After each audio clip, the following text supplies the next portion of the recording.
Shri Mata Amritanandamayi Devi, affectionately known as Amma, dedicates literally every day of her life to consoling suffering people all over the world.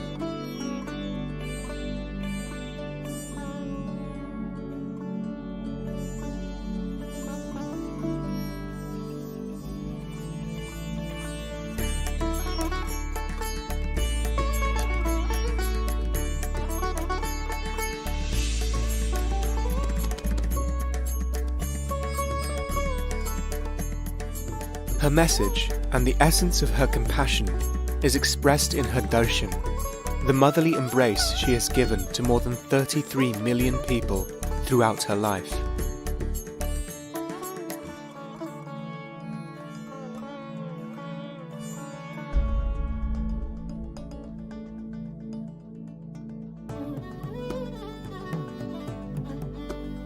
We call it darshan. When Amma hugs people, we call it darshan. And our Amma would give darshan to 3,000 people. So you can That's imagine. 1 per second.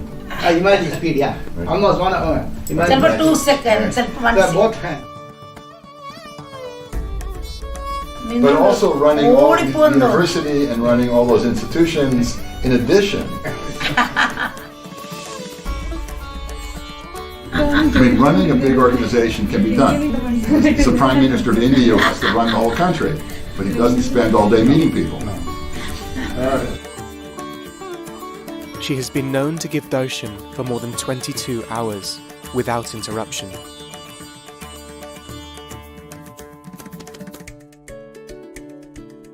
Receiving Amma's embrace, many feel inspired to offer selfless service to those in need.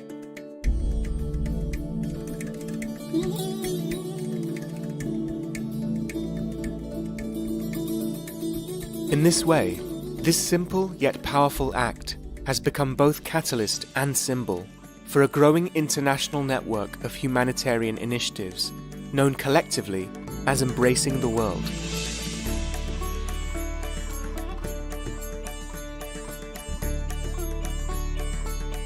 The deeper one experiences both the people around her and Amma herself, the more captured one is by the commitment to helping people.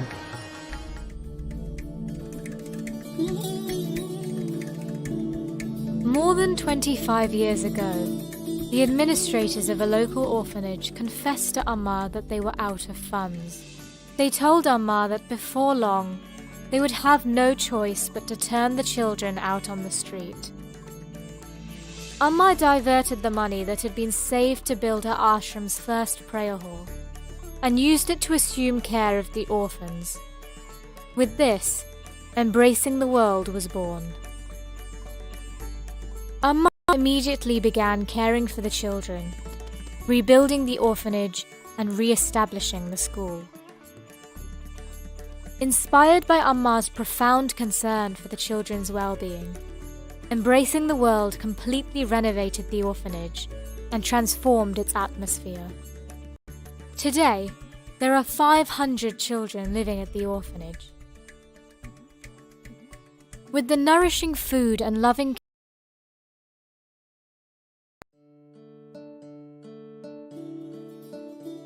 Shri Mata Amritanandamayi Devi, affectionately known as Amma, dedicates literally every day of her life to consoling suffering people all over the world.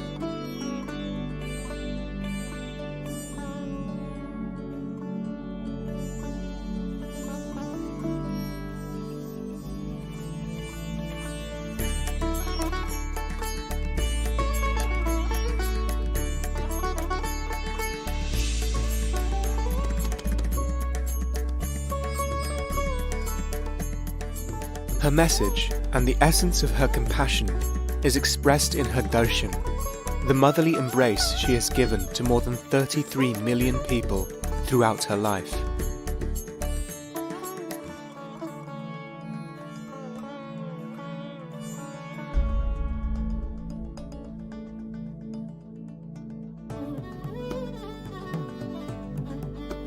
We call it darshan. When Amma hugs people, we call it darshan. And our Amma would give darshan to 3,000 people. So you can That's imagine. 1 per second.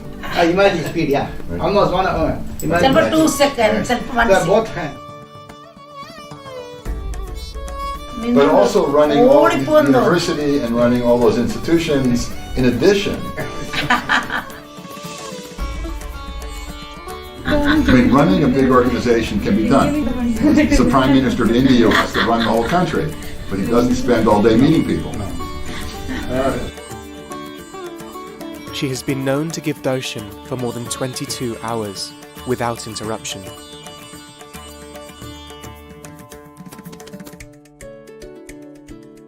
Receiving Amma's embrace, many feel inspired to offer selfless service to those in need.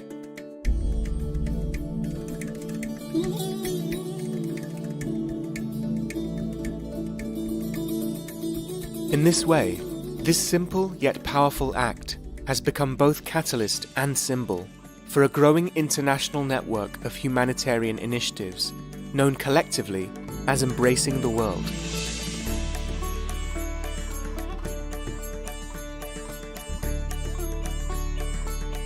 The deeper one experiences both the people around her and Amma herself, the more captured one is by the commitment to helping people.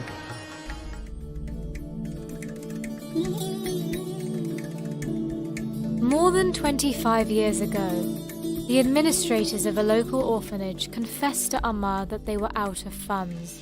They told Amma that before long, they would have no choice but to turn the children out on the street.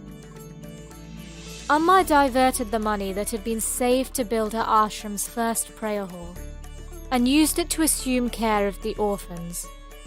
With this, Embracing the World was born. Amma immediately began caring for the children, rebuilding the orphanage and re-establishing the school. Inspired by Amma's profound concern for the children's well-being, Embracing the World completely renovated the orphanage and transformed its atmosphere. Today, there are 500 children living at the orphanage. With the nourishing food and loving care and encouragement they receive from dedicated staff, the children gain the confidence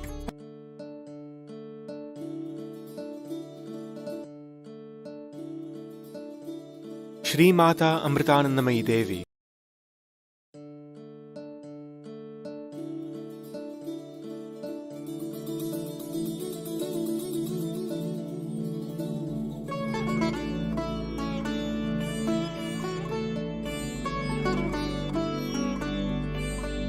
Shri Mata Amritanandamayi Devi, affectionately known as Amma, dedicates literally every day of her life to consoling suffering people all over the world.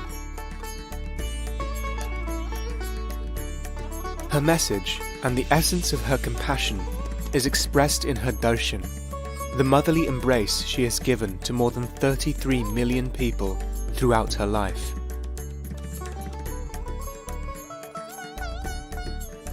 She has been known to give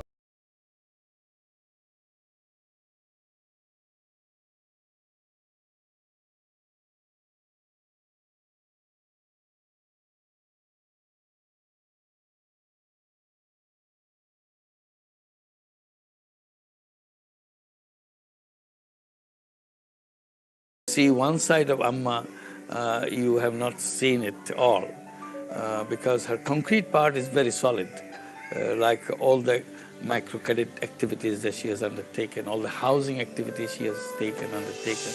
She has done more work than many of the governments ever did to their people.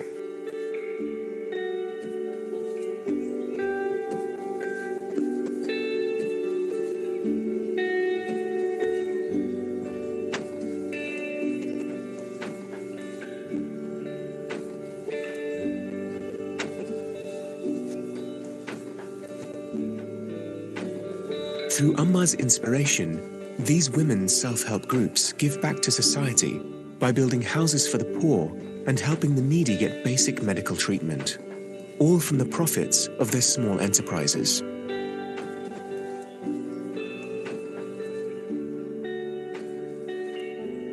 Embracing the World also distributed saris to the SHG members. The celebration was an inspiring event, demonstrating the power of women to uplift their families and others. Today, these women are an inspiration to all.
It's very striking because I've been involved with the United Nations, with non-governmental organizations, and first it's very difficult to get good delivery.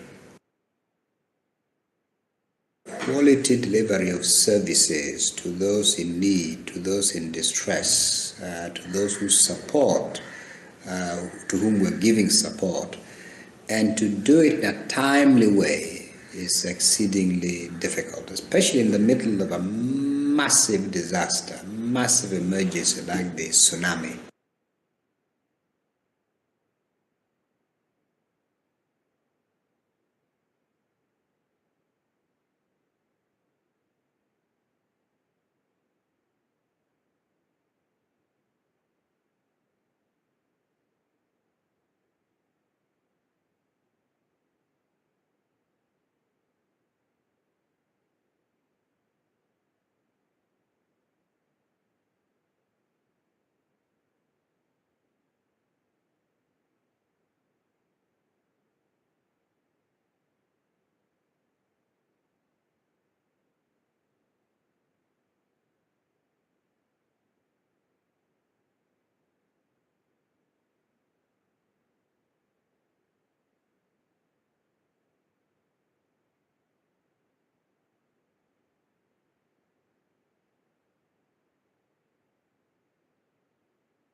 massive disaster, massive emergency like the tsunami.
Good morning, good afternoon, and good evening to all the distinguished speakers and the participants joining us from all over the world.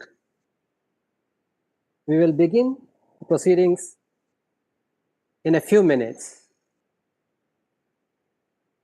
Once again, we welcome all of you to this symposium.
Once again, a very warm welcome to all the participants, speakers to this symposium. A very warm good morning, good afternoon, and good evening to all the distinguished speakers and all the participants who are joining us from all over the world. Amrita Vidyapeetham's School for Sustainable Development, jointly with the UNESCO chairs in Gender Equality and Women's Empowerment, and the UNESCO Chair on Experiential Learning for Sustainable Development and Innovation, extend a very warm and hearty welcome to all of you to the International Symposium on Tsunami Risk Reduction and Community Resilience. Let us now come together to invoke the goodwill and blessings for this program. Traditionally, we light a lamp to begin an auspicious function like this. Today, we invite you to imagine in your mind the lighting of a lamp and that light of knowledge dispelling darkness inside and all around us. I now invite Amritanand to lead us in prayer.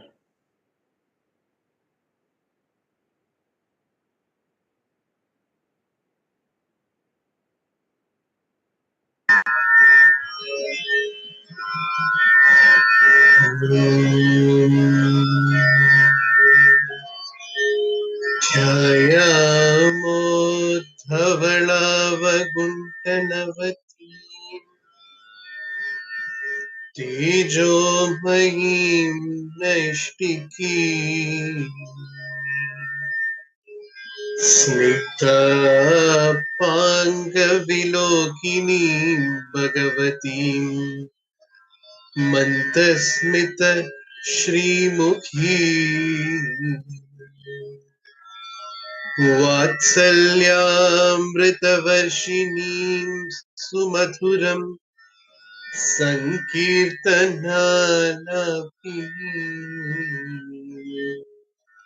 श्यामाङ्गीं मधुसिक्तसूक्तिम् अमृतानन्दात्मिका ईश्वरी ॐ तेश्वर्यै नमः। अमृतेश्वर्यै नमः ॐ अमृतेश्वर्यै नमः।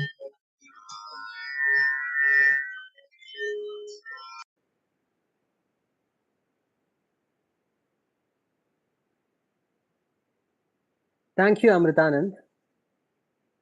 Taking forward the agenda set by the United Nations Sustainable Development Goals of climate action and sustainable cities and communities, this symposium seeks to provide a platform for scientists, researchers, government policymakers, academicians, faculty, students, and all the stakeholders to integrate the last 15 years of research in science and technology to improve the rehabilitation and resilience of coastal communities, and definitely revive scientific social responsibility to reduce risk and vulnerability.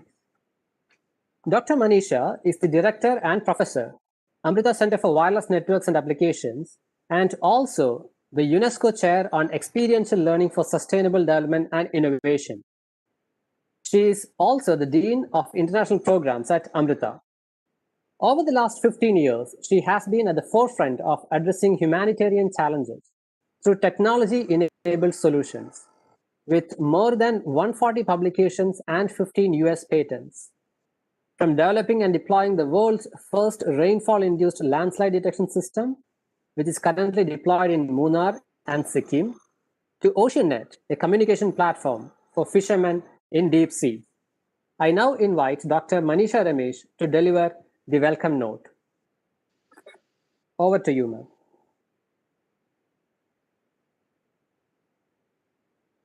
Om Amriteshwariyai Namaha. Welcome to one and all. Om Gurur Brahma, Gurur Vishnu, Gurur Devo Maheshwaraha, Gurur Sakshat Parabrahma, Tasmai Sri Gurave Namaha, Tasmai Sri Amriteshwariyai Namaha.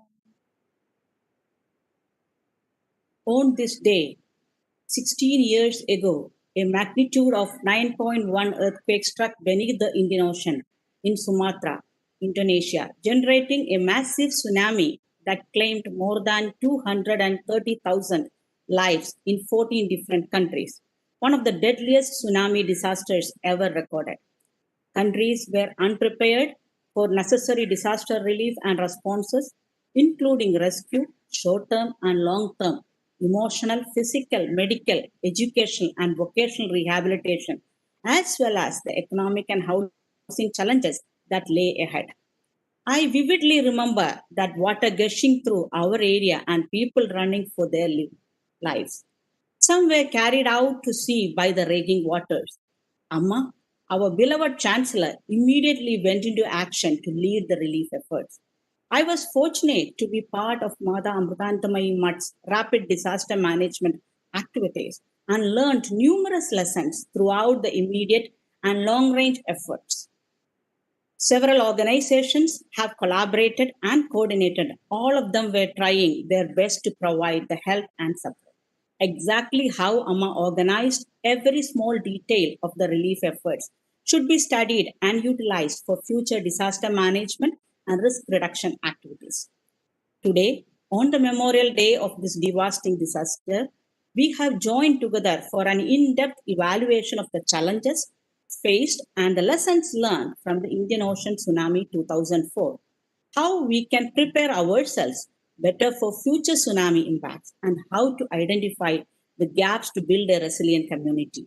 We are fortunate to have more than 20 eminent experts from multiple countries who have come across together to discuss and deliberate these issues and our future prospects. The International Virtual Symposium on Tsunami Risk Reduction and Community Resilience is co-hosted by Amrita Vidyapeetham's School for Sustainable Development, the Center for Wireless Networks and Applications, the UNESCO Chair on Experiential Learning for Sustainable Development and Innovation, the UNESCO Chair on Women Empowerment and Gender Equality, Esri India, Ministry of Earth Sciences, Government of India, and ESSO-INCOIS, Government of India. Indeed, we are fortunate to have Dr. M. Rajivan, Secretary, MOES, ESSO-INCOIS and Chairman Earth Commission, Government of India, as the chief guest to inaugurate this program and deliver the inaugural address. Dr. M. Rajivan is well known for his extensive research work for more than 38 years in tropical meteorology, including monsoon variability, seasonal monsoon forecast, climate change, cloud radiation, interaction and prediction of convective weather systems. He contributed significantly to developing numerous application tools and prediction models for societal applications, including long-range monsoon prediction models, gridded climate data sets, and many other climate application products for regional climate services. His able leadership has driven MOES and ESSO-INCOIS to move forward quickly and provide useful solutions for the community. We welcome Dr. Rajivan on behalf of myself and the university to this symposium on tsunami risk reduction and community resilience. Ms. Mami Mitsuri, Special Representative of the Secretary General for Disaster Risk Reduction and Head of the United Nations Office for Disaster Risk Reduction, could not join us due to her prior commitments. However, she has sent a video message for this symposium, and we welcome her on behalf of myself and the university to this symposium on tsunami risk reduction and community resilience. It is an honor to have Mr. Ajendra Kumar, President Esri India Technologies Limited, as co-host of this symposium. His vision and leadership has propelled Esri India to execute numerous transformative projects and play a key role in defining and adoption of latest GIS technologies in the country for effective disaster risk reduction. This is one of the most momentous occasions where Amrita Vidyapeetham and Esri India is signing an MOU to create a research center on spatial geoinformatics simulation and analysis. This partnership will accelerate our commitment to work towards achieving disaster risk reduction and community resilience. We welcome Mr. Ajendra on behalf of myself and the university to this symposium on tsunami risk reduction and community resilience. It is our pleasure and honor to have our beloved Swami Amrita Swarupananda Puri to deliver the presidential address. Swamiji is the Vice Chairman of Mata Amritanandamayi Mutt and President of Amrita Vidyapeetham. Swamiji has dedicated his life to serving the world, and his experience as the head disciple of renowned humanitarian and spiritual leader, Sri Mata Amritanandamayi Devi, Amma, makes him very unique. Swamiji will enlighten us with his experience with being with Amma and his experience on Amma's spontaneous action during the Indian Ocean Tsunami in 2004. We welcome Sambhujya Swamiji on behalf of myself and the university to this symposium on tsunami risk reduction and community resilience. We also welcome Dr. Sudesh K. Wadwan, Advisor and Adjunct Professor to Amrita Vidyapeetham, Retired Director General for Geological Survey of India, on behalf of myself and the university to the symposium for tsunami risk reduction and community resilience. And we welcome all faculty, students, collaborators, researchers, and all international participants participating in this event. We pray that working together, we will be able to develop and implement sustainable practices for disaster risk reduction and for building community resilience. Once again, we welcome one and all to this program. Om Lokaha Samastaha Sukhino Bhavantu. Lokaha Samastaha Sukhino Bhavantu. Lokaha Samastaha Sukhino Bhavantu. Om Shanti Shanti Shanti. Om Sri Gurubhyo Namaha. Hari Om. Namah Shivaya. Thank you. Thank you, Dr. Manisha, for articulating the background and setting the agenda of this symposium. We are all eagerly looking forward to having an evening full of invigorating talks and discussions. Before we start the official talks and functions, I have some housekeeping announcements. Please note that all of you, all the participants, can post questions in WebEx or other platforms. We are live on FB and YouTube as well. While posting questions, please make sure that you write down your name, designation, the organization to which you are affiliated, and the country while posting these questions. Also, please make sure that you keep your phones in silent mode so that it's easier for everybody all the participants in this symposium. We are extremely happy and thankful to Ms. Mami Mizutori, Assistant Secretary General and Special Representative of the Secretary General for Disaster Risk Reduction at the United Nations Office for Disaster Risk Reduction, for being part of this symposium. She has conveyed her best wishes for the symposium and also sent in a video message for all of us.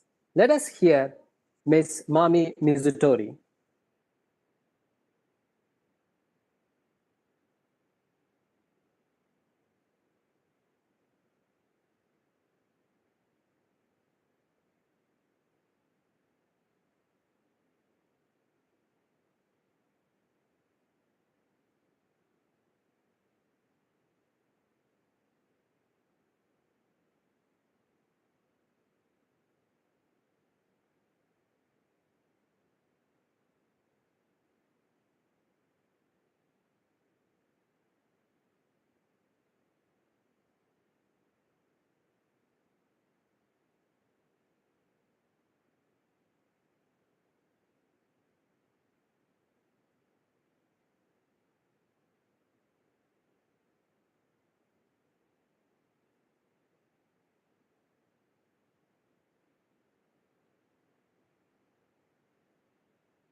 We are having a few issues with the audio of that video, and then we'll be fixing it very soon. Thank you for your patience.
This year's World Tsunami Awareness Day coincides with a global crisis claiming many lives and derailing national and local economies.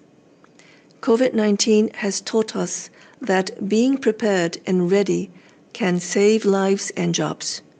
What is true for this biological hazard is true for many other hazards, man-made, natural, and technological, that are threatening our planet. Disasters don't wait their turn. Many countries are even now experiencing COVID-19, plus other hazards like typhoons, cyclones, and earthquakes. We cannot rest. Countries in Asia, the Caribbean, and South America have learned the hard lesson that tsunamis are the single most deadly of all sudden onset disasters. These regions have built on the experience of devastating past events. Today, they have created a culture of tsunami awareness among the general public, educating coastal communities at risk and ensuring that people recognize the warning signs so that they take prompt action to evacuate to a safe place. It is particularly encouraging to see the progress being made in the Caribbean, where more than 26 communities across 18 countries are now recognized as tsunami ready. The Tsunami Ready program, which was initiated by the Intergovernmental Oceanographic Commission of UNESCO, is also being replicated in Odisha, India, in Samoa, in the South Pacific, and will be taken up in many other parts of the world. The Sendai Framework Disaster Risk Reduction, the global plan to reduce disaster losses by 2030, calls for a substantial increase in the number of national and local disaster risk reduction strategies in place by the end of this year, and urges all countries to have multi-hazard early warning systems in place by 2030. Today, 93 countries report having national disaster risk reduction plans in place, and 69 have access to multi-hazard early warning systems.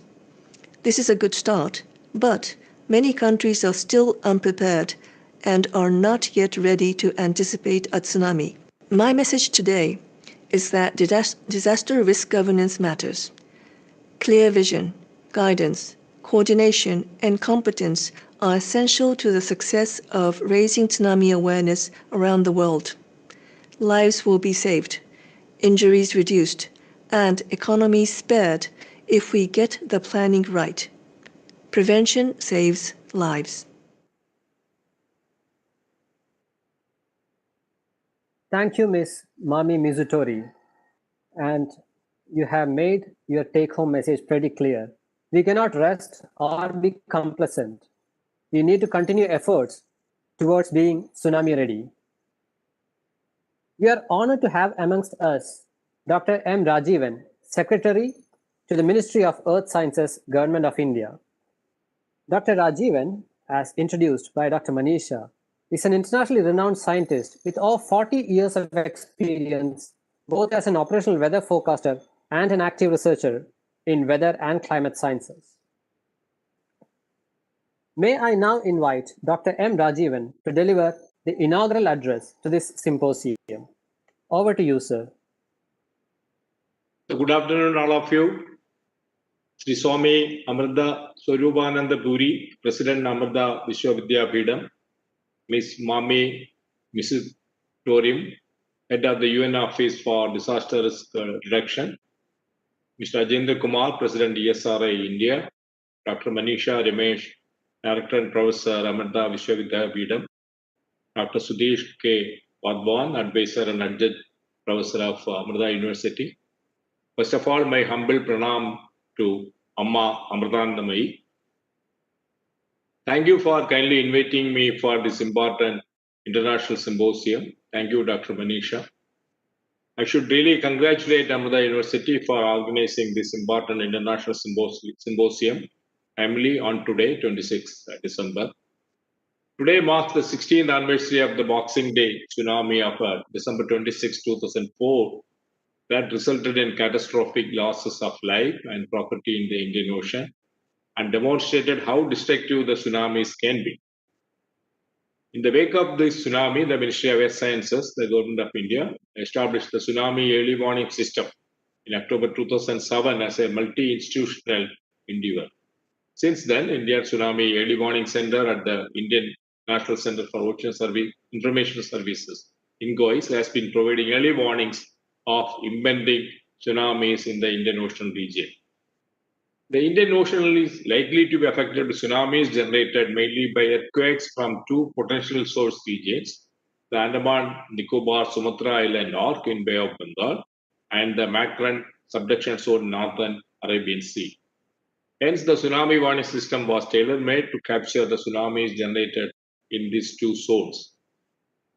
The Indian Tsunami Early Warning System comprises real-time seismic monitoring network to detect the tsunami-genic earthquakes, real-time sea level network of tsunami buoys, and tide gauges to monitor the tsunami waves, and numerical model to estimate the tsunami travel times and wave heights at the coast. The 24/7 operational tsunami warning center at INCOIS has advanced computational and communication infrastructure to receive and analyze real-time data from hundreds of sensors and provides timely advisories to vulnerable communities with back-end support of pre-run tsunami model scenarios and decision support system. The Indian Tsunami Early Warning Center is capable of issuing tsunami bulletins in less than 10 minutes through email, SMS, fax, GTS, etc. after any major earthquake in the Indian Ocean, and has functioned flawlessly since its establishment. Several innovative concepts were also introduced in tsunami modeling, mapping of coastal inundation, decision support system, standard operating procedures, etc. to meet the emerging challenges and provide accurate and timely tsunami early warnings. Indian Tsunami Early Warning Center is also providing tsunami advisories to 25 countries in the Indian Ocean since October 2011 as a regional tsunami service provider, TSP, under the framework of the International Intergovernmental Coordination Group for the Indian Ocean Tsunami Warning and Mitigation System, along with Australia and Indonesia. Through the continuous efforts of scientists, there has been substantial improvement in tsunami warnings and timelines by deploying better sensors, accurate models, and concurrent multiple modes of dissemination. Though the tsunami warning systems world over have proven to be effective in largely mitigate the impacts of tsunamis, the recent tsunamis of Palu tsunami on 28 September 2018, Sunda Strait tsunami 22nd December 2018, and the most recent tsunami in Turkey and Greece highlight the level of complexity involved to issue the warnings, especially for tsunamis generated by near source and atypical cases like submarine landslide, etc. All these events emphasize the need to update resource assessments, strengthen warning capabilities, and enhance community preparedness and awareness activities. The upstream technical part of the warning system must be complemented by an equally strong downstream social component. Most importantly, developing and maintaining a culture of self-evacuation is important for saving lives, especially in case of near-source tsunamis.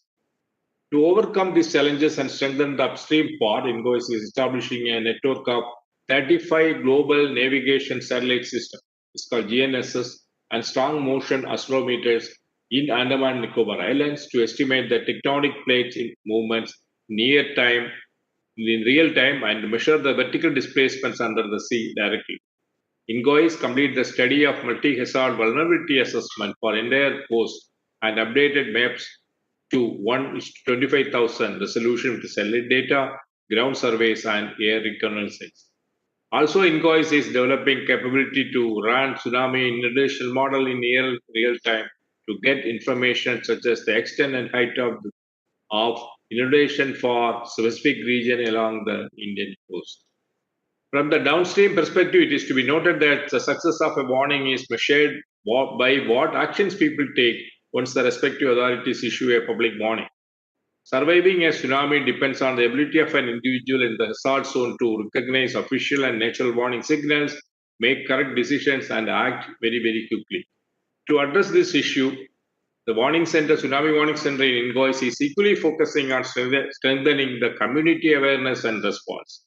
INCOIS regularly conducts workshops, training sessions, communication tests, and mock drills in association with the National Disaster Management Authority, NDMA, and state disaster management agencies and coastal communities to create awareness and preparedness, test communication channels, and improve the effectiveness of SOPs.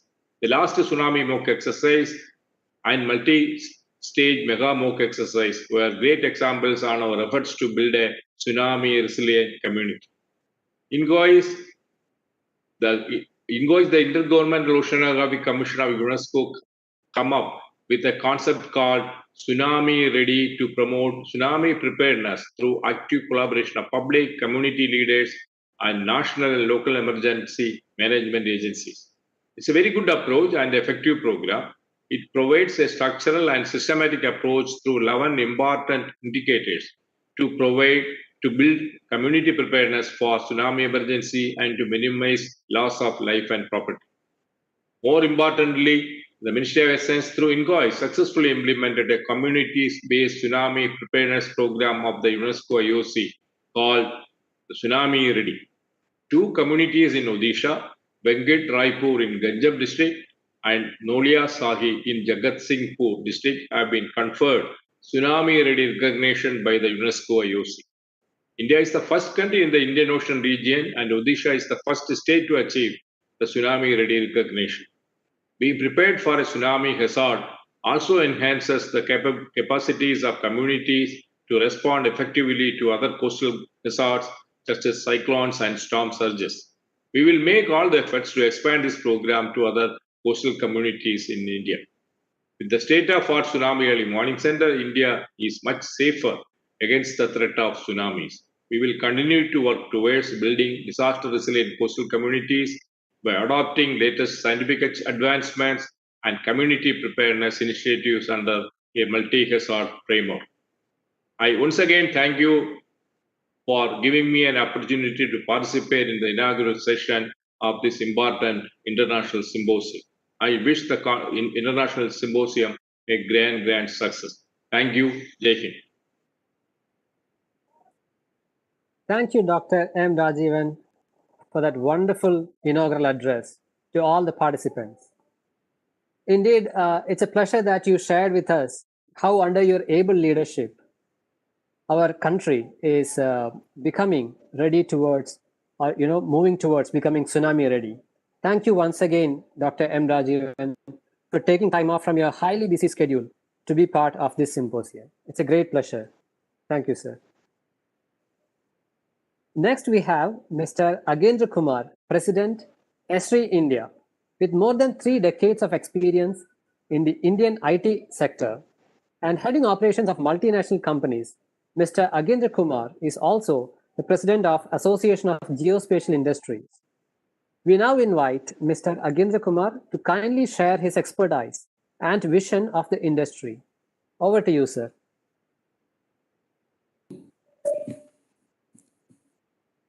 Thank you. Thank you very much.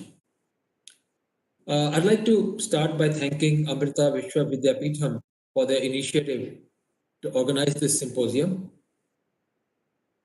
We just heard Dr. Rajivan. I would like to thank him for a very enlightening speech about government effort in this area, and a lot of progress has been done over the last decade and a half in terms of better preparedness for different disasters. Swami Amrit Swarupanand, Dr. Manisha, Dr. Vadhavan, all other dignitaries who will be speaking later in the day. And ladies and gentlemen, I welcome you all to this symposium where Esri India is honored to be a co-host. On this day, 16 years ago, we encountered a new natural disaster, something which our generation had not faced until then. Tsunamis are rare, but when they occur, they wipe out everything that comes in their way. Their impact can be on a very large area, as we saw during the tsunami, which occurred on 26th December 2004. While it caused maximum damage in Indonesia, Thailand, Sri Lanka, India, Maldives, its effects were also seen as far as South Africa, Yemen, and Kenya. And estimating economic impact of this tsunami that claimed over 200,000 lives was over $10 billion US, and it all happened in a matter of few hours. As you all know, this year we are going through another disaster, and this one also is something which our generation had never faced. Coronavirus disease, COVID-19, caught the world totally unprepared. Countries like the Philippines face numerous cyclones each year. We in India also face few cyclones every year. Then there are many other disasters like hurricanes, volcanic eruptions, floods, forest fires, landslides, etc. Many of these have great impact on the lives in coastal areas. Addressing these situations is very challenging. Learning the lesson from these disasters, Esri formed a disaster relief program in 1994. Under this program, for every large disaster, Esri's team gets into action to provide GIS software, maps, and local location intelligence. 5,300 organizations around the world are being supported for COVID-19 through GIS software, application template, and dashboards. These tools have helped in better understanding and preparedness in the areas like ICU beds and available staff, case demand and hospital resources, coordinated response mapping, social distancing monitoring, tracking and tracing, testing sites and travel times, etc. After the tsunami in the year 2004, steps have been taken for providing early warning for tsunamis. Research organizations in many countries, including India, have studied the patterns of earthquakes and tsunamis to arrive at different models for prediction of tsunamis. INCOIS is playing a big role, as Dr. Rajivan also mentioned, in early warning for tsunamis, and we are fortunate that we'll also get to hear Dr. T. Srinivas Kumar, who's the director of INCOIS, later today. Weather forecasting and tracking of cyclones has dramatically improved over the years. Advanced warnings ensure that loss of lives is minimized through timely evacuation of people to safer locations. These are pre-disaster actions. Disaster management involves three phases: pre-disaster, during the disaster, and post-disaster. The pre-disaster phase consists of risk identification, mitigation, preparedness, and during the disaster, emergency response takes place. And in the post-disaster phase, rehabilitation and reconstruction are applied. These actions create a cycle in time, which includes mitigation, preparedness, response, and recovery. Don't we move from one crisis to other with the goal to be better prepared for the next one? Government, businesses, communities all have their roles. An English girl's story, who was in Thailand at the time of tsunami, shows us how when she told people that the receding sea level indicated the sign of tsunami coming to the shores in Phuket. And that warning that she provided eventually saved many lives and reinforced the importance of education in surviving from disasters. So community plays a big role. Technological advancements in terms of data availability, computational power, networking and telecommunication, remote sensing, modeling and analytics are driving change. Isn't our world highly interconnected today? People, science, systems, information are all interconnected and are creating better understanding. Isn't it like living system of systems, which is complex, dynamic and interconnected, and it's changing very rapidly. Environmental degradation and social instability are creating unprecedented uncertainty in many areas. Aren't these all interconnected? Loss of nature, natural disasters, loss of biodiversity, social conflict, water pollution, atmospheric pollution, shortage of water are the new challenges that require better understanding, communication, and collaboration. Geography, GIS, and geospatial community are essential. There's a need to create a geospatial literacy. Ladies and gentlemen, we have a unique opportunity out here. We have an opportunity to embrace the change. We have an opportunity to evolve our thinking and digitally transform. And the mankind has very recently shown the will and the power to embrace the change. Haven't we transformed the way we work and live? The nature forced us to do that by pushing COVID-19 on us. This day, 1 year ago, did you think about virtual classes or virtual symposiums or working from home and still remaining as productive, if not more? If we can do this, then can we not learn to use spatial data and science to understand and anticipate emerging risks and where to address vulnerabilities? GIS and the science of where can help us in bringing agility in our response, greater ability to course correct as the disaster situation changes, collaborate and combine efforts with partners, engage our interconnected communities. Now is the time to change, ladies and gentlemen.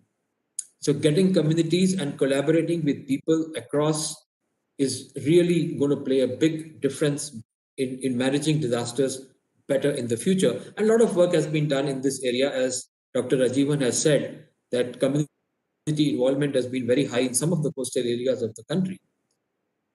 And the current disaster has yet again reinforced the common lesson learned over 26 years of Esri's disaster response program through the use of GIS and location analytics. We have learned to understand the potential impact, estimate and deploy resources, monitor rapidly changing conditions, assess and report damage, provide real-time operational status, and communicate effectively with public and partners. I would like to make a few recommendations for better risk mitigation and preparedness. These are based on the experience from various disasters. At the time of tsunami in 2004, Esri India's team supported the government in Tamil Nadu with maps to help in relief and rehabilitation. Similarly, during the Nepal earthquake in 2014, Esri provided maps and satellite imagery to support national and international organizations for relief, rehabilitation, and reconstruction. This year, for COVID-19, the data availability is much better than in the past. So my recommendation for better disaster management is to create a geospatial infrastructure at district, state, and national level. The geospatial infrastructure will consist of GIS data, applications, processes, robust GIS software. Why are these important? It's important to have an organized GIS database with critical infrastructure data, up-to-date image data, imagery, satellite imagery, emergency response database model, and ability to share data in real time. A set of applications for use during emergency, and the ability to create new applications quickly, and process and coordination in allocation of resources, preventing duplication of efforts, awareness of ongoing national and international projects, and a robust upgraded GIS system to integrate new data, quick analytics for decision support, real-time monitoring, and establishing collaboration. Ladies and gentlemen, collaboration is the key. We have come together under this symposium. I'm sure with this collaboration, we'll be able to come up with recommendations on an action plan to improve the rehabilitation and resilience of the coastal communities. Thank you. Thank you.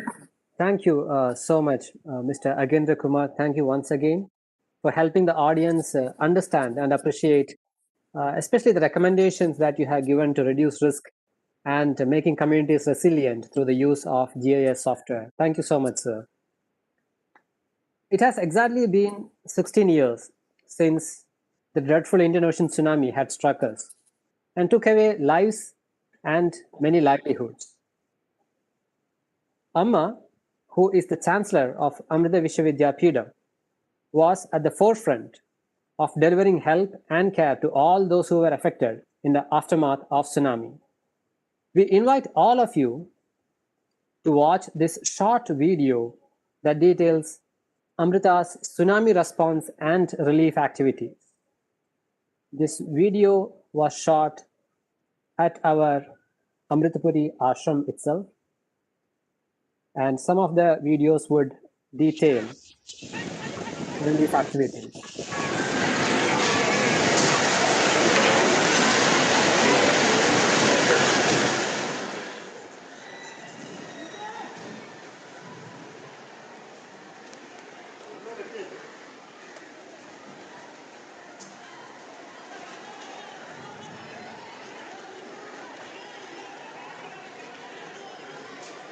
It's very striking because I've been involved with the United Nations, with non-governmental organizations, and first it's very difficult to get good delivery.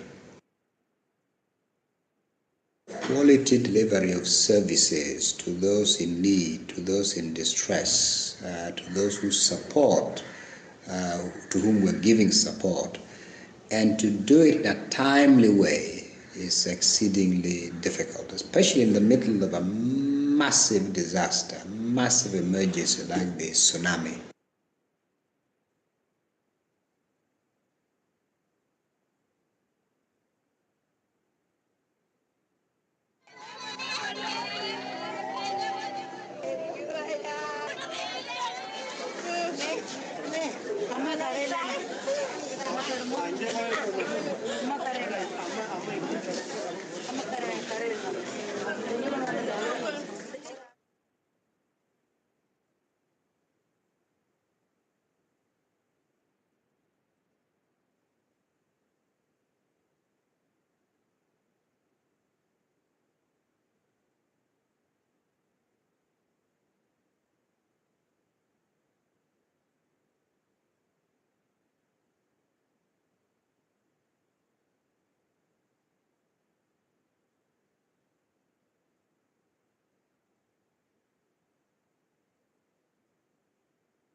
There were a couple of generous gifts made public today by famous people, and an Indian religious figure, the so-called Hugging Saint, has said she will give $22 million to rebuild homes in India which the tsunami has destroyed.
These are some of those moving scenes where Amma herself was teaching the kids how to swim because they were afraid of going into waters once again after the tsunami.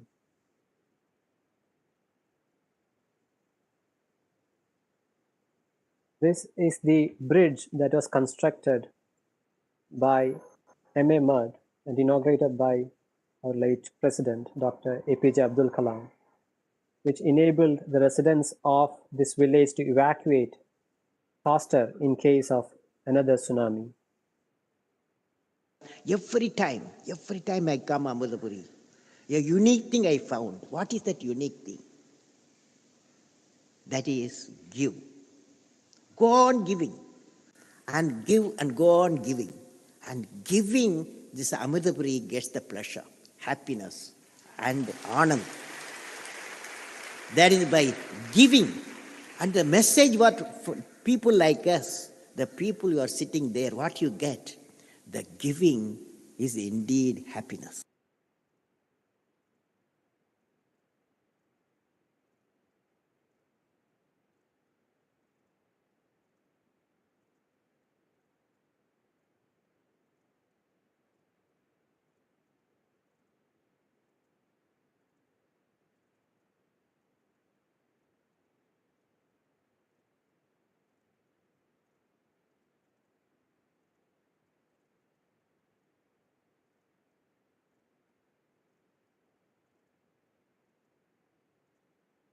International NGOs, UN agencies have something to learn from the work of Amma and what she has been able to build.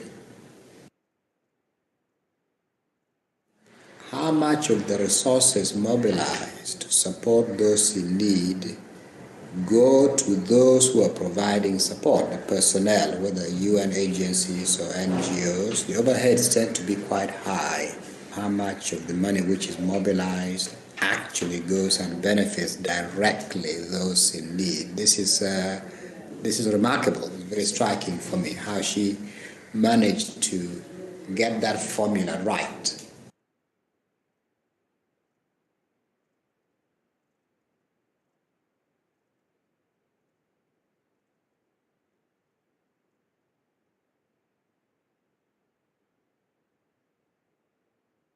Indeed, as you would have seen in the video, Amma's response to tsunami has all the hallmarks of a never-before-seen holistic, all-encompassing approach to disaster response and relief. It is a great fortune to have amongst us Amma's foremost monastic disciple and the president of Amrita Vidyapeetham, Swami Amrita Swarupananda Puriji, who has been instrumental in executing these relief and response measures. We are honored to have your presence, Swamiji, and we now welcome you to deliver the presidential address titled Indian Ocean Tsunami 2004, Amma's Spontaneous Response. Over to you, Swamiji.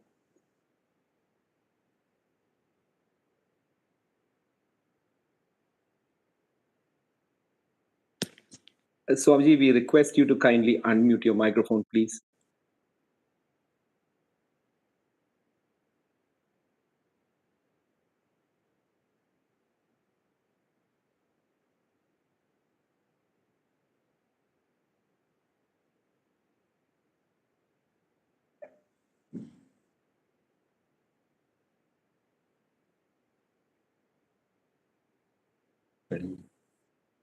Is it okay now? Yes, Swamiji, we are able to hear you. Om Amriteshwariyai Namaha. Om Amriteshwariyai Namaha. Om Amriteshwariyai Namaha. I humbly bow down at Amma's lotus feet. My namaskarams, love and greetings to all the dignitaries and all those who are watching this event. Ms. Mami, Mr. Tori, Dr. M.N. Rajivan, Mr. Ajendra Kumar, Dr. Manisha, Dr. Bhavani, and other dignitaries and distinguished speakers. I'm mostly going to speak on how Amma, Sri Mata Amritanandamayi Devi, Chancellor of Amrita Vidyapeetham, did the relief and rehabilitation of a large community where 3,000 people live and 6 states within the country and Sri Lanka most effectively. Let me begin by sharing with you an intercom conversation that took place just after the 2004 tsunami. It was past midnight.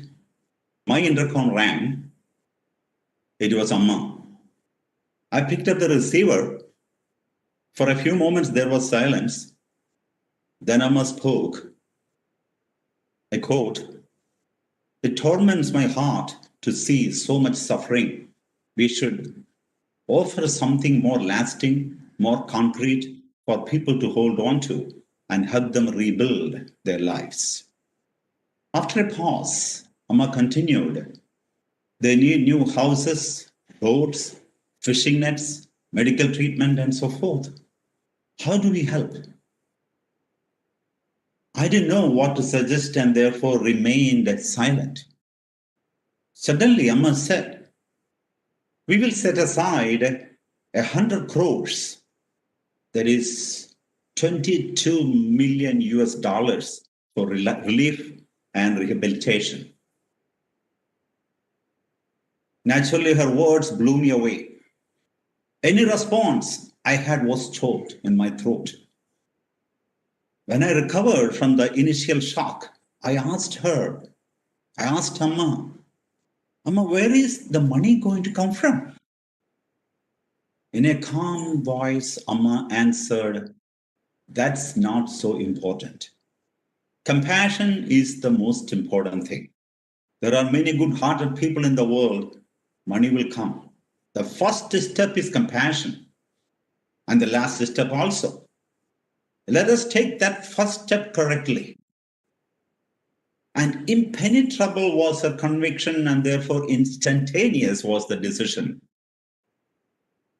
When we say yes to a noble vision based on a higher value, there is no ambiguity or doubt. Decisions and implementation are rapid because you become oriented on action rather than the result.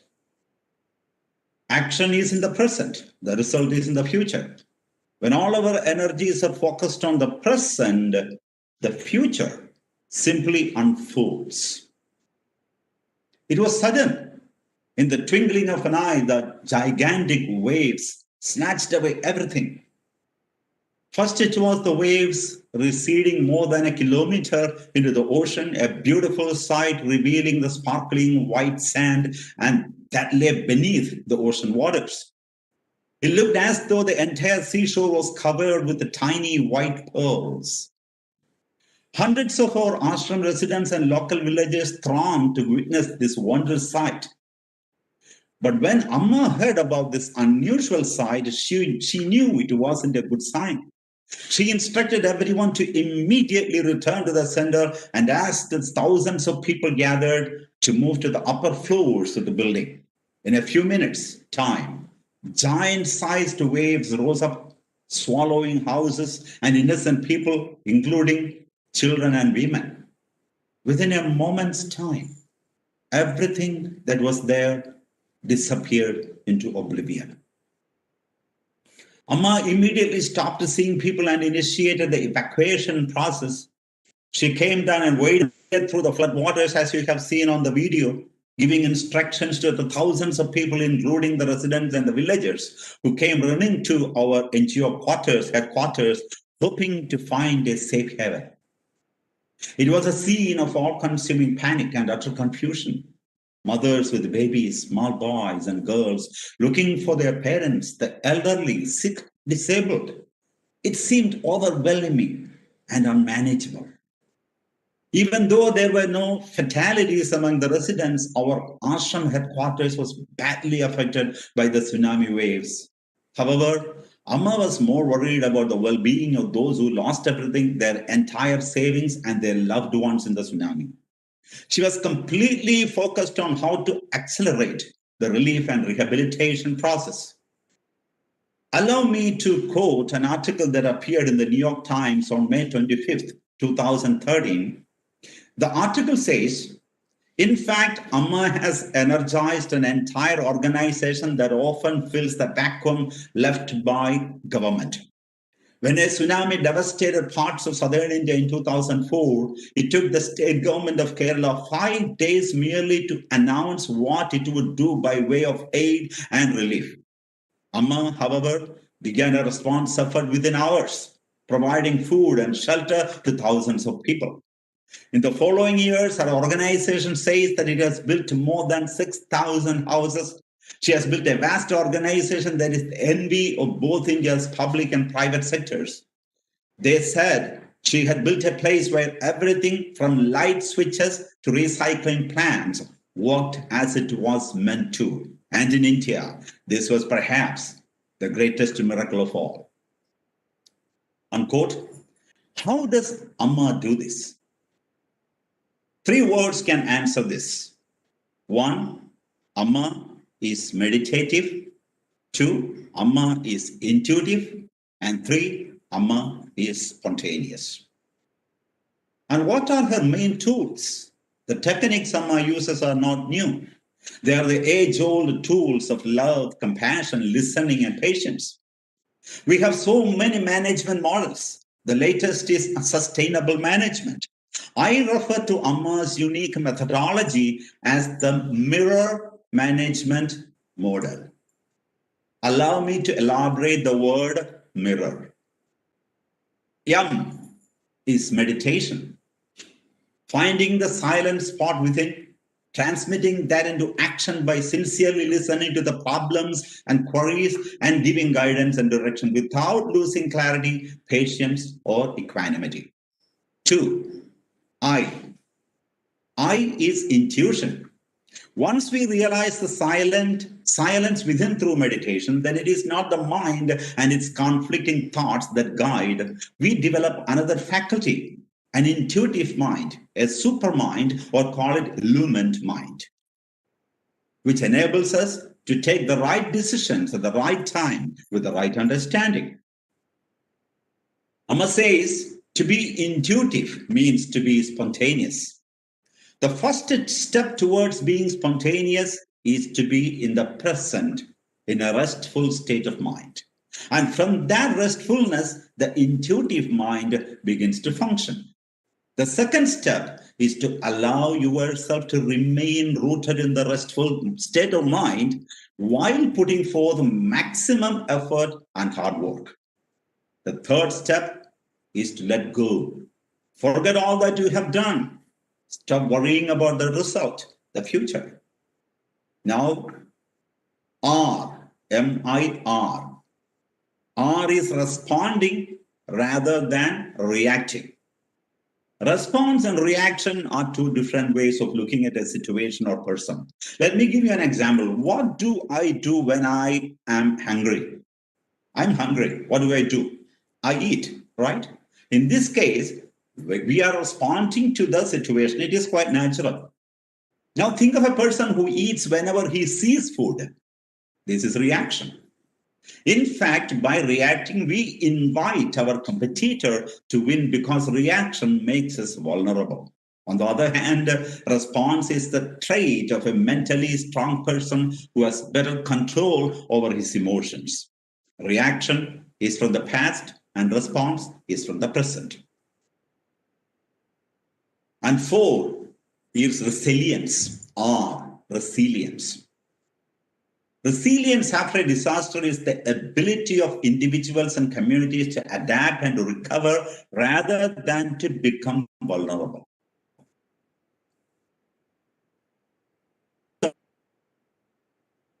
Cycle after the tsunami under Amma's firm direction from providing first responders to providing immediate relief to rebuilding and also enhancing preparedness. No one taught Amma how to scientifically provide disaster relief. She intuitively knew that families should be regrouped before evacuating by boat in order to minimize anxiety, that medical treatment and medicines as well as chai and meals were needed immediately, that eyeglasses lost in the tsunami must be replaced, that after a massive cleanup of each family's area, we had to provide shelter to the survivors, that the children should be taught to swim to get over their fear of the water, which Amma herself did, which we have seen in the video. That free education had to be provided to the school children, that vocations were taught to someone in each family so the community would not totally dependent on fishing. Amma even provided tubal ligation reversal for women who had lost their tubal ligation reversal surgeries for women who had lost their children to drowning during the disaster. The list is endless as Amma thoughtfully and intuitively did what was necessary to alleviate suffering and restore normalcy, in essence, to build resilience. And now O, M-I-R-R-O. O is oneness, a sense of oneness among all. The main factors that promote this unity are a bonding born out of love and the power of listening. And these two, love and listening, go hand in hand. A loving heart listens. People open up, trust, and discharge their duties as a dedicated service when they see themselves in others. The last letter, R, stands for reverence. Reverence for everyone and everything, for plants, trees, animals, and other human beings. And this is not born out of fear, but it is a respect and reverence born out of love. And this is the mirror management model that Amma follows. In the mirror model, An organization has a zealous and inspiring role model at the head. By setting an example of love, patience, compassion, acceptance, perseverance, perfect control over emotions, and a friendly approach, the feeling of otherness is replaced with the feeling of oneness. The feeling of I am is replaced with the feeling of I owe to the world and my fellow beings. The feeling of I am in charge, so obey me is replaced with we are all here to serve. So let us be gracious and humble. Amma's extraordinary ability to listen to all sorts of problems and her amazing capacity to interact with people from all walks of life from all over the world is legendary. Tens of thousands of people come to see her wherever she goes. No matter how big the crowd is, Amma sits for hours on end, receiving each one of them in a warm embrace, regardless of gender, age, status, or physical condition. She patiently listens to those who pour their hearts out to her. And each of these sessions lasts until she sees the last person in line. In 2001, an earthquake devastated western Gujarat in India. 20,000 people died and most of the survivors lost their homes. Our NGO responded by adopting 3 villages in a remote area called Bhuj. When we arrived, the people were fearful that we would try to influence their culture, religion, and lifestyle. We patiently explained that we wanted to rebuild their villages exactly as they wished. And we ended up building 1,200 houses for the victims, as well as temples, mosques, churches, and other halls of worship. 3 years later, when the 2004 tsunami in Southern Asia flooded the area surrounding NGO headquarters, our NGO headquarters on the Arabian Sea, the people from Bhuj put aside all differences of culture and religion and rushed to help us aid the victims. And when journalists asked them why they had made the long journey from the north to the south of India, they replied, when we faced suffering and loss, Amma's NGO did not try to change our culture, religion, or way of life. They compassionately gave us what we requested, and we are forever indebted. And this is how Amma creates a virtuous circle, thereby blocking the possibility of being drawn into the whirlpool of a vicious circle. Life is a perfect combination of logic and mystery, perfect, perhaps more mysterious than logical. In all areas of life, the head and heart should go together. It seems that our world is in the clutches of the centipede syndrome. The following short poem beautifully depicts humanity's state. A centipede was happy, quiet, until a toad in fun said, pray, which leg moves after which? This raised her doubts to such a pitch. She fell exhausted in the ditch, not knowing how to run. People tend to depend solely on intellect and logic alone to unfold a life. Logic has its place, but so does the unknown. We definitely need rules to organize our lives in an orderly fashion, and to control our day-to-day activities. We should also understand that life itself is not entirely calculative or mathematical, nor can we control it. In the face of a disaster, the magnitude of the 2004 tsunami, Amma, working around the clock, gracefully modeled for all of us the intuitive, dharmic, and mysterious aspect of life. And I would say that all of us, irrespective of religion, faith, language, nationality, all those who are in high positions, government officers, the bureaucrats, the ministers, everyone all over the world should spend some time to tap into that realm of intuitive mind. Then our actions will be perfect. No obstruction, no obstacle can stop us. Thank you for this wonderful opportunity. Om Amriteshwariyai Namaha.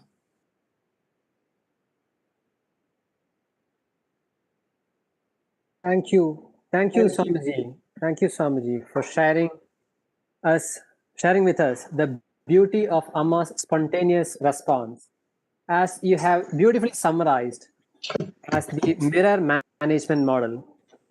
Thank you, Swamiji, for recollecting all those instances, which we are quite sure would serve as guidelines and processes for the entire world to follow in the coming decades and the centuries while facing natural calamities. Thank you, Swamiji, once again from the bottom of our hearts for joining us in this symposium. These talks have indeed set the stage for this symposium. May I now invite respected Dr. Sudesh Vadhavan sir, who is an advisor and adjunct professor with Amrita University and the Director General retired, Geological Survey of India, to deliver word of thanks for this inaugural ceremony. Over to you, Sir, Dr. Sudesh Vadhavan sir. Thank you, Rahul. With Amma's grace, it's our proud privilege to be offering a formal vote of thanks to all the eminent speakers of this inaugural session. In fact, we have a galaxy of such eminent speakers to follow in the technical sessions also. But this inaugural session has really laid the foundation and provided the roadmap for events and activities to be given due attention, and what we need to learn from our past experience and the way forward. So to begin with, first and foremost, our grateful thanks to our Chancellor of Amrita Vidyapeetham, Amrita University, who has always inspired us to do compassion-driven research and humanity service, particularly for upliftment of the downtrodden and the grassroots aspects of our society. So that is the essence, which has been explained very eloquently by Swamiji also, and Swamiji also suggested the new modern model of mirror model of management, very, very compassion-driven and human-centric. Now, the natural phenomena will keep on happening, and all best possible technological aspects are being considered, as very rightly elaborated by Dr. Rajivan sir, Honorable Secretary, Ministry of Earth Sciences, that a lot of early warning system issues and all, various other aspects of the natural defense system along the coast are being developed. The early warning system and the shelter homes and the routes for the safe evacuation and all that. But what is really needed, as will be discussed further in our technical sessions, is the coordination, cooperation, and sharing of the competence. See, these are the important aspects which are also touched upon by the message as was conveyed by the visual that we have seen by Ms. Mami Mizutori, the UNO representative on disaster risk reduction. So these are the important aspects because the tsunami and other geohazards, they require multidisciplinary approach and also real good collaborative relief and rescue actions. And of course, the preparedness, that is the main mantra.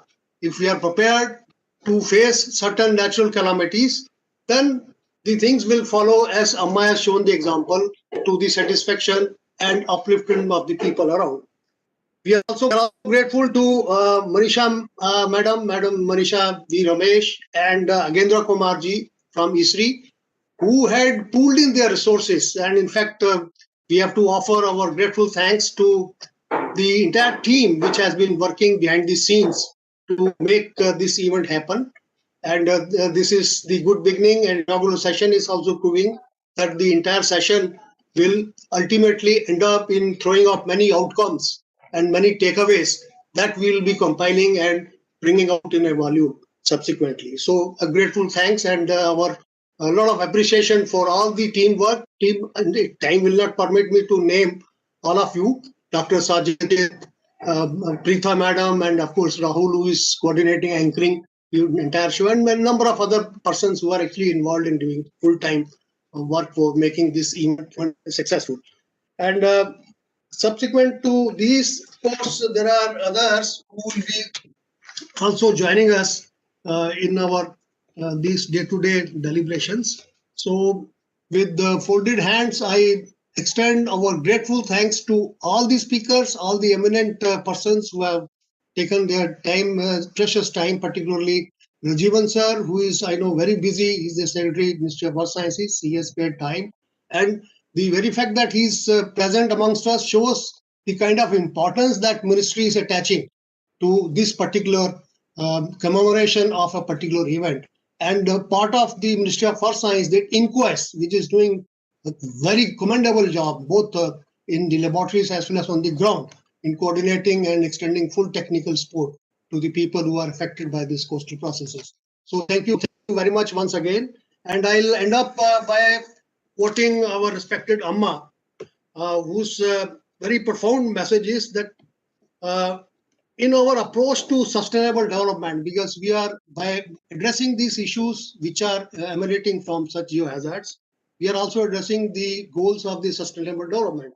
And Amma says, in our approach to sustainable development, we should not forget that it is by strengthening the people at the base of the pyramid that the entire edifice of our society becomes healthy and strong.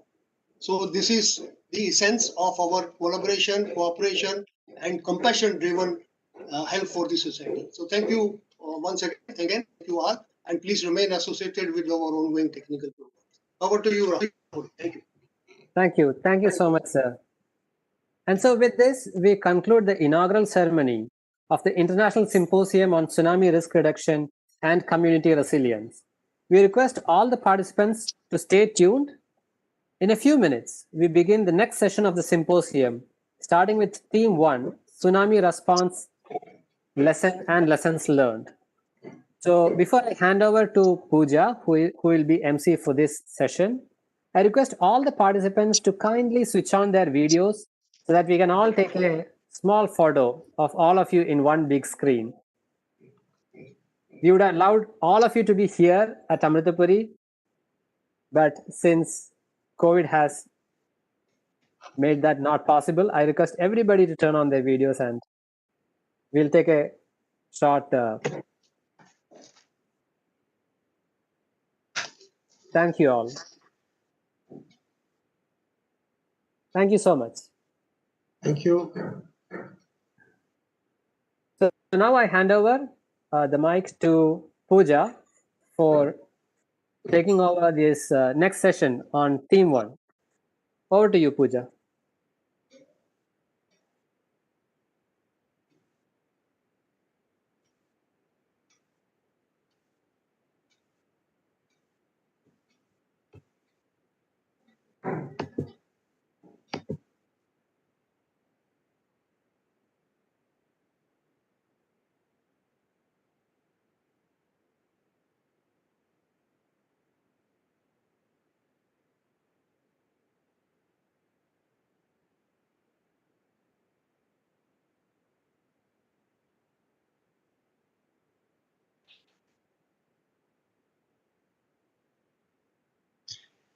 Good evening, everybody. We now commence a symposium. First theme is titled Tsunami Responses and Lessons Learned. A quick note to all our viewers that a Q&A session will be open for 2 minutes after each keynote speaker's presentation. We now welcome our first keynote speaker for the evening, Dr. Patrick Kilby. Dr. Kilby is a senior lecturer and convener of the Master of Applied Anthropology and Participatory Development Program and the Adjunct Associate Professor at Humanitarian and Development Research Initiative at Western Sydney University. He has published 2 sole-authored books on NGOs, one dealing with women's empowerment and Indian NGOs, and the other, A History of the Australian Council for International Development. His current work is on the history of foreign aid. Thank you for joining us, Dr. Kilby. I now hand it over to you.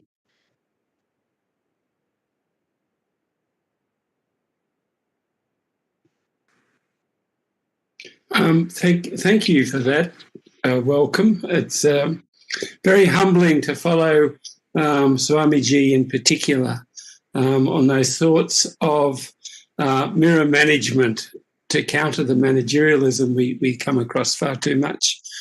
I'd like to thank, first of all, the joint host of this important symposium, in particular the Ministry of Earth Sciences, Esri India, Amrita's, and of course the prestigious role as UNESCO's chairs, in particular the chair of Gender Equality and Women's Empowerment. And I'd like to particularly thank Manisha for approaching me. It was only last week, or seemed not very long ago, to say, would I be prepared to speak? And of course I am, because it's an important time. And I have a long association with India. Swamiji mentioned the Bhuj earthquake. I was in India at the time. I wasn't involved directly. I didn't want to impose myself, but I was stunned at how well India organises itself with disasters. And so my talk builds a little bit on that, and also the fact that I did some work for NGO responses post the 2004 tsunami. And so what I want to talk about in particular is to reflect on what we might call the community level responses, and in particular themes of the local community and their role, and certainly the presentations we've heard, particularly with Amma, just humbles us in how important those responses are. Of course, gender issues are central. And then thirdly, I'd like to reflect on some natural processes and how often they get overlooked in some of the rebuilding and reconstruction.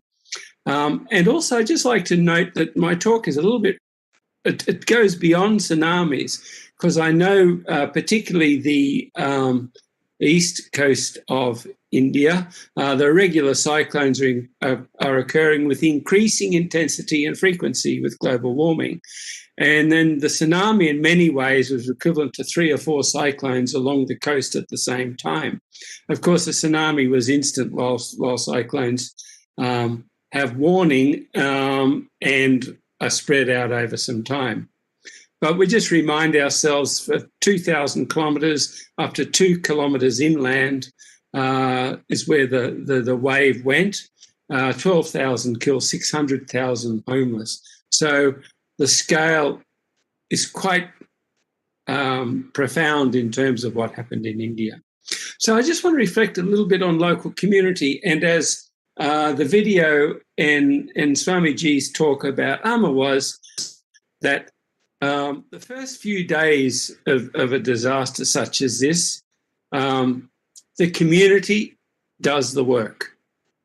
They're responsible, and other local groups around. They're on their own. And as you notice, the local government took a week to even work out what it might do. And often in India, the army may come in relatively quickly, and they certainly did in parts of the tsunami, and they certainly did in the Bhuj earthquake. So, but the interesting thing is, and then NGOs build up their capacity, both local and the larger international NGOs, and they come in dribs and drabs over the following 2 or 3 weeks. But the thing I noticed in the work I did at the time is all these groups of people tend not to talk to each other. My study found that the local NGO network was largely ignored by both the larger international NGOs. They used to have separate meetings and not go to each other's meetings. And they're ignored by local government, and the local community tends to get left out in a lot of these conversations.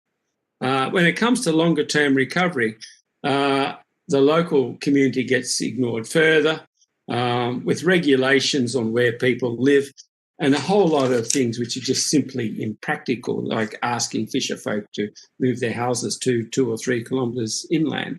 So my first message is the groups responding in that first period of time need to talk to each other, and how that happens is one of the big challenges we face. The second issue is around gender, where women tend to be treated more as victims rather than active agents in this. The women support the fisher folk, the fishermen. They do a lot of coastal fishing themselves, as well as marketing of fish. They're the ones who go into mangroves to collect crabs, prawns, etc. So there's a whole life of women around.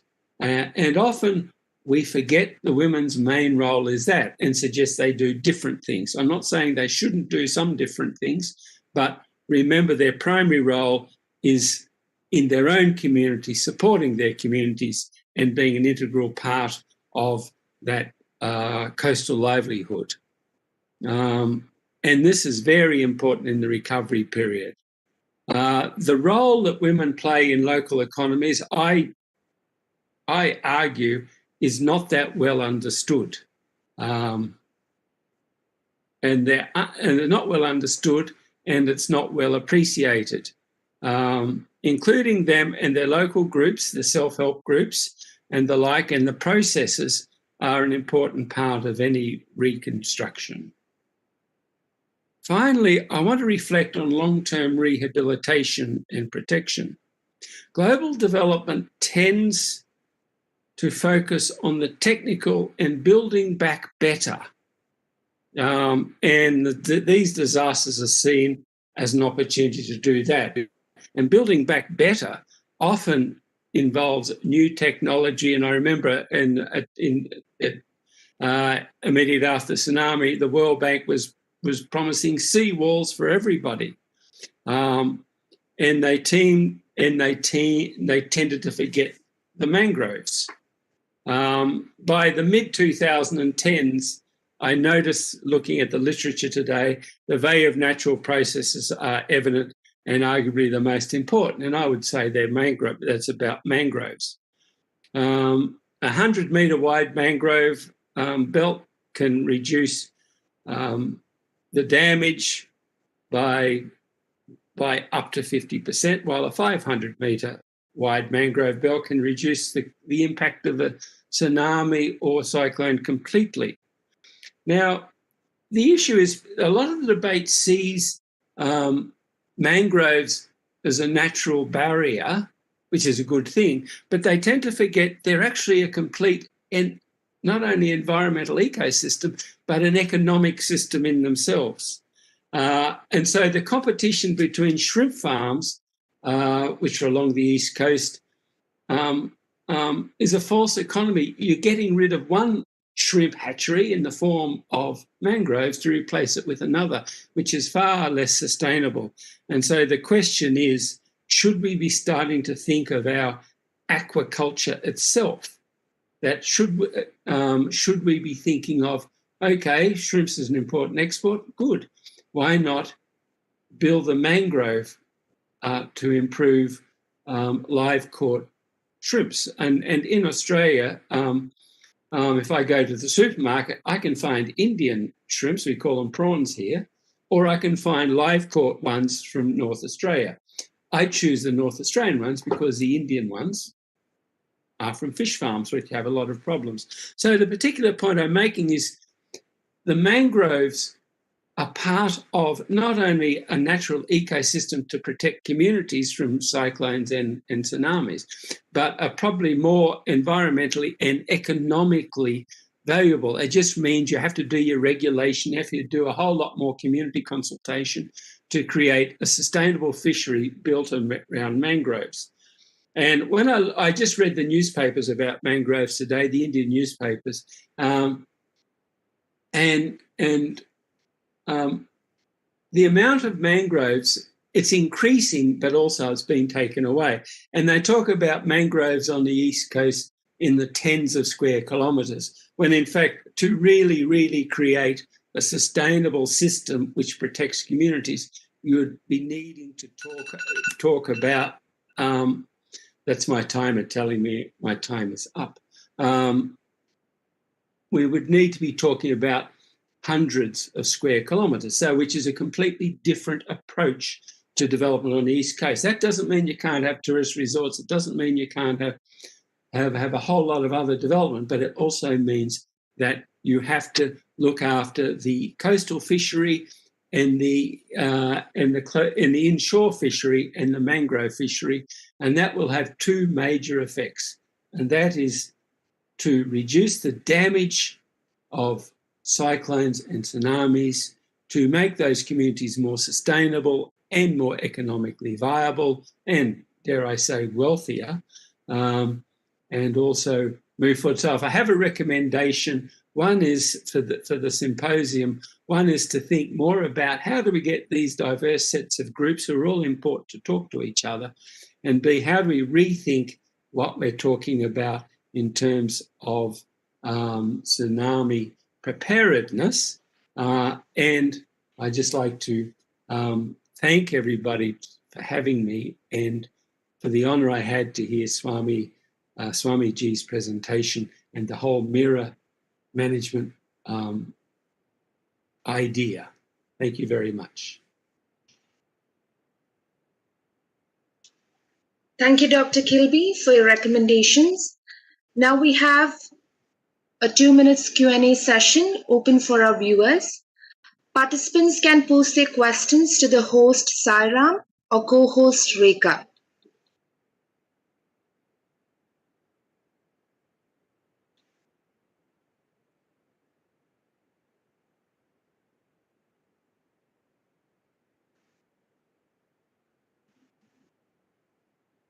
I repeat, participants can post their questions now to the host Sairam or co-host Dr. Rekha.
Professor Patrick, this is Manisha. Are you able to hear me?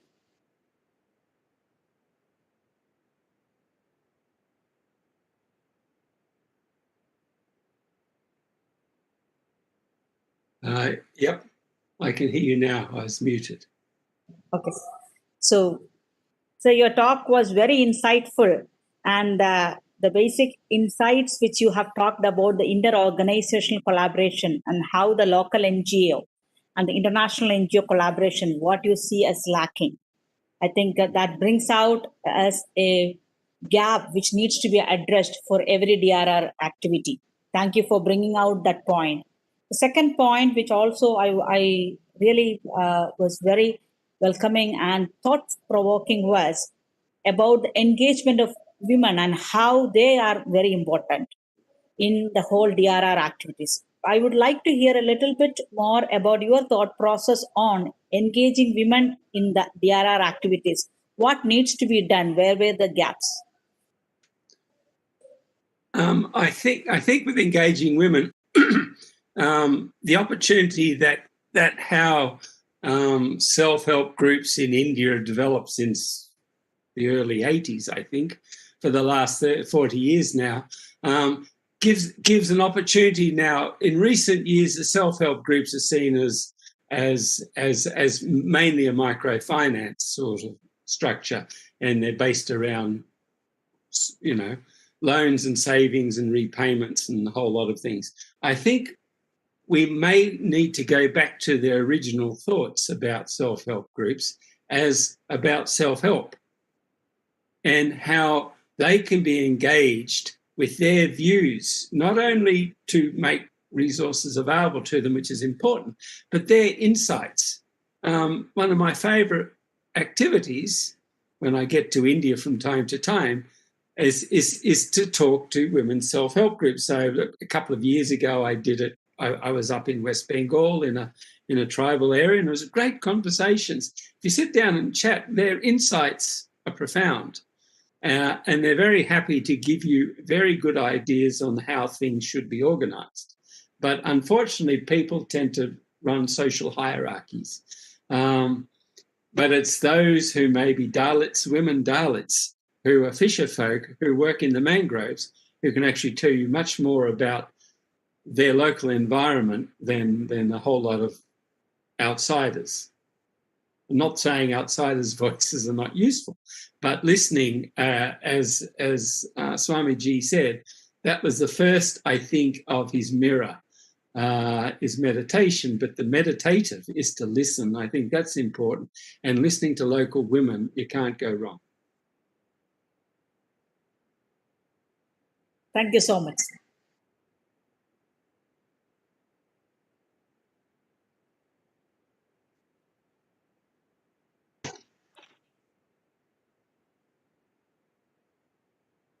Thank you once again, Dr. Kilby.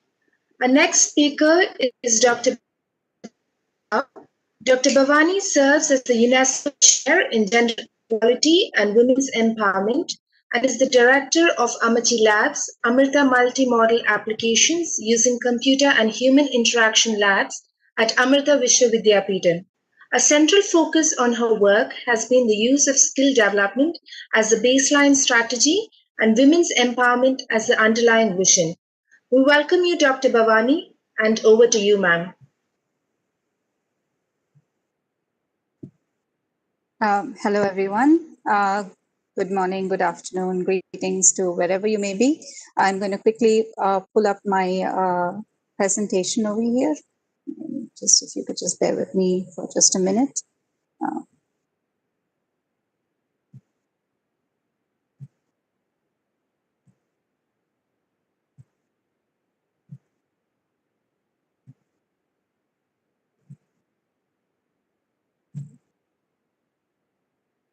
Are you able to see my screen?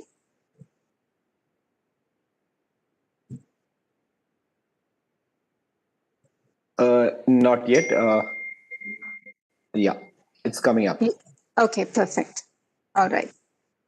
So it's actually there are times when it's really nice when you're positioned to talk after certain really exciting speakers, because there's so much that you can reflect on what they have said, and it really adds to the conversation. And in many ways, there's some of what I said which is redundant, but there is some of it that I am re-emphasizing, so the points will actually it comes closer to home. And it's interesting when the findings or what people identify as important is the same. It means that that particular topic is just so much more important.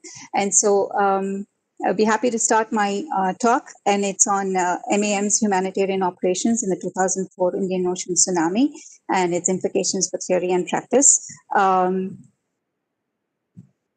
lot of what MAM has done was presented very briefly by previous speakers, especially by Swamiji, and you saw a little bit of it in the video that was presented. And what I will do is kind of take you through the finer details of the interventions and tease out some of the lessons that what I feel are very important and could actually inform disaster response, not just for the tsunami, like Dr. Kilby said, but and others have said, but for the world at large. And yes, re-emphasizing what Olara Otunu said, you saw this in the video also, he came personally during the aftermath of the tsunami and saw the work that was done by the MAM. And he was the first person to identify that there's a lot to be learned from what was being done over here, because there was something that was definitely different about the approach that the MAM was taking. And so he thought that this was very interesting. Now, if I may just position MAM in the context of tsunami and not just disaster response, but as an organization, the MAM is actually both an INGO, and in the case of the tsunami, it was also an LNGO, which is a local NGO. So when you're talking about international NGOs, you're talking about large organizations with multiple capabilities who can do a lot of, some of them can be very differentiated in the tasks that they do, but some of them can do a lot of general work. So different capabilities, but present in different places. But at the same time, at a very grassroots presence also. So this is the kind of unique advantage that I think MAM had, especially in terms of the tsunami response. It holds a UN ECOSOC consultative status, and the amount of money that was pledged to the tsunami was $22 million, but what ended up being spent was way more than that. When it came down to the actual 3 years later, when the accounts were settled, it was way more than that. And I think to date, there's been easily over $100 million spent towards disaster relief, and 30 very major large-scale disaster relief efforts have been taken up by the MAM. And just a quick glance internationally, where we've been active, it's like all the major disasters from the 2001 Gujarat earthquake have had an MAM presence within India, but also in the United States, in the Philippines, in Haiti, and in Japan, where there was a large tsunami quite recently. So this is just the direct presence of Embracing the World, but with our partner organizations across the world, in every single local disaster relief efforts has an MAM affiliated organization, which we cover under the larger umbrella of Embracing the World. These smaller organizations are involved in grassroots level activities in all disasters across the world. So the first major, I would not say it's the first, but it's the first major disaster relief effort was actually for the 2001 Gujarat earthquake. This was the one actually that really triggered the need for actually setting up a national disaster management plan within the country, and nothing was structured around disaster response till the 2001 earthquake. And MAM was there within hours of the earthquake. People were mobilized from the grassroots level itself, but then people from AIMS, doctors and surgeons and nurses and paramedics from AIMS hospital that is managed by MAM flew over to Gujarat on special chartered flights, and right from bringing out the bodies from the rubble all the way to building houses and entire villages was done by MAM. So MAM rebuilt 3 entire villages in Gujarat. So the activities included cleanup, emergency supplies, medical aid. They built 1,200 homes in total, reconstructed 3 villages, which included roads, community halls, playgrounds, places of worship, just the whole thing. And I think Swamiji touched upon the fact that the people from Gujarat were so grateful, and they were so included. They were very much a part of the conversation and a part of this process of rebuilding their villages, that when the tsunami struck home, the people from Gujarat actually traveled all the way to Kerala to help rebuild houses that were in and around the ashram area, near the ashram area. It was very moving to see that kind of participation, that kind of response from people that you've worked with before. And just giving some highlights on some really large disasters, not going into all the, but what are all the disasters we've participated in. There was also the flash floods in Uttarakhand. I think everybody remembers this very graphic image. And again, here MAM gave medical aid to over 8,000 people were treated. There was reconstruction of 20 Anganwadis, which is children's places where children are actually educated, 4 villages and 2 schools. And the thing is that the disaster relief efforts in the Uttarakhand area were probably the most challenging of all the disaster responses because of the altitude and just the access to supplies and getting things done. It was quite a challenge. So the effort was Herculean as far as the 2013 Uttarakhand floods was concerned. Another one that I would just quickly mention is the Bihar floods. This is in 2008. And again, Embracing the World and the Mata Amritandamai Mutt was present in several villages that were completely interior. These are the places that were like probably the last that people could reach. And apart from immediate medical assistance, they were built and food. They also built temporary shelters for the people who were impacted and displaced, as well as all basic supplies were given. And the team rebuilt 17 temporary shelters, and that housed 1,500 victims. And they provided medical aid to over 50,000 people. And now we get down to the main topic, is just the 2004 Indian Ocean Tsunami. I won't go into the statistics of how many people were displaced, but just focus on India and the areas that we were working in. Our tsunami response focused on in India was in Kerala, Tamil Nadu, Pondicherry, Andaman and Nicobar Islands, as well as in Sri Lanka, in 3 different places. I think one is Hambantota and a couple of other places. And I will quickly take you through the details of the responses that the MAM conducted post-tsunami and during the tsunami. So I think we all have, I think those of us who were there during, in any way connected to the coastal areas in India, I think have a very vivid memory of the tsunami. And even if not, I think the images that were flooding our media is something that still lingers with us today. And for the people who were a part of MAM, especially at the Amritapuri campus where I am located, this was something that I think none of us would ever forget, because the scale was so big, it was so unexpected. So the uncertainty of the disaster was huge. The magnitude, the severity was also tremendous.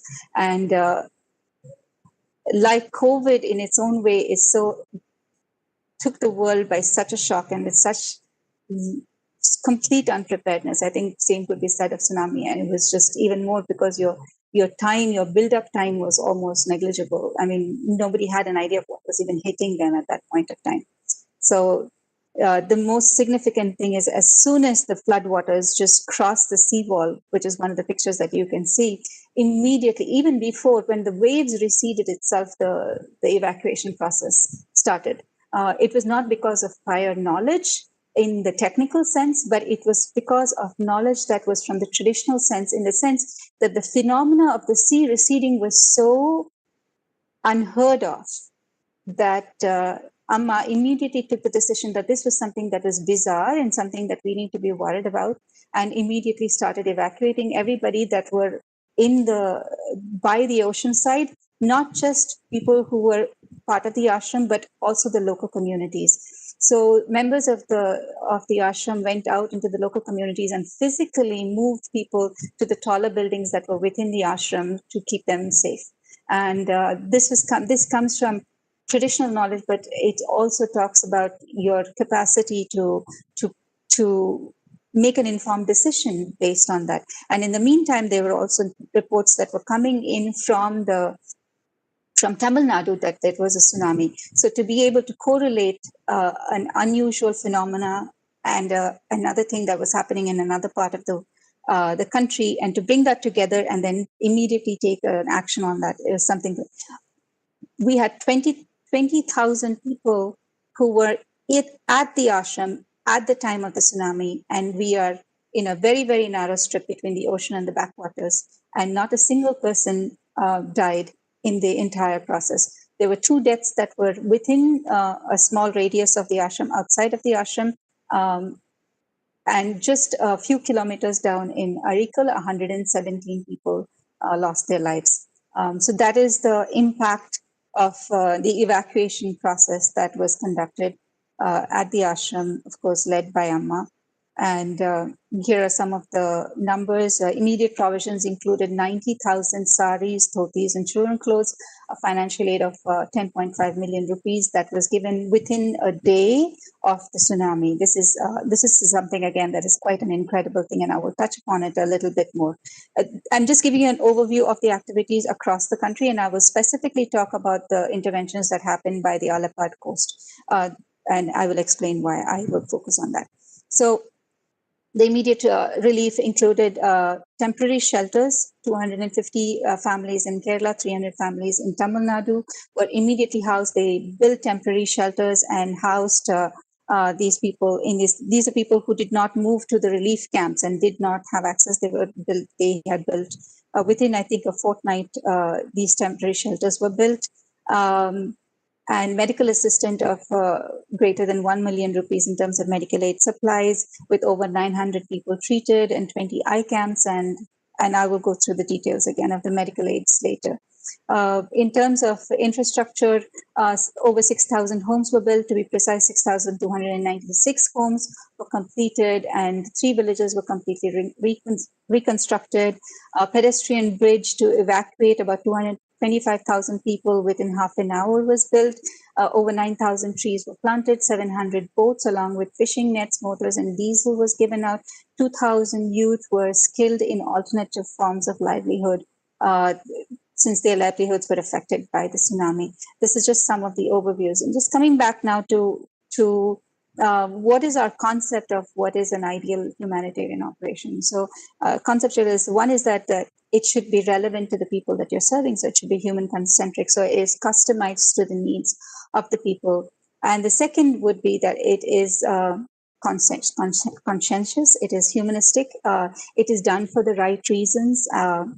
And third is that you're working under very severe constrained conditions. So it's very project-oriented. You have to get something done in a very short amount of time, and it has to be efficiently done. And these are some of the main ideas that come up when you're talking about humanitarian operations and how effective and efficient humanitarian operations might be. And so here I would... So the nature of activities is reflected by the human-centric, and the organizational culture. How do you approach these problems is the humanistic side of it.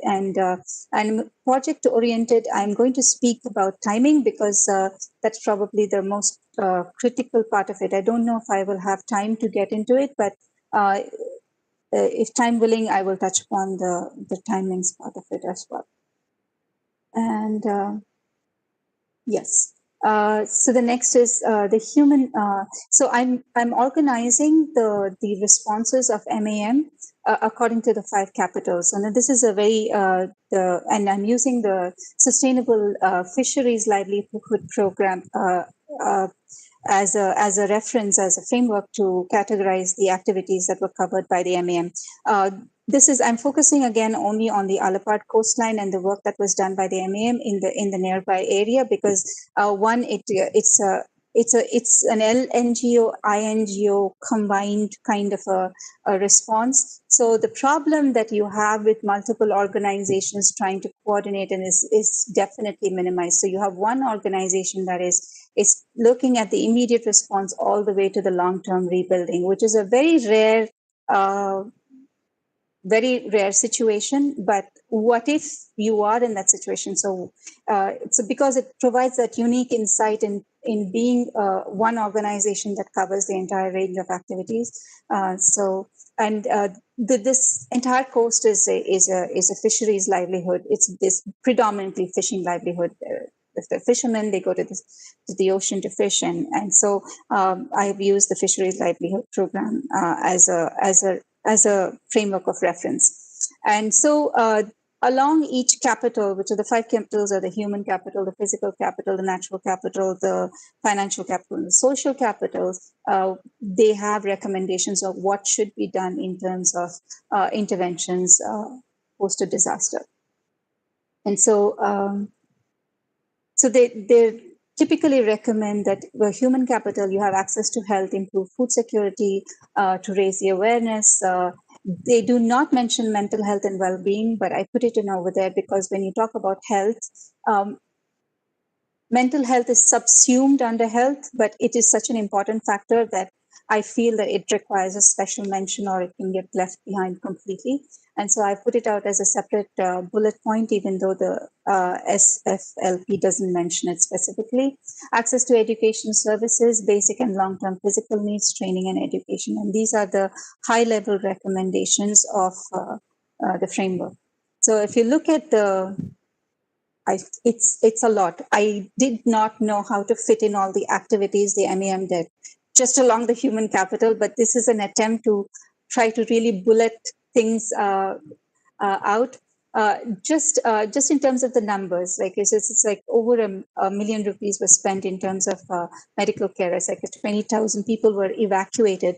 The evacuation was done with so much of sensitivity, like Swamiji mentioned, that the families were actually reunited before they were evacuated. So they were first moved. There's two stages of evacuation: first from the floodwaters to higher levels for safety, and then safely across from these tall high-rise buildings that were there on a island peninsula to mainland across the backwaters. So there was 2 levels of evacuation that had to take place for over 20,000 people.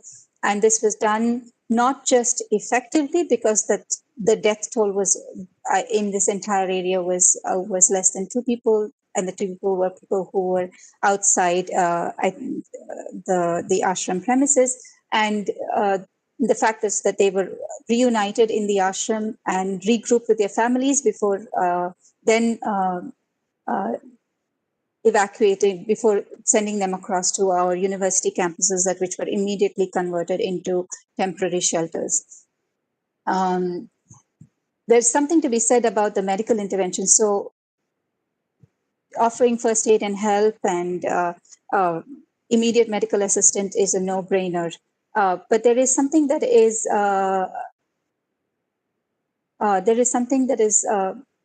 even more interesting over there. So there are long-term chronic ailments that tend to get left out in the need to address the more critical cases that come forward. So whether it's hypertension, diabetic medicine. But something even more interesting than those is the need for eyeglasses. What if you lost your glasses in the confusion of the tsunami? So down to those kind of details, people's needs were met. And this was met literally within days of evacuation. Coming to food security, so 7.5 million meals were served. It was served for the entire coastal area, for everybody who was in the camps, not just for the camps that we were managing ourselves, but for several camps that were in the area, in and around the area. I think there were over 25 different camps that were serviced in terms of providing for food by the MUT. The interesting thing over here is these are the little details that I would like to tease out. The food that was made to the taste of the fishing community. They have their own recipes and they have their own thing, and they're very used to having fish. So the ashram is vegetarian, but they made the food in such a way that the taste resembled the kind of food that the people from the village would normally make for themselves. So there is something to say about that familiarity of the food. So it was very tailored to the needs of the people. There was the series of interventions that came from the AIMS hospital, which is in Kochi, which is a little distance away. So regular visits in terms of raising awareness about epidemics that could normally follow a disaster. At the same time, a huge move towards mental health and well-being. So whether it was psychiatrists and psychologists came, they did a lot of assessment of the local communities, but there were so many interventions that started right after in order to help people deal with the stress and cope with the disaster. So whether in terms of children, in terms of art therapy, music therapy, storytelling, poetry, yoga, meditation, it's like there was a myriad of activities that involved both children and adults in therapy, and just in therapy. And so I will show you some pictures of those things later, but There's also education services. So a lot of the children who were in the coastal areas went to schools in the mainland. So transportation, school fees, books that were destroyed during the tsunami, this was all provided by the MUT for the children, so that there was no discontinuation of education. And those whose schools were also destroyed were temporarily schooled in the educational institutes that were run by the MUT. Basic physical and long-term needs, like I said, apart from things like eyeglasses, but things like sandals and sleeping mats and sheets and clothes and toothbrushes, and this by the tsunami struck in the morning, and by the evening, everybody had a pair of clothes to wear. They had a full care kit with toothbrushes, anything that they could possibly need. That they would need, because they did not have their essential items with them, was given before the day ended. Apart from this, the long-term educational needs, about 2,500 people were trained in alternative vocations. It was a very interesting strategy about the vocational education and alternative vocations. One person from every family was trained in an alternative vocation, so that if you depended on fishing as your livelihood, you had an additional source of income that did not depend on fishing as a livelihood. So one person from every family was chosen and trained in an alternative income source. And this was it was an interesting strategy. Let's talk about the social capital. It's the community cohesiveness and bringing people together and working with them as a community. So this was started something from the very beginning. Of course, it is natural, like Dr. Kilby said, that people get together in the immediate aftermath. People come together, and the local people can really pull through disasters, but to keep that cohesion and keep that moving, it takes a lot of work, because after that initial phase, things tend to fall apart. So again, there was, I'll go through the details.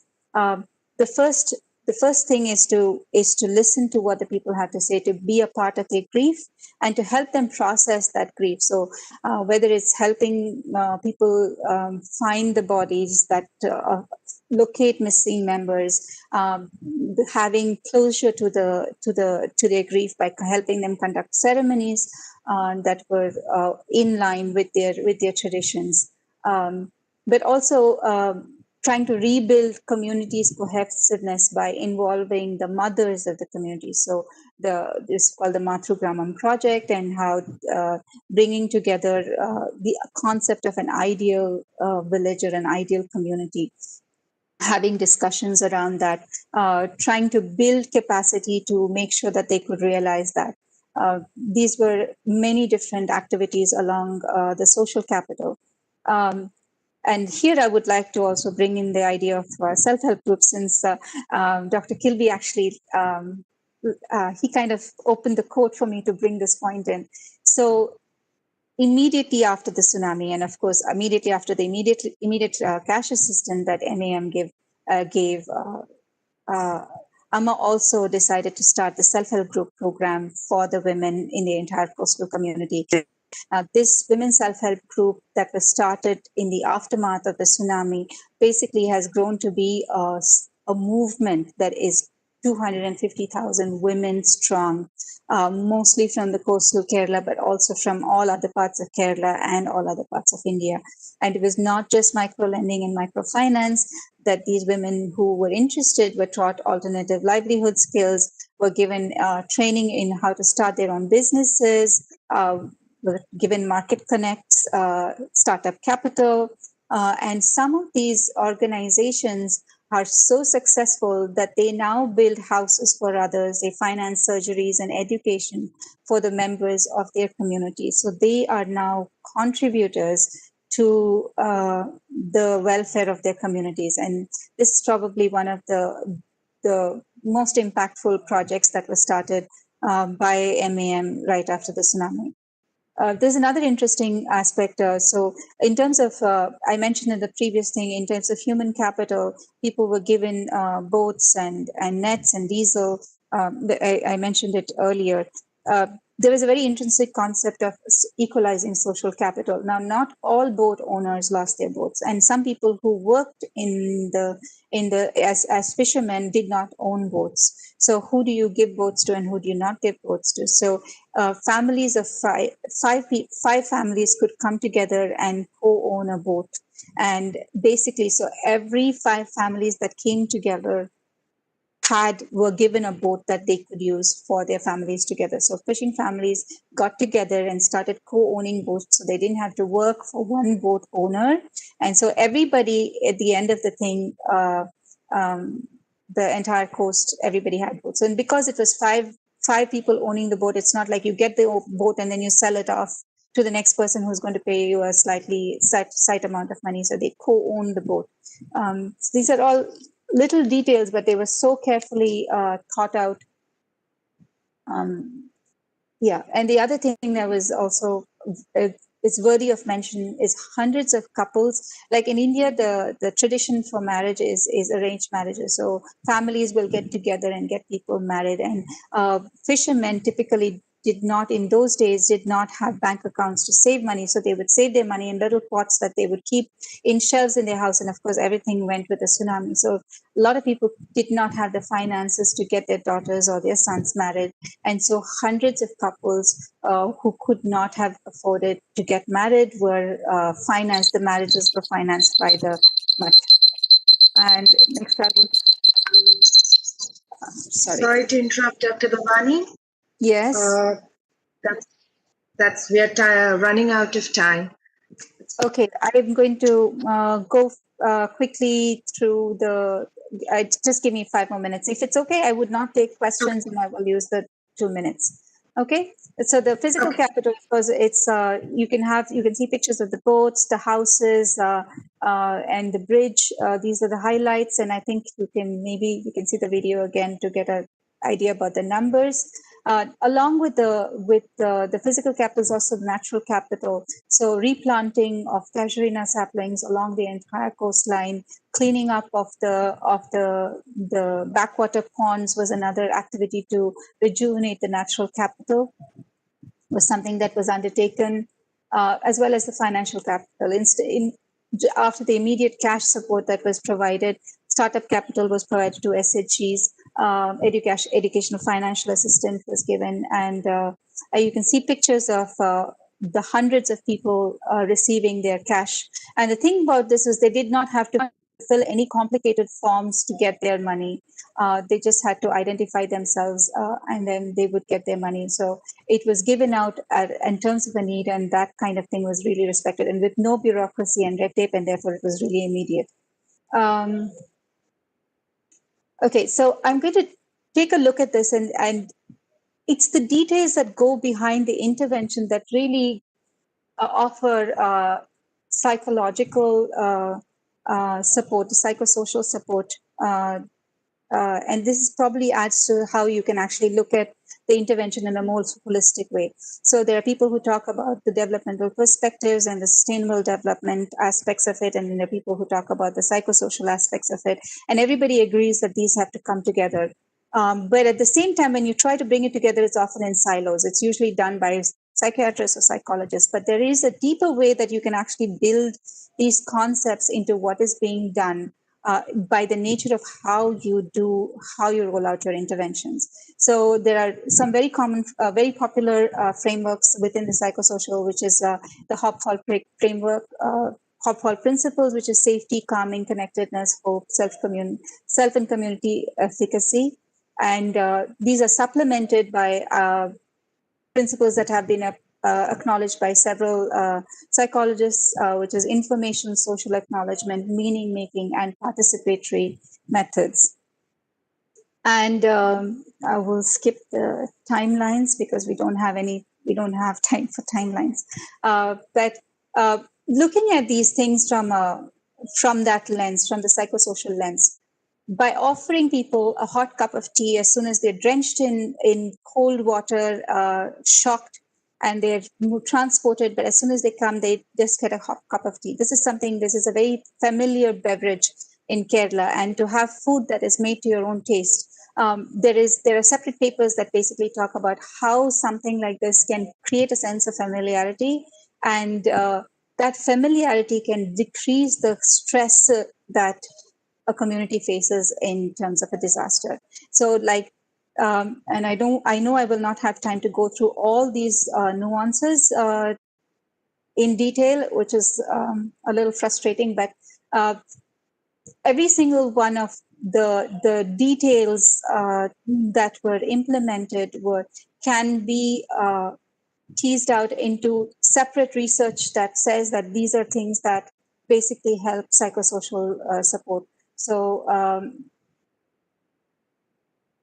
going to skip this. I'm just going to come to how does the organizational culture actually support the psychosocial principles. And if you see, these things kind of tie back to what Swamiji had talked about. So the main points of the organizational structure is I would say that there are three important things: the motivation, the knowledge, and the action part of it. So when the motivation is driven by compassion and the knowledge has both an empathetic knowledge and a deep understanding of what the communities needs, but also supported by actual scientific facts and is processed with discernment, it leads to, and in terms of action, it should have an altruistic agenda, in the sense that you do not expect something back from the community that you give. The second thing is that action should be very resource efficient. There is one thing that is a hallmark of MAM activities is resource efficiency. This is something that even today plagues the NGO world, especially INGOs. When an INGO often goes into a community that is impacted by disaster, there is a huge drain on the local resources. And the concept of resource efficiency, that you should be, if you are a responder, you should be able to live your life and your needs equal to that of those who are impacted. This is something that is very critical. This kind of resource efficiency is something that I would think is a hallmark of an efficient disaster response, and it's something that is missing to date in any disaster site that I have visited so far. And this is, I would say, would be the organizational culture. The way the organization functions is a very interesting thing. So you have a compassionate leader who is the center of activities, and you have a lot of trained volunteers who are very aligned to the culture of the organization. And in times and affiliated with this compassionate leader are people with a highly skilled professionals, whether they're the doctors from the hospitals or the professors from the universities. They're affiliated very closely with the leader, and you have a whole host of local volunteers. And in times of a disaster, what happens is that you have, oops, are you able to see what I'm,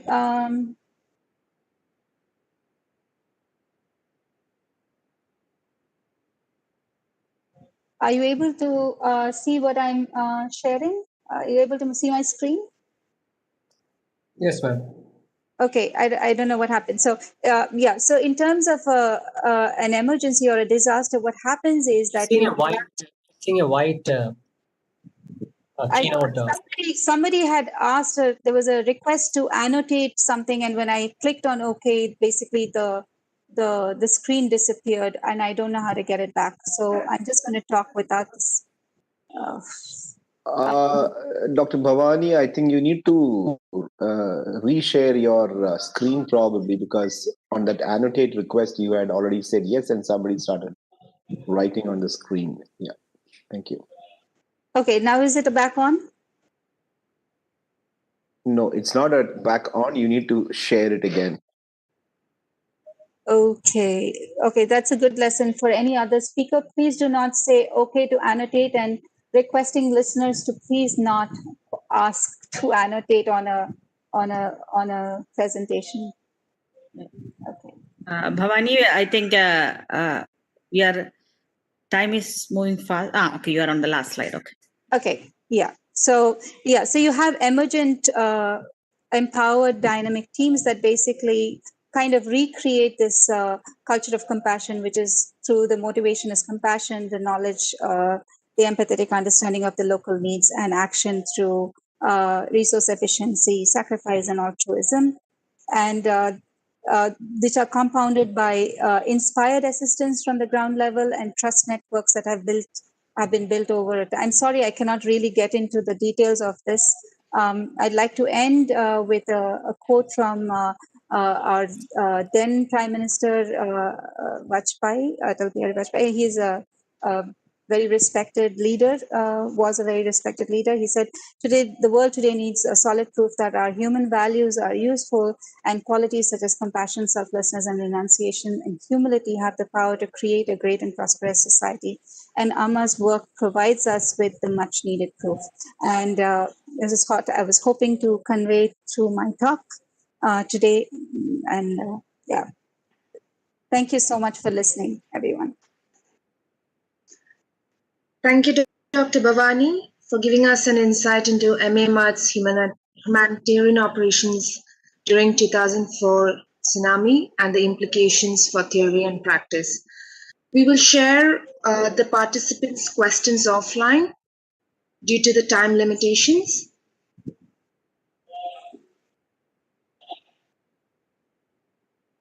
Our next keynote speaker is Professor Hari Srinivas. Due to urgent commitments, he will give his keynote now, followed by Ms. Madhavi. So Professor Hari Srinivas is currently the Professor of Global Environmental Policy at Kwansei Gongpong University in Hyogo, Japan. Before taking up his current post, he worked in the UN system for 18 years as Program Officer at the United Nations Environment Program in Osaka, Program Associate at the United Nations University in Tokyo, and other UN assignments. We welcome you, Professor Hari Srinivas, and I hand it over to you. Good morning, everybody. Let me get my presentation online. Are you seeing my PowerPoint? Yes, sir. Thank you. Wonderful. Ladies and gentlemen, I will be taking up one element of the Indian Ocean tsunami that is not traditionally covered, which is the environmental impacts of the Indian Ocean tsunami. Much of what I'm going to talk about today is derived from my work at the United Nations Environment Program, specifically the Joint Environment Unit that was set up between UNEP and UN OCHA. We were in Banda Aceh and several of the locations immediately after the Indian Ocean tsunami for about a couple of weeks, assessing the damage and guiding the international response to the tsunami within the UN system. So much of what I'm going to share with you, the lessons learned, is based on these initial environmental assessments as well as subsequent disasters, which helped us understand and shape these things over the years. As you can see, when you talk about environmental disasters, when you talk about disasters in general, there is a lot of environmental preconditions and problems that lead to disasters. A disaster in itself may not be dangerous, but when you talk of the impact of environmental degradation and its subsequent impacts on the disasters itself can be quite substantial. For example, soil erosion and deforestation can actually substantially increase the impact of a simple flooding, where soil erosion and deforestation are environmental impacts, but a disaster itself, like a flooding, it can either be created by these environmental consequences or things like that. So when you take any of the environmental impacts, whether it's deforestation, waste, destruction of mangroves, these are environmental issues, but they can have quite a significant or create significant disasters.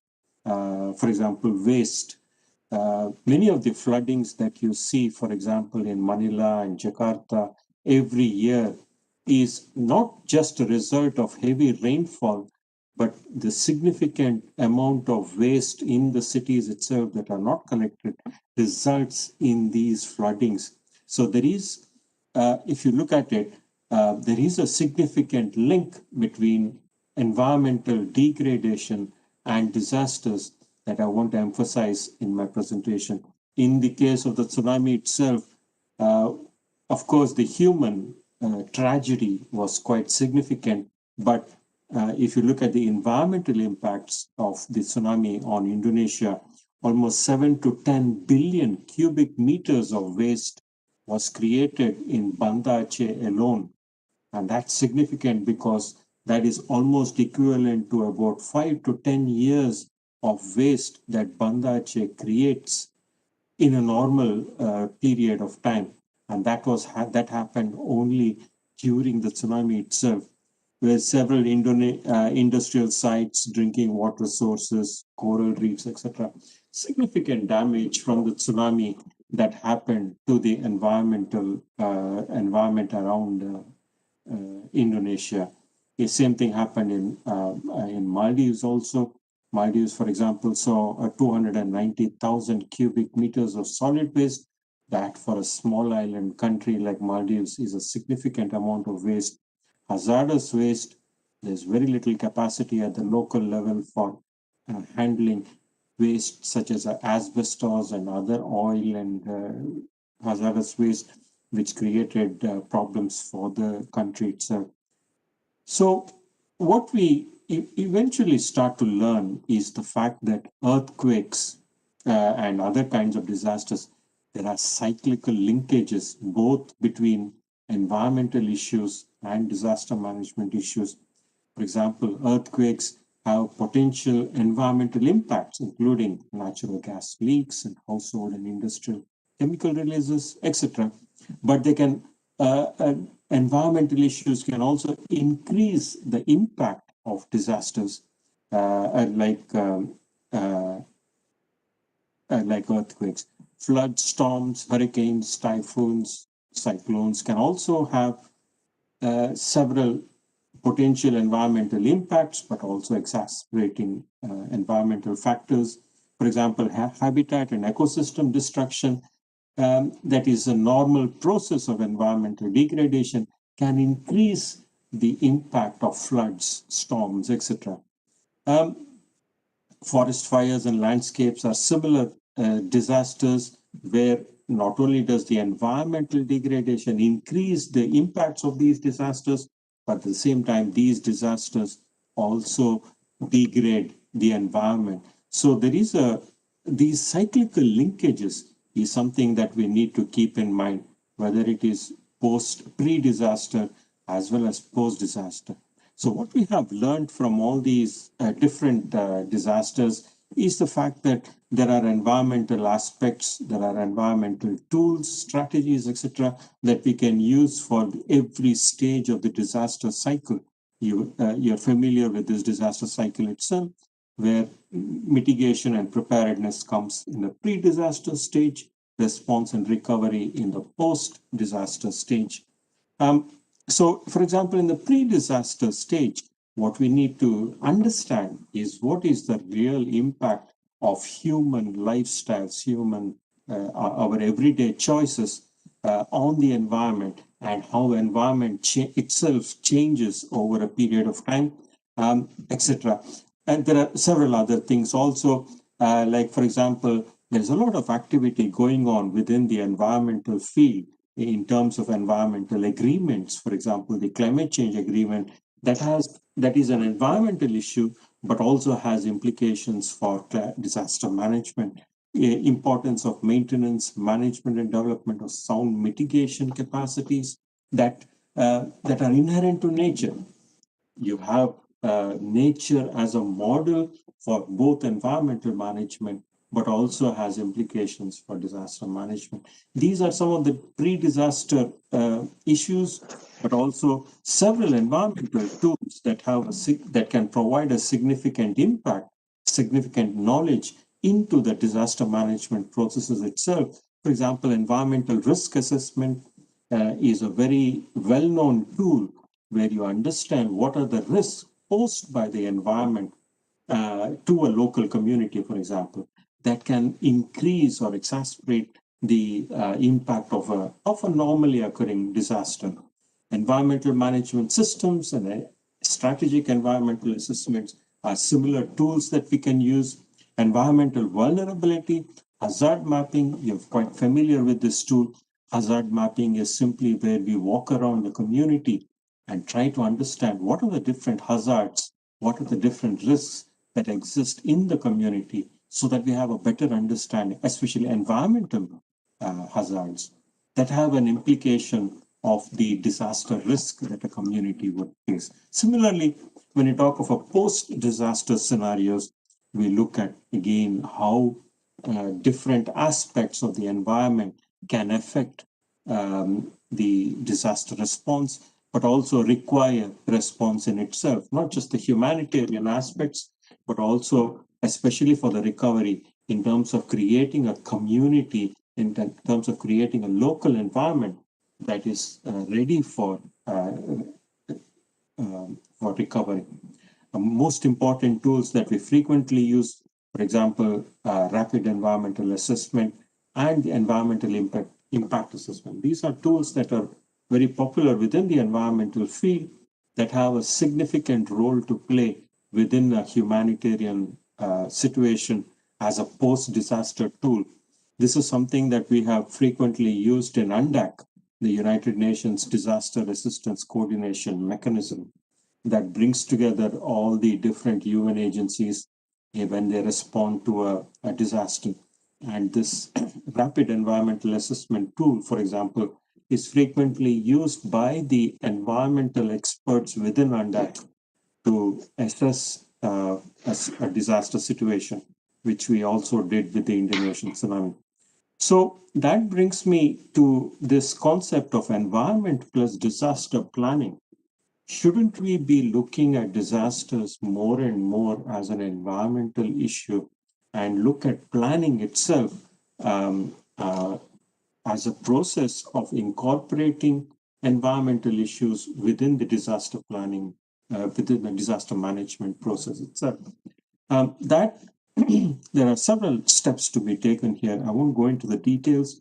For example, identifying the key stakeholders and establishing their roles, not just for the disaster response part of it, but also in understanding how environmental aspects, environmental risks and hazards affect the disaster process or disaster management and preparedness process itself. 4 key categories that we need to really look into when it comes to incorporating environment and disaster planning. For example, building local community capacity. How is it that we can support and build local capacities of people to not only prepare for disasters, but to also understand their local environment in a more significant way, create partnerships and alliances. It's important to make sure that environmentalists and environmental experts are involved in disaster management processes. This is something that we have learned very clearly from the different environmental disasters we have seen. Share and exchange of information. A lot of discussion is happening within the symposium itself on how we can exchange information. That has to happen between the environmental field as well as the disaster field itself. Develop learning and decision-making tools, just like the rapid environmental assessment tool that I was talking about earlier, where this is a tool that helps us understand the environment as a whole and the impact it can potentially have on disaster events at the local level. So when we had to help local communities, local institutions, governments to help find appropriate and sustainable solutions by generating a help desk kind of function, trying to help them in terms of interlinking disaster management and environmental management. Record and provide critical experiences and lessons learned. For example, as I said earlier, the Joint Environmental Unit of the UN provides these lessons learned assessments of almost every disaster that happens, major disaster that happens around the world. And these situation reports provide a very insightful idea of how environment has affected the disaster and how the disaster event itself has affected the environment by building a forum of exchange, for example, etc. So my main point here is the interlinkage of disasters and environmental management areas in terms of integrating them into a planning scenario. A number of issues need to be considered, for example, when interlinking in and integrating disaster and environmental aspects of the post-disaster planning as well. For example, appropriate environmental management and quick restoration. We talk about a humanitarian response a lot, but the environment also requires restoration. We need to restore the environment. We need to bring back the local environment to a state where recovery can happen smoothly. A lot of the previous speakers spoke about it, but not explicitly as an environmental activity. Proper waste management, as you saw with Indonesia and Maldives, the significant amount of debris that comes out of any disaster is something that we really need to keep in mind. And there are a number of strategies and tools that have been developed for debris management, water contamination, handling of hazardous and toxic material. These are environmental aspects that also appear in a post-disaster situation. So my main message is here, environment and disaster planning, need for broad understanding and awareness. We really need to bring these two fields together so that there is an exchange of ideas and experiences. Need to make disaster management a longer aspect of planning so that we can etc. These are some of the points. So a final message is ultimately, each disaster event is a reminder that something is not right with our environment. But right now, we treat environment and disaster management as a separate issues and something that we need to do more intensively. It's not difficult incorporating these two fields together because a lot of it is based on common sense. Ladies and gentlemen, that was a rapid fire presentation. I just wanted to open up your minds about the need to integrate environmental and disaster issues. Thank you very much.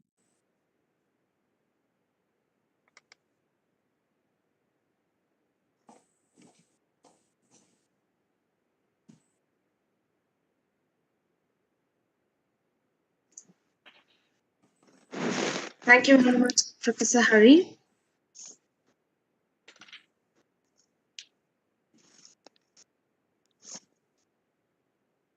Go ahead.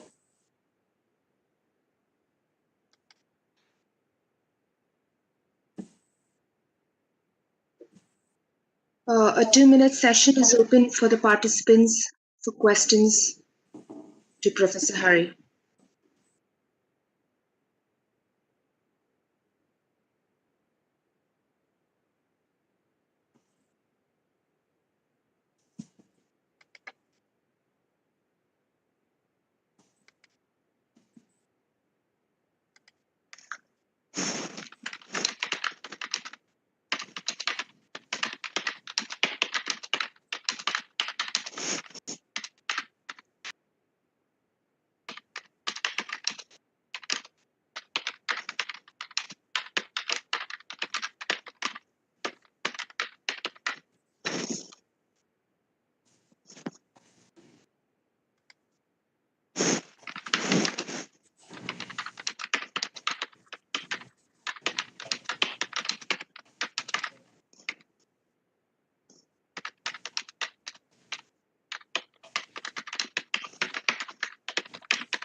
So the question from Shruti Anand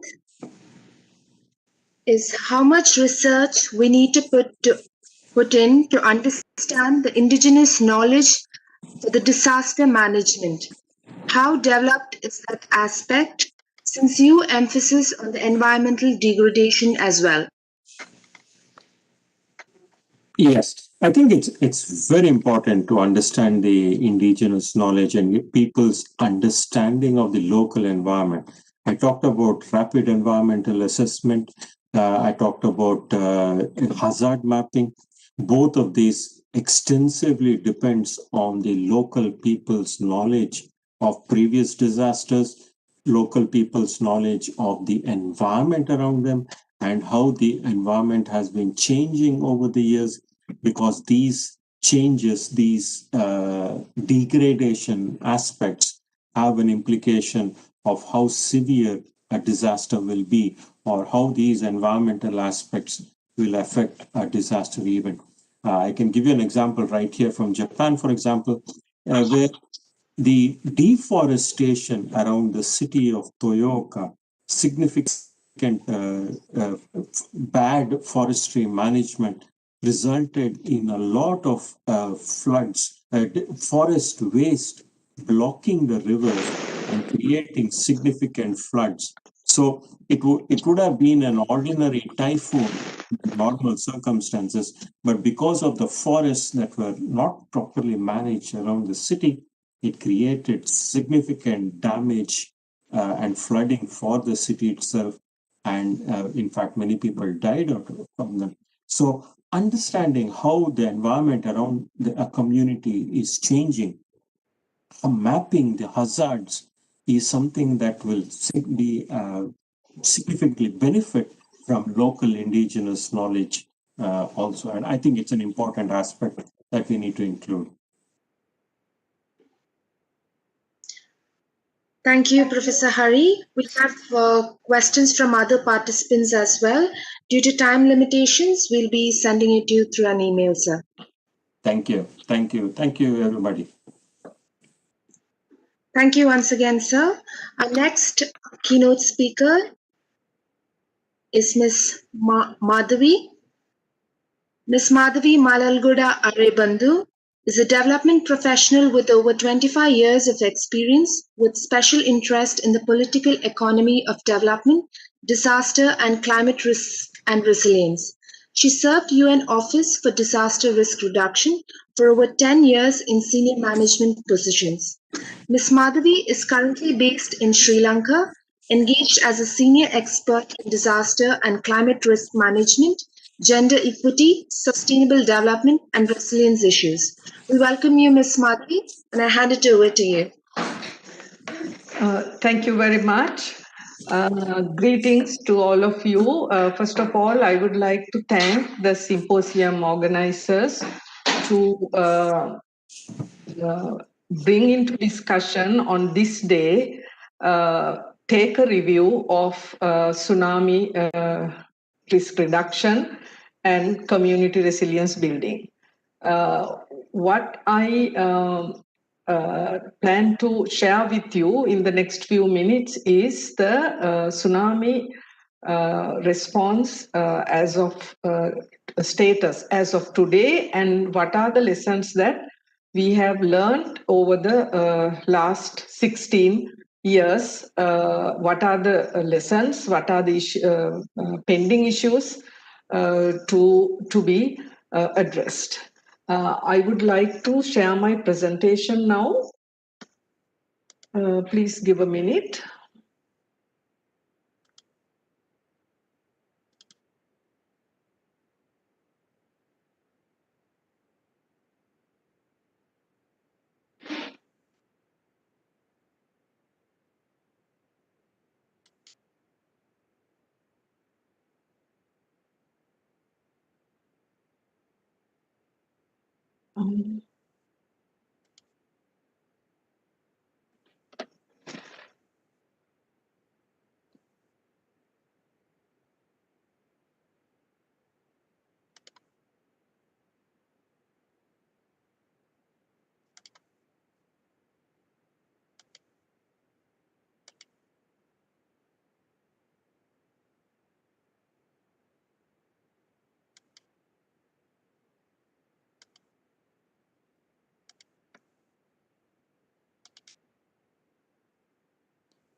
Hope you can see it now. Yes, ma'am. Okay, thank you. So first of all, what was the status when the Indian Ocean tsunami struck Sri Lanka? The tsunami waves hit nearly 2/3 of the coastal belt. And there was no early detection or warning systems, and there was zero awareness. The east coast of the country was hit first. The southern and western coasts were hit 30 minutes later. Because nobody had any awareness or understanding, or there was no system to detect or warn, even the people who got struck 30 minutes later had absolutely no idea or information what was happening. So the population and the government both were caught completely unaware on this day. The frequent hazards for Sri Lanka are floods, cyclones, landslides, drought, coastal erosion, the extensive hazards. And tsunami came as a high impact intensive hazard.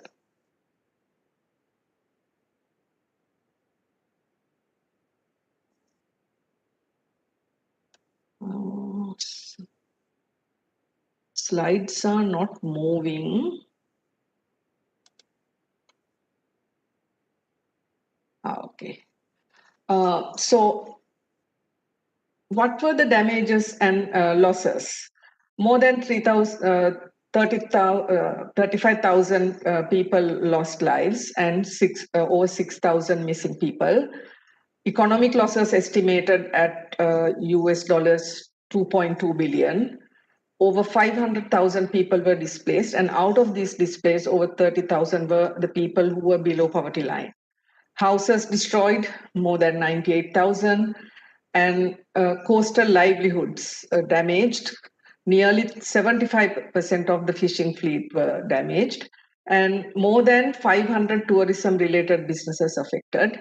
And what is uncalculated is the immense social disorder and the social costs. So what was the institutional mechanism the country had to deal with disasters? Before the tsunami happened, there was Ministry of Social Services and the Social Welfare Services, and there was a National Disaster Management Center. So as you could see with the ministry, the focal ministry being social services, it was very much, every disaster, its aftermath was taken as a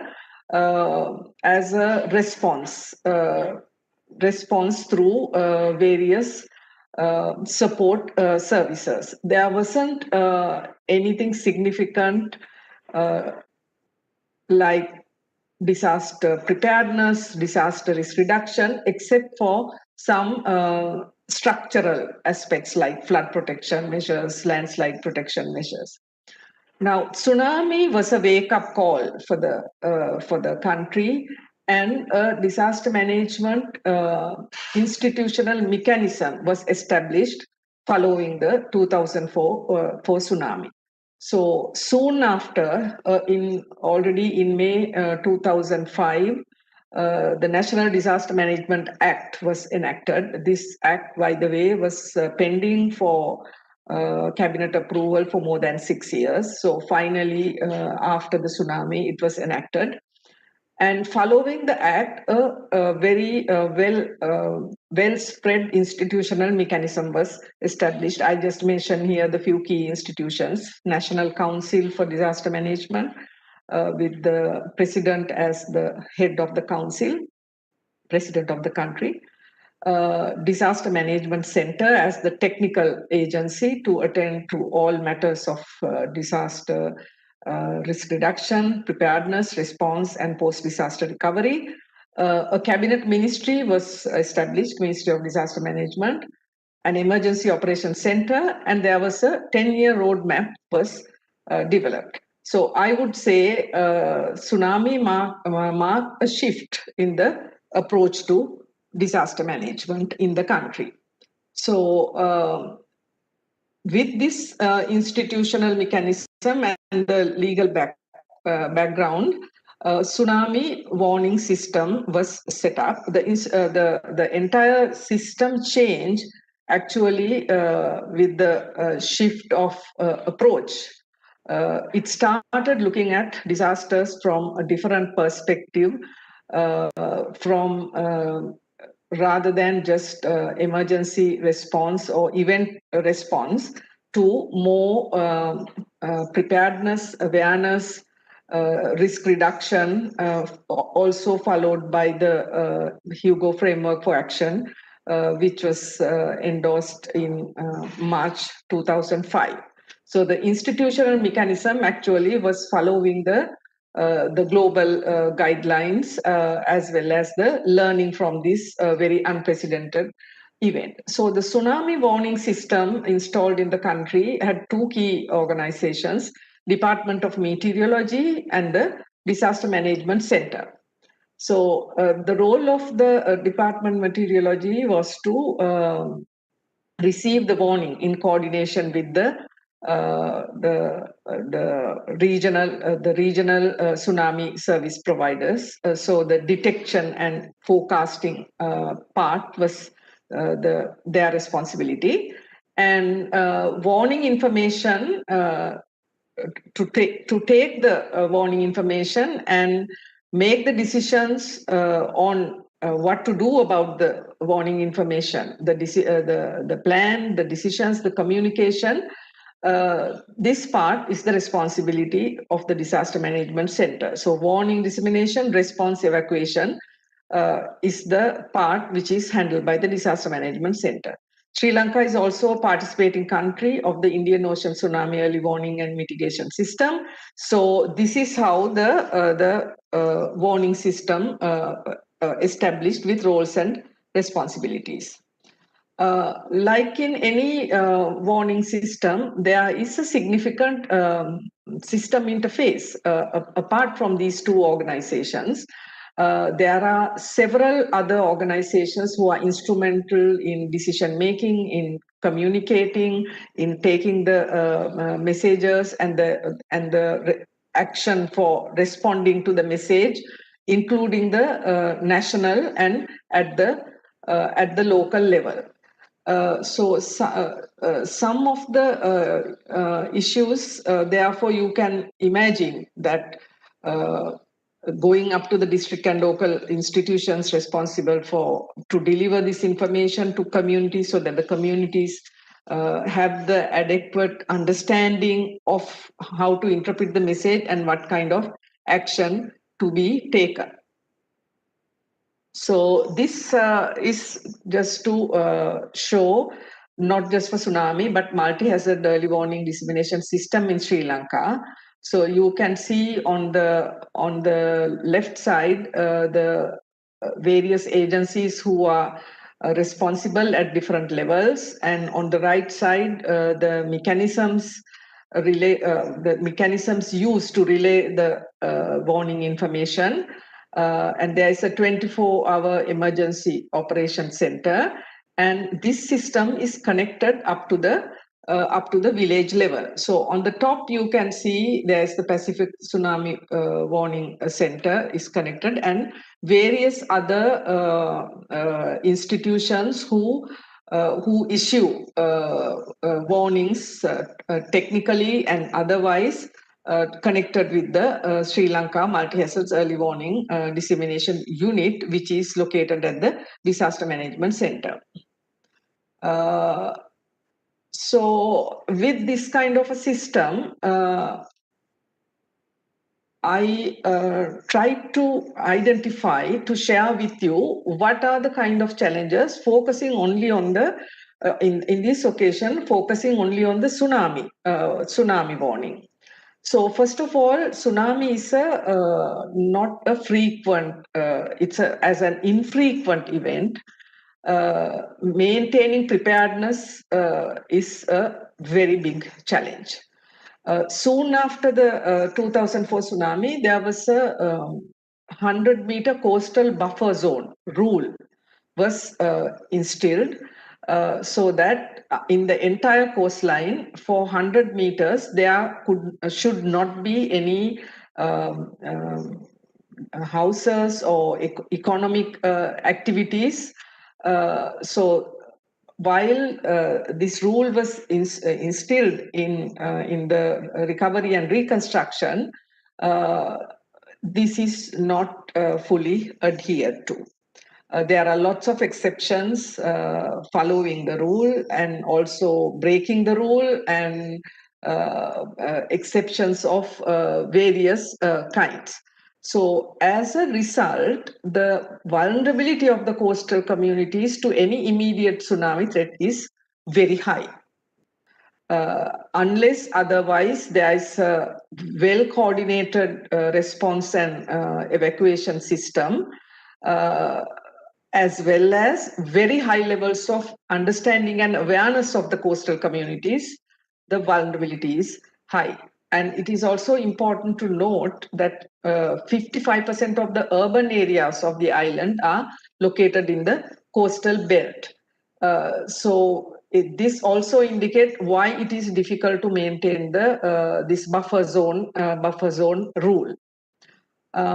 So that is a big challenge. And then for a tsunami early warning system to be effective and efficient, the procedures, the standard operating procedures, institutional coordination and warning system, they have to be very up to date. When you take an overview, you see a picture. Actually, this remains a challenge due to resource issues, due to knowledge and awareness issues, due to other priorities. So this is not really up to date. And as mentioned, there are capacity and human resource gaps.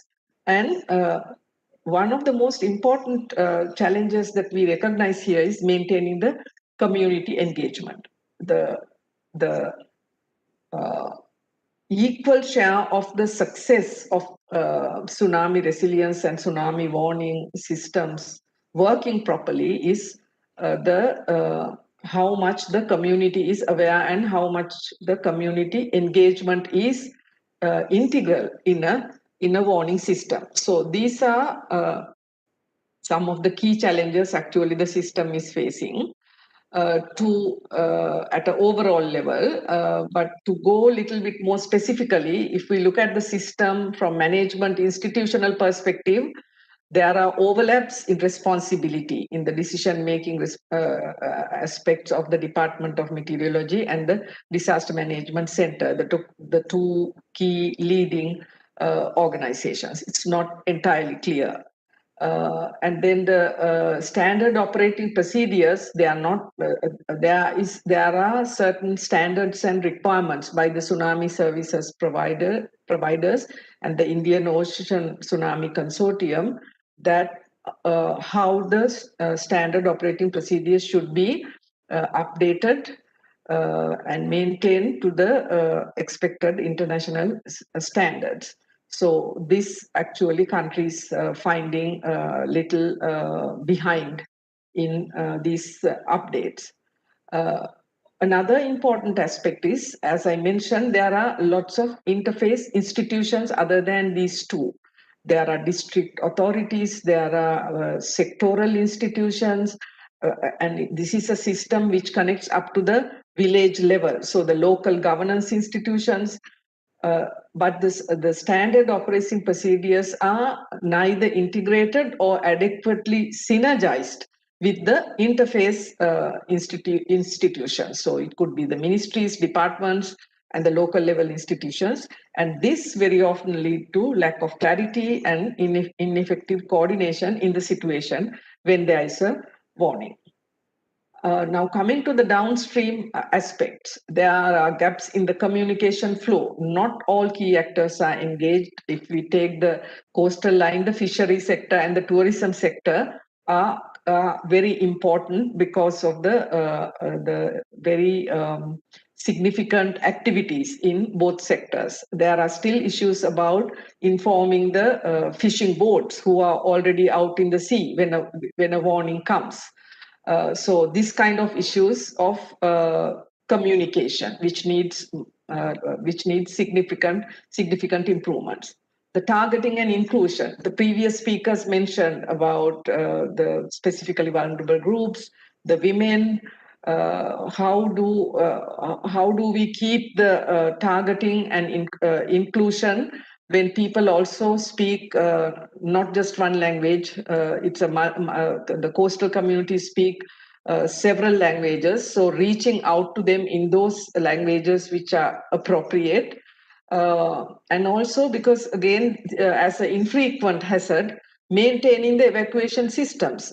Just after 2004 tsunami, all over the coastal belt, the evacuation routes, the safe places, the regular drills, these were conducted in the lead of the Disaster Management Center and other local and support of international organizations, and there was a strong community awareness and engagement. However, maintaining this kind of systems when this is not a frequent hazard, it is quite challenging.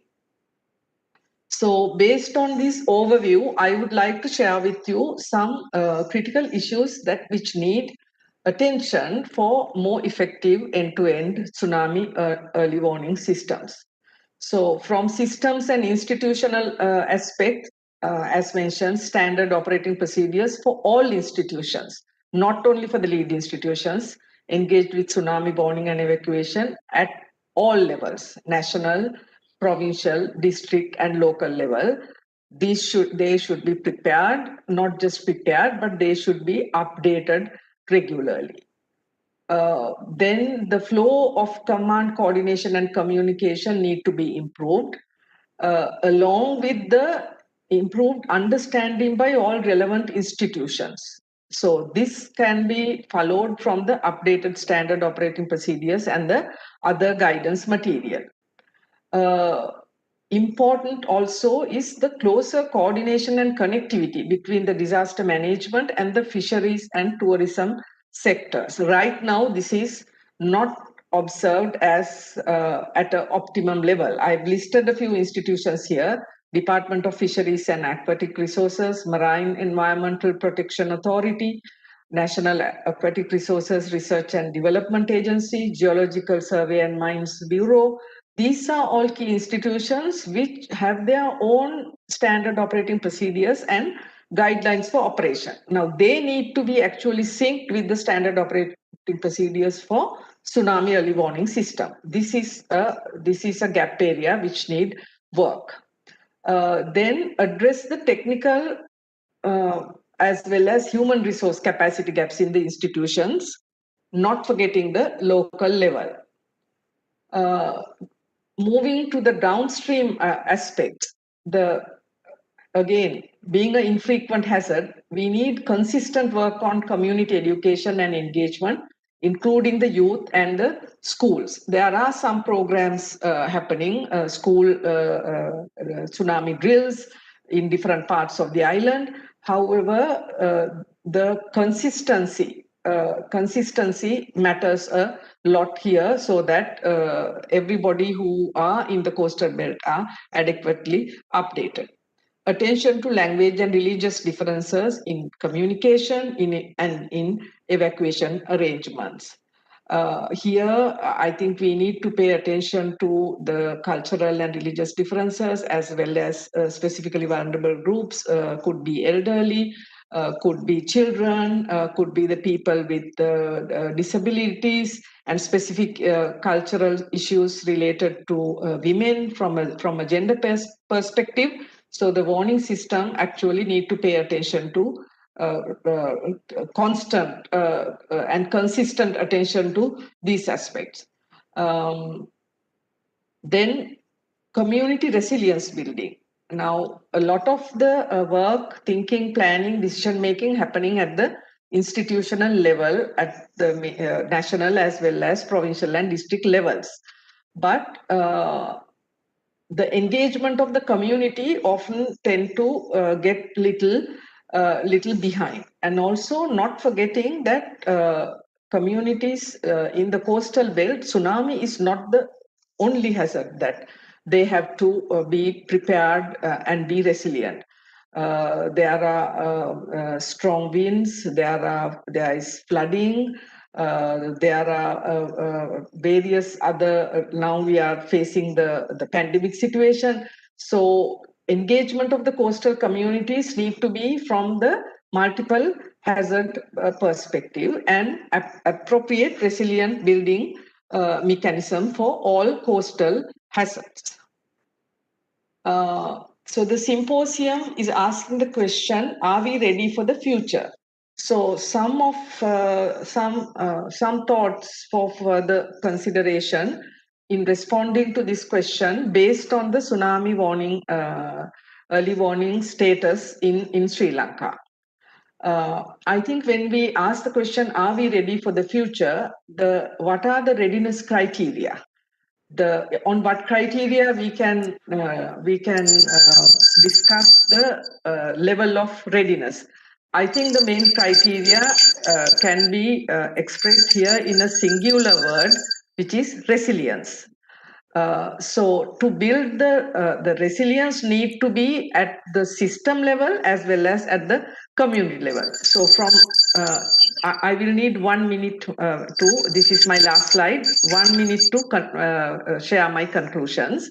So tsunami risk reduction is part of a key part of the building resilience to be ready for the future. So continuous updates on risk and vulnerability, structural and non-structural measures for risk reduction, risk-informed development in the coastal belt. And in Sri Lanka, I mentioned 55% of the urban development is in the coastal belt. So this is a challenging task, but it needs to be done.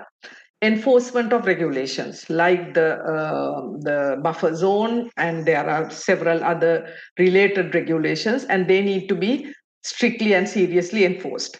Preparedness to respond. We need to improve, strengthen the awareness, consistent updates, coordination, building synergy between all institutions, specifically institutions in the interface at the national and local level.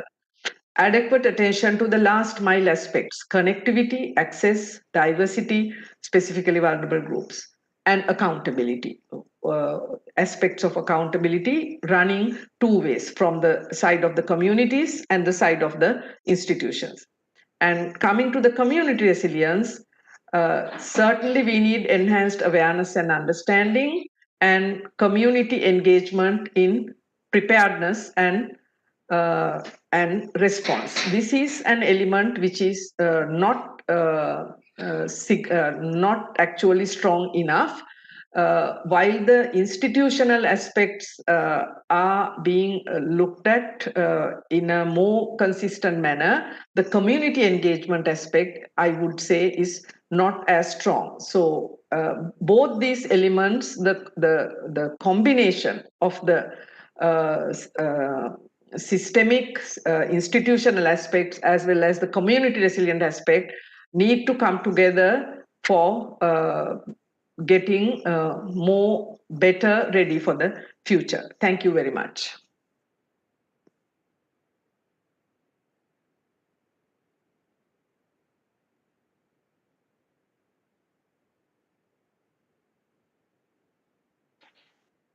Thank you, Ms. Madhavi, for giving us an insight into tsunami response and lessons learned from Sri Lanka.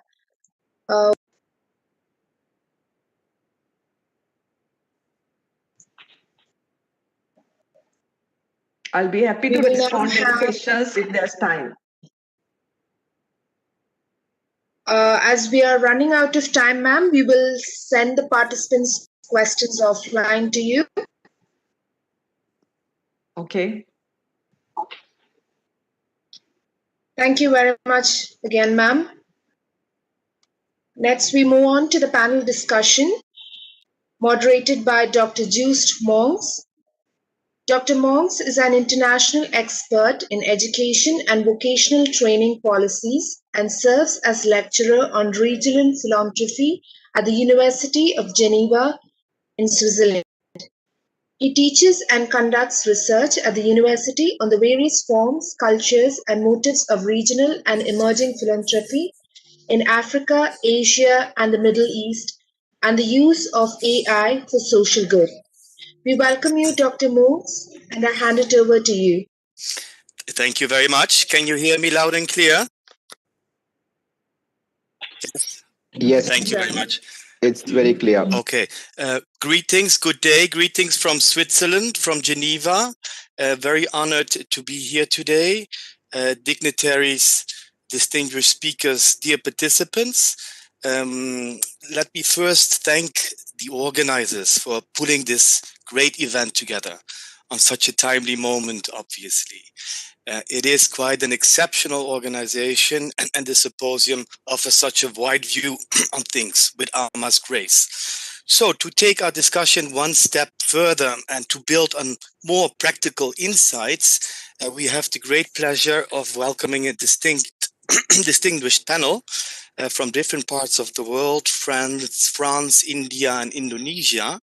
And I'm very pleased and honored to welcome Dr. Anthony Gnanamutu, the manager of the International Federation of the Red Cross in Delhi in India, Mr. Vijay Kumar, Senior Vice President and Chief Technical Officer at Esri in India, Mr. Luis Aguilar, he was an Assistant Program Coordinator from the Tsunami Department of UNESCO in Paris, France, who will talk to us through a recorded message, and Mrs. Sri Hartini Rashmat from Indonesia, the Bureau of Statistics, and a lecturer at the Statistics Institute in Jakarta in Indonesia, and last but not least, Dr. Sofia von Lieren, who is a professor in the Amrita Puri campus, the Department of Social Works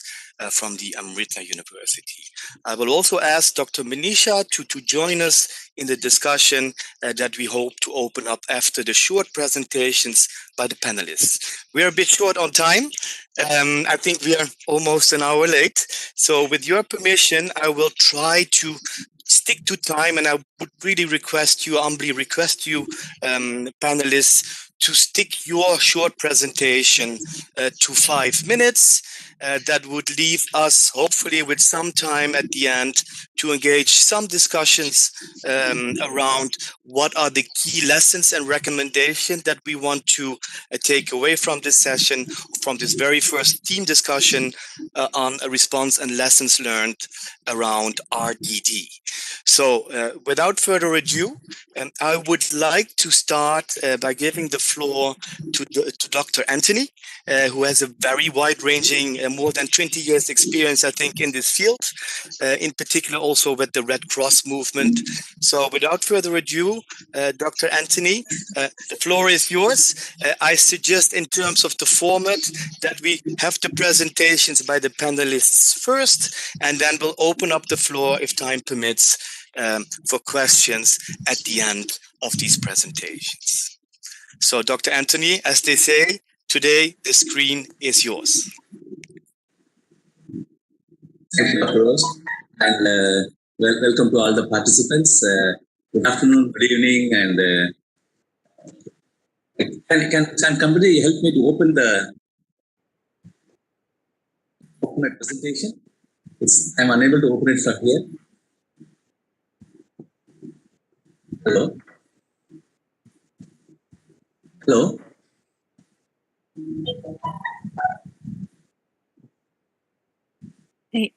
Please try now, sir.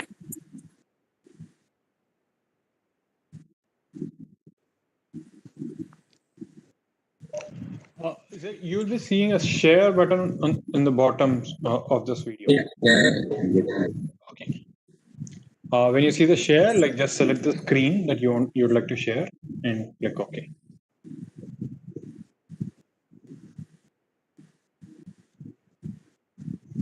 Yes, sir.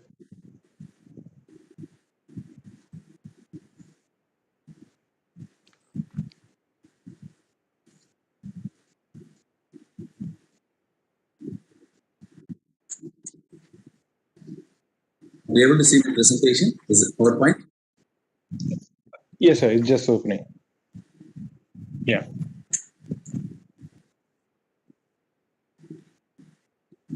Being a disaster management professional and who have been involved in long-term projects, basically in the Red Cross movement. I have experience of managing large-scale disasters and areas affected, large-scale programs after the major disasters and also conflict areas. I have experience in Asia and Africa. I'll just go through to mention few of my past experiences.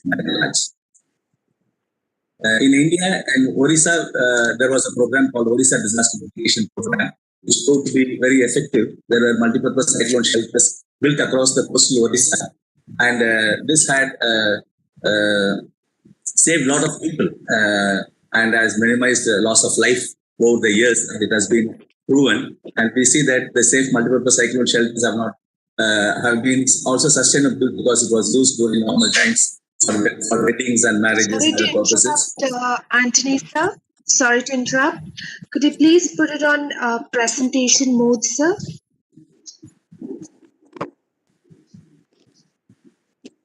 Yes, please. Is it okay now? Yes. Yeah, it's okay now. Thank you, sir. Yeah.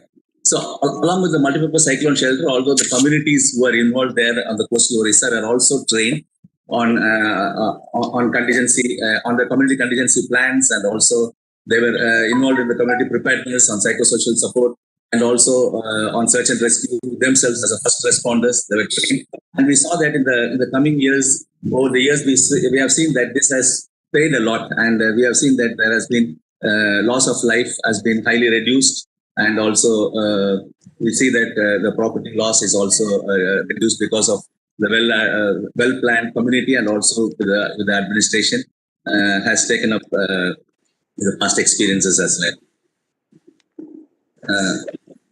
And I have been also I have been working in Sri Lanka as well. I heard just Ms. Madhavi expressing in detail about the tsunami, and I have been there little later, a few years after the tsunami. But we also did a lot of climate change programs, livelihood programs, which really helped people. Also in schools we had programs, and it was shelter program was also there, and climate change program was there, which has helped people to overcome the long impact of such disasters after tsunami. And still there needs to be a lot of design of such interventions, and funding is also maybe needed in the future if it has to be sustained for a long time. I've also worked in Bangladesh as well, and you know that there was the urban DRR project in Dhaka, which was very unique, and the main issue there was several institutions, but the main issue there was like coordination and other things like there, because the coordination part was most important, and that was a little bit struggling to coordinate, but the other areas of preparedness was still there, but we see some lacking issues there. And also we see in Myanmar, in Bangladesh, we see that in Cox's Bazar, we have seen a lot of pressure put on the resources and cultural aspects, food and daily necessities on the local communities. So enhanced coordination and cooperation for effective responses is needed. The situation is quite complex, and it also requires a long-lasting solutions there to be made. My brief stint in Africa as well, it was quite different from Sri Lanka and Bangladesh. It was because of the agroclimatic and agroclimatic conditions, cultural traditions, beliefs, politics. I've seen that a lot of drought was there, and the rain pattern, the temperature, the local biodiversity, and also the changing pace was much greater. And due to conflict, people were actually pushed to poverty, and very difficult food situation and other things were also there. In spite of all efforts by international NGOs addressing those issues, but also food security, improving the food security situations there, we see that a lot of conflict and abuse on human rights and uneven allocation of resources. So local communities will have to find a lot of solutions as well for the problems they still can do there. And also I had a short stint in Somalia. We also saw the similar kind of situation, and mainly due to abuse of human rights and animal addiction, plus difficult situation was there. So I would like to put forward few questions for thought as we are now talking about the lessons learned.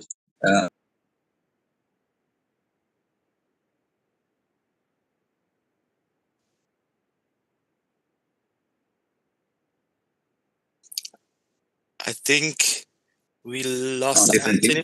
Oh, you're back. So we didn't hear you for 1 minute. Okay. Please carry on, Anthony. Yes. So what worked well and what didn't work well in terms of communication, coordination, actual responses, and even leadership. And what technological innovation and development we need to put in place, such as early warning, is it sufficient or still there is lacking?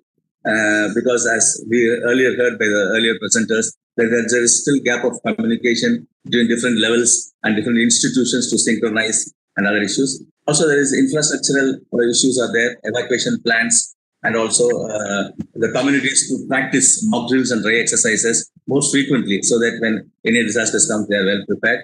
Also, policies, practices, and rules should also be put in place to ensure community preparedness and resilience. So what can be done also to done encroachment on sea to be to make it more safer place in those areas. And still, I'm sure that there are many more questions as well, which we will still discuss in the panel, and also other questions that might come up.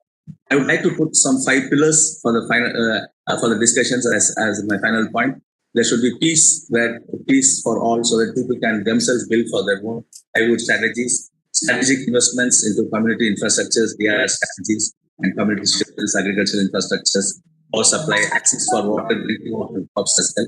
Supporting local initiative is one of the important things, and robust policies on implementations and psychological support is so get by and large. Thank you very much. With this, I give the floor back.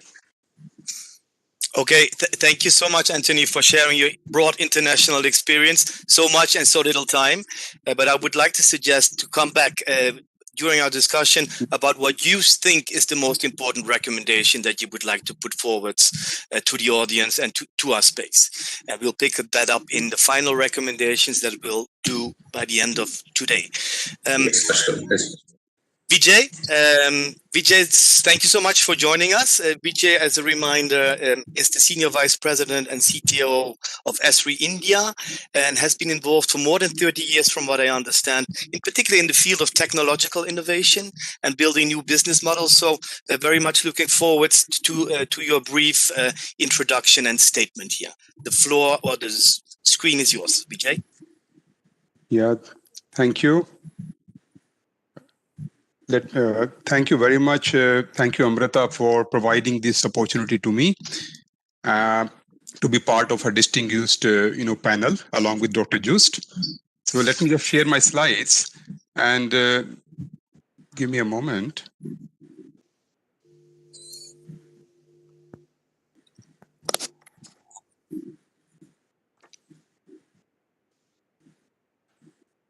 Dr. Just, can we see my slides? Yes. Oh, thank you. Thank you so much. In fact, previous speakers have talked about, very interesting aspects of the entire disaster life cycle management. And Dr. Anthony also spoke about, this. And I really also like that, the respective challenges and ground level challenges, what, people have talked, previous speakers have talked, in achieving the resilient community. So in my discussion, I will actually share my views on how actually setting up geospatial infrastructure, geospatial technology, is helping in managing the disaster risk reduction and community resilience. So some discussion around that. I know it was very good aspect that we have been part of setting up early warning tsunami system with the government of India IOCS earlier, and Dr. Srinivas will talk about that a lot. So some experience around that. So as you see, we are facing tsunami is one disaster, but there are so many other disasters. We have been actually the community society have been coming across, including various disasters related to environmental aspects, the pollutions, the locust plague, We are undergoing with pandemic, very large pandemic across the world. So many disasters actually happening in the past. We faced in a couple of decades. So how geography is typically helping. So geography is the science of our world, and how geography helps is interconnecting every science and discipline. So there are different science and discipline comes together when we want to solve the problem, and bringing together virtually all type of content and analytics. That is actually very, very important to take right decisions and to plan in a right manner. So when you say connecting, modeling, and visualizing our world, so geography gives a very robust platform to visualize, to model, and to connect everything together and to take right action. So I would like to actually talk about how geospatial system of GIS has become ubiquitous, and in last, maybe you can say 1 decade or maybe 2 decades, what changes happened actually, what innovation happened in GIS space. GIS has embraced new innovations and technology advancements. I will talk about that very briefly. Integrates every type and format of data so that disaster specialists in different domain can utilize that effectively. Provide ready-to-use data sets, which is a major challenge for every analyst, every decision maker in any scenario. Then delivering very powerful capabilities across, and supporting all phases of life cycle. That is also important. Mm-hmm. We heard the previous speakers, that there are challenges at the grassroots level in capacity building, in taking right decision at different levels. So this technology actually has got that power. So when we talk about innovations, so GIS is not just mapping or visualization, but it has embraced actually all kind of technology innovations, including big data, imagery, sensor, IoT, computing, data science and AI and machine learning. So all those sciences actually are integrated, and GIS is actually becoming a foundation technology for that. So that's the real power actually when we want to utilize all the advancements within the framework of GIS. When we talk about very interesting aspect, I would like to mention here that GIS actually is not only, when we talk about maps and satellite imagery and, aerial photographs and LiDAR data and lots of other data sets with drones, you use big data, 3D data, IoT in real time, unstructured data, when we have lots of documents and knowledge repositories. So GIS provides actually, GIS manage all this information integrated manner, which is really a great power, when we want to, solve the complex problems. The third aspect actually would like to mention that content is a key for every decision-making system. Unless we have content available readily, and when we don't have time in case of disasters, so it makes a lot of importance. So GIS actually, we create a GIS platform where all kind of contents worldwide, world atlas is available in terms of whether you call about environmental data, transportation, hydro, base map, elevation, all sort of data set is available. And when there is a disaster, you can quickly actually ramp up and quickly start analyzing and creating the outcomes and take right decisions. That's very important actually. So ready to use content makes a lot of difference. And next, why GIS is becoming so ubiquitous. Apps are delivering powerful capabilities. Primarily, it is becoming so easy these days that every disaster management expert, whether they are IT savvy or not, it doesn't matter. They can create very pervasive web apps and dashboards and mobile apps very, very easily and very fast in no time, in hours and days. So this becomes actually very, very interesting and very actually helpful platform or technology in case of these kind of emergency situations. And the last point what I would like to mention here, GIS today is actually helping us across the life cycle, starting from measurement, visualization, analysis and modeling, planning, design, decision making, action. So all kind of life cycle actually GIS can help. So it becomes very, very important for us when we have a plan and recommendation for having a resilient community, that how we can utilize GIS and how we can place actually GIS infrastructure. I just, I thought to just talk about it in relevance to the disaster management.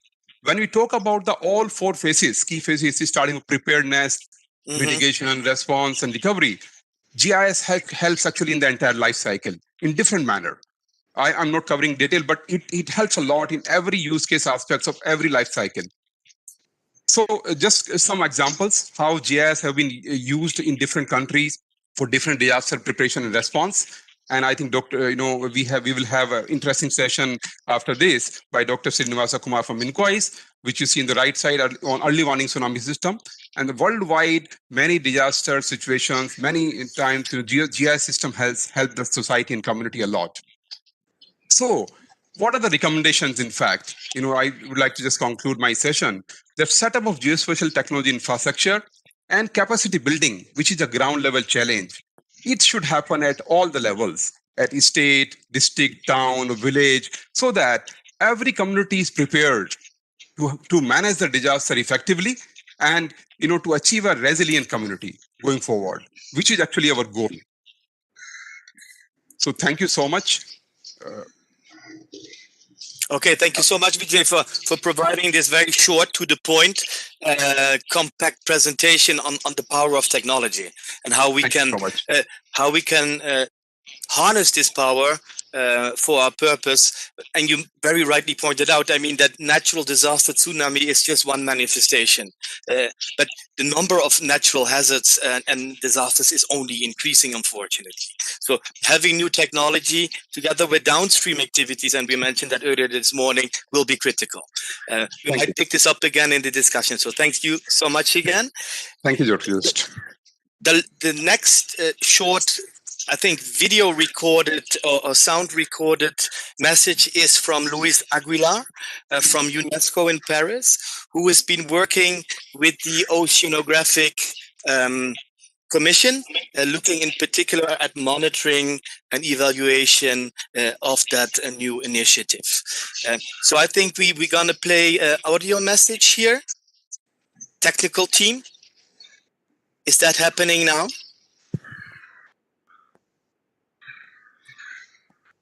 I hear nothing. If that is not the case, what we could do, yes, please.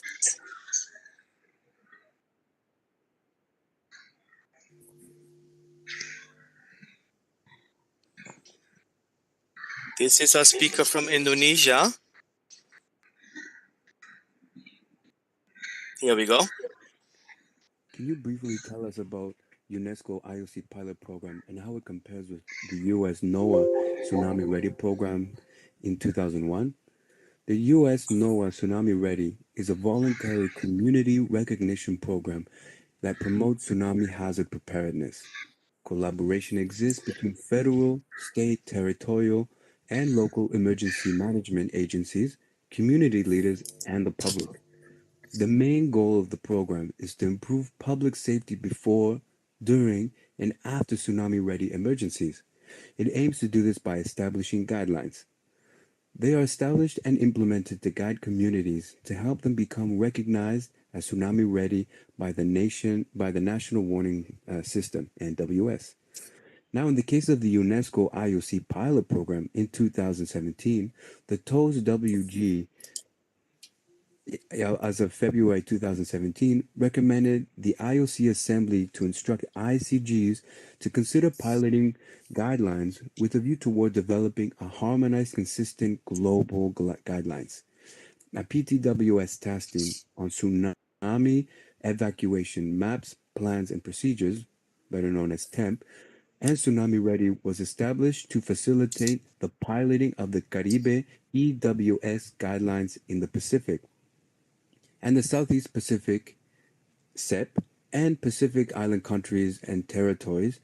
Regional working groups also identified Tsunami Ready as a priority activity for the intersessional period. In addition to the UNESCO IOC pilot program, IOC Manuals and Guides 82, which can be used as a reference and or training manual, include the TEMP, Tsunami Evacuation Maps, Plans, and Procedures. This training manual describes the steps required to produce reliable and practical community-level tsunami evacuation maps. As an illustration of international efforts, in particular through UNESCO, a major partner, obviously, of Amrita University, there is a second short message that we selected for listening. which will come right away, my guess will be. How can coastal villages become tsunami ready? Firstly, the village should complete the Ready Pilot Recognition Requirements draft document. Next would be to develop the recognition requirements. Once the step is completed, an application and approval process will take place. Alongside with this audio recording are attached 2 documents that would explain the process in further detail. Right. I think we can share these documents if you are interested. I mean, again, the constraints of online events are what they are. I mean, we have to compose with.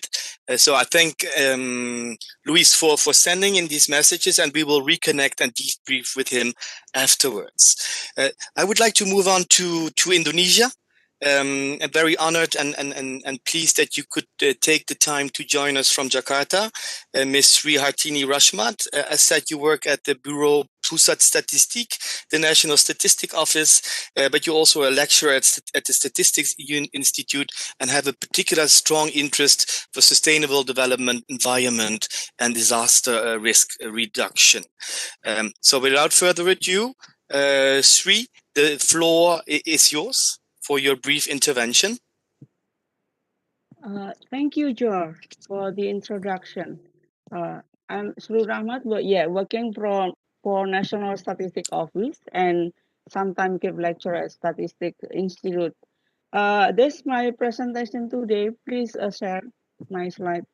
We'll share about on how social statistics helping and overcome the tsunami in my country experience in Indonesia. Please share. Okay.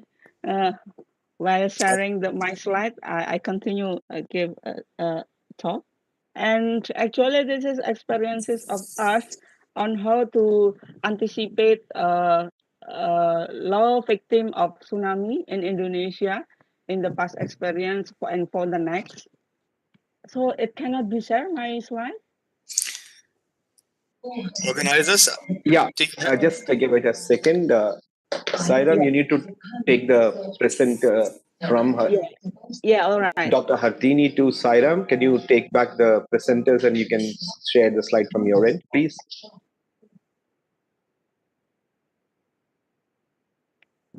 Yeah, let me just continue. Yeah, actually, this is just experience. They're coming just. Yeah, my country working together with other institutions. So we're trying to use the social approach, a social statistic approach. We create such kind of statistical measurement in terms of what's called to transfer knowledge to the community by calculating the index on how the community knowing well what they have to do when the tsunami coming or the other disaster coming. This is a background of why we do this project. This is continuing after the huge tsunami in Aceh in 2004, and then follow it high frequently among region in some provinces in Sumatra, that's in Jambi, Bengkulu, that's often happen tsunami, but small earthquake, and then follow it by tsunami. So and the time in terms of doing capacity building for community, we statistic office working together with other institutions such UNFPA, WHO, and another universities in Indonesia. We're trying to transfer knowledge to measure what they have to do and what they need in terms facing of a tsunami in the region. We have already learned from the Aceh tsunami that a specific region in Mailabo, they have such kind of fairy tale from generation to next generation.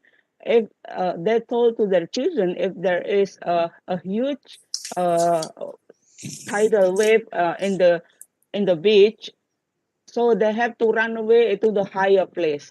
They're always telling that story to their next generation, young generation. So in that place, and and the place that which have a telling story, the victim of tsunami is very low.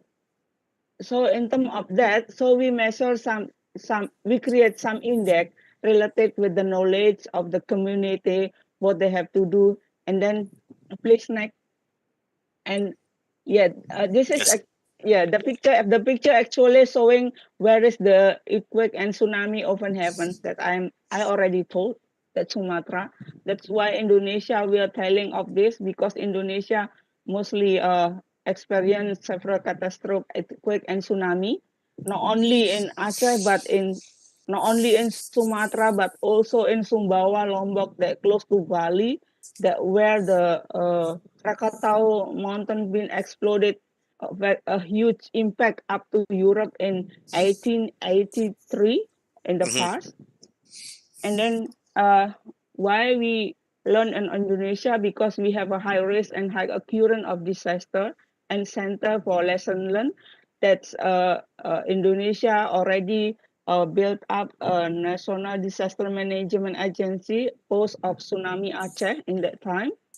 So this agency have a main duty to do capacity building and to do recording as a data center on how to give such kind of not only mitigation resilience but also give assistance in promptly if there will be a disaster by using a technology such kind of SMS, or by using blast information to the community.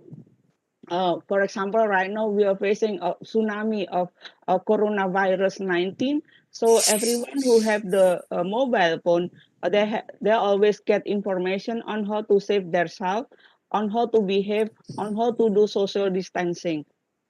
So the catastrophic that's often happen, this based on statistic Indonesia recorded, we can see the flood and landslide and ITC, and then this survey or this project actually to portray the knowledge level and the mindset and behavior of the people toward disaster, where the type of disaster mostly as an effect of climate change.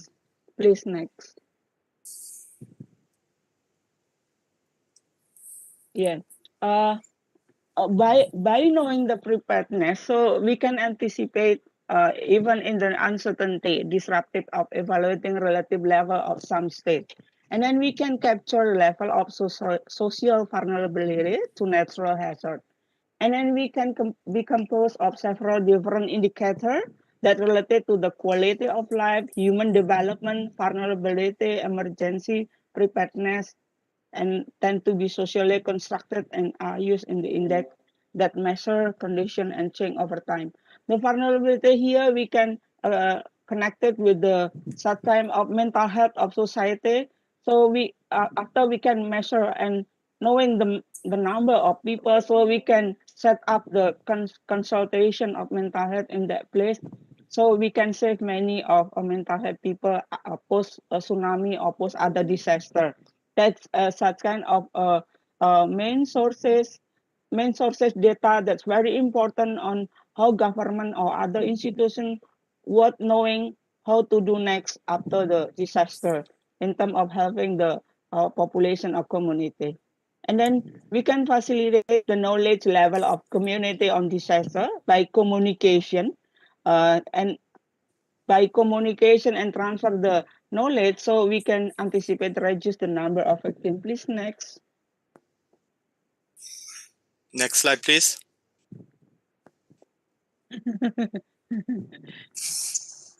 Let's see. That's knowledge, attitude, and practice in the society is very, very important. So by the dissemination of information on rescue from disaster can be done amicably by disseminating the knowledge about the rescue from disaster to people in close proximity, such as family, relatives, neighbors, and friends. In this case, has a strong correlative with infrastructure in the area. If the government doesn't have a sense on how to build the infrastructure in the area, so it will create a chaos during the disaster. So almost the other half who did not know the sign of the disaster in spite of the fact that their dwelling area is an area highly prone to earthquake and tsunami disaster. So on the project showing that many respondents did not know sign of disaster that should have been predictable. Please next.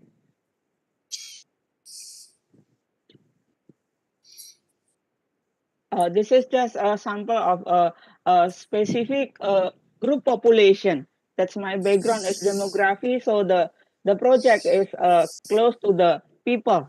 We concern and centering of people as the subject. So the most vulnerable people is disabled. But in the tsunami in Aceh, there was no consideration on how to make recovery and helping the disabled people.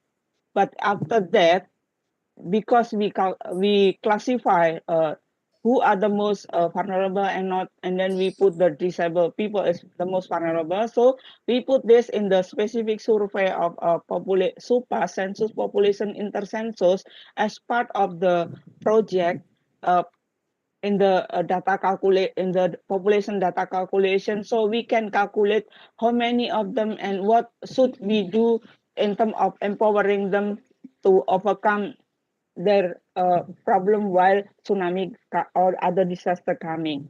So natural and man-made disaster tend to have a disproportionate impact on people with disability. Individual with disability may be greatly impacted by natural disaster.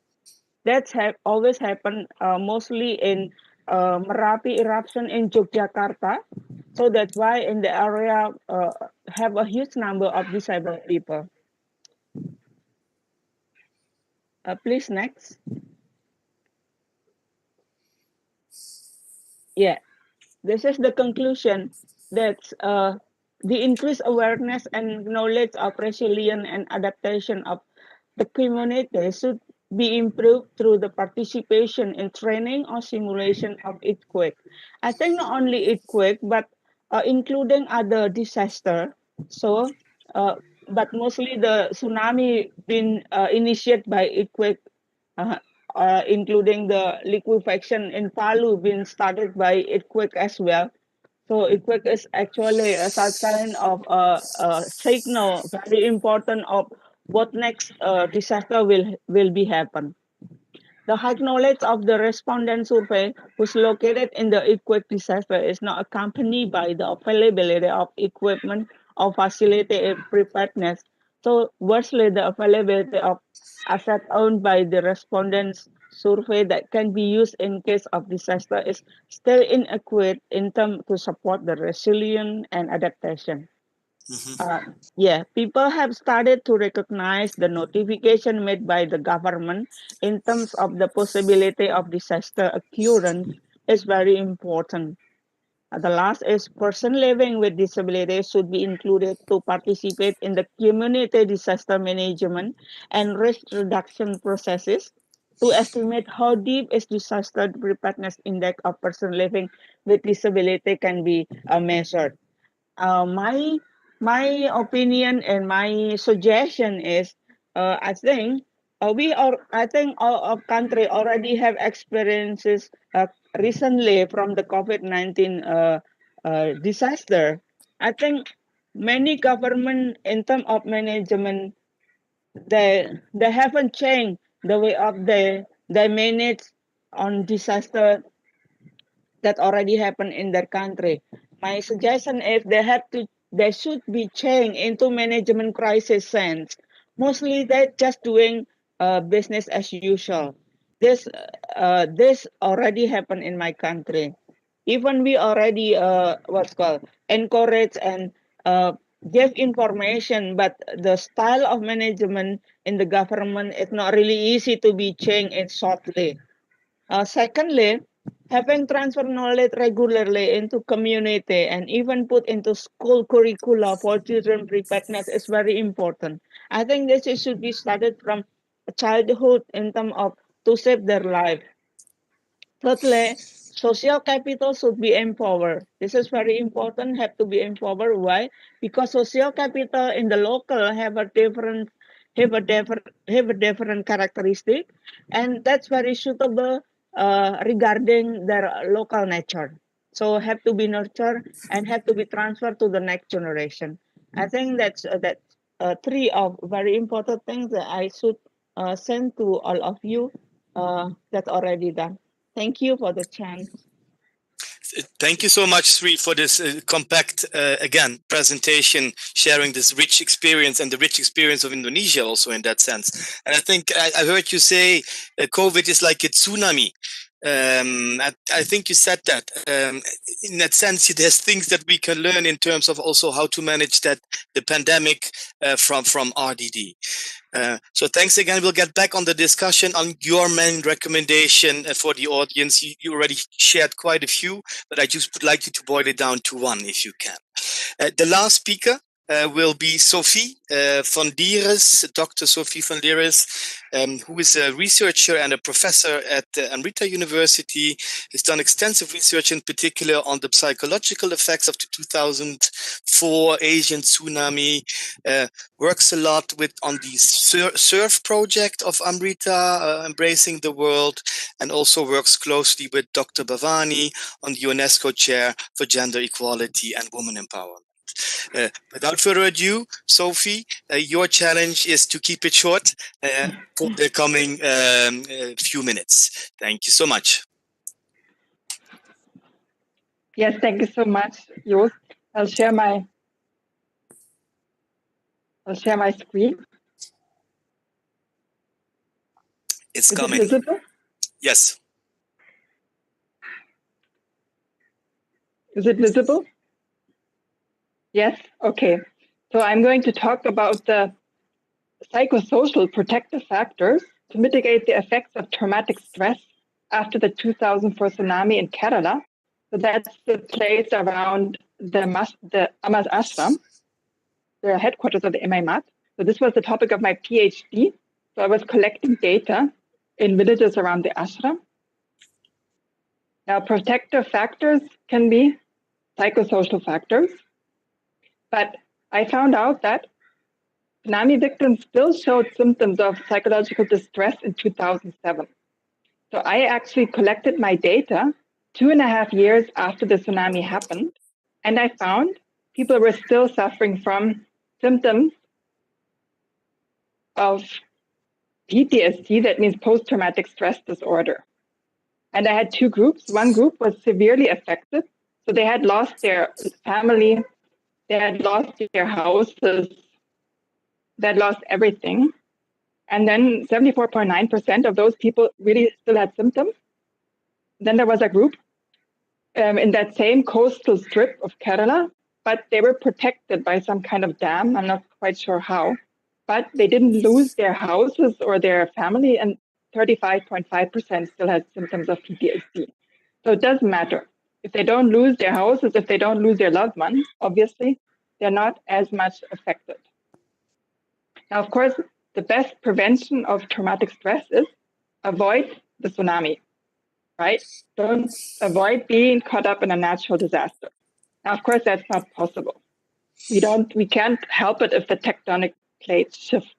What we can do is help prepare people, obviously. So this is just for you who like statistics. This is the impact of event scale revised to measure symptoms of traumatic stress. And here you can see the less severely affected people have a score of 21.95, the severely 38.73. So the highest score was actually 86 point something. And then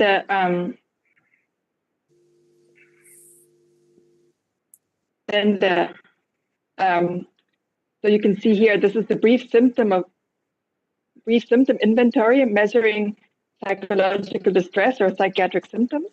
So the less severely group has 38.42 and the severely affected group has 49.02. So you can see these people who are severely affected, they suffer from much more traumatic stress. And protective factors are perceived social support. So if they feel that their families are with them, the community, if they feel that oneness in the community, they're much less affected. They suffer much less from traumatic stress and other psychiatric symptoms. That's also what Amma did. She kept the families together and she fostered a sense of community. Then also a sense of coherence. That term was coined by Anton Antonovsky in the 70s.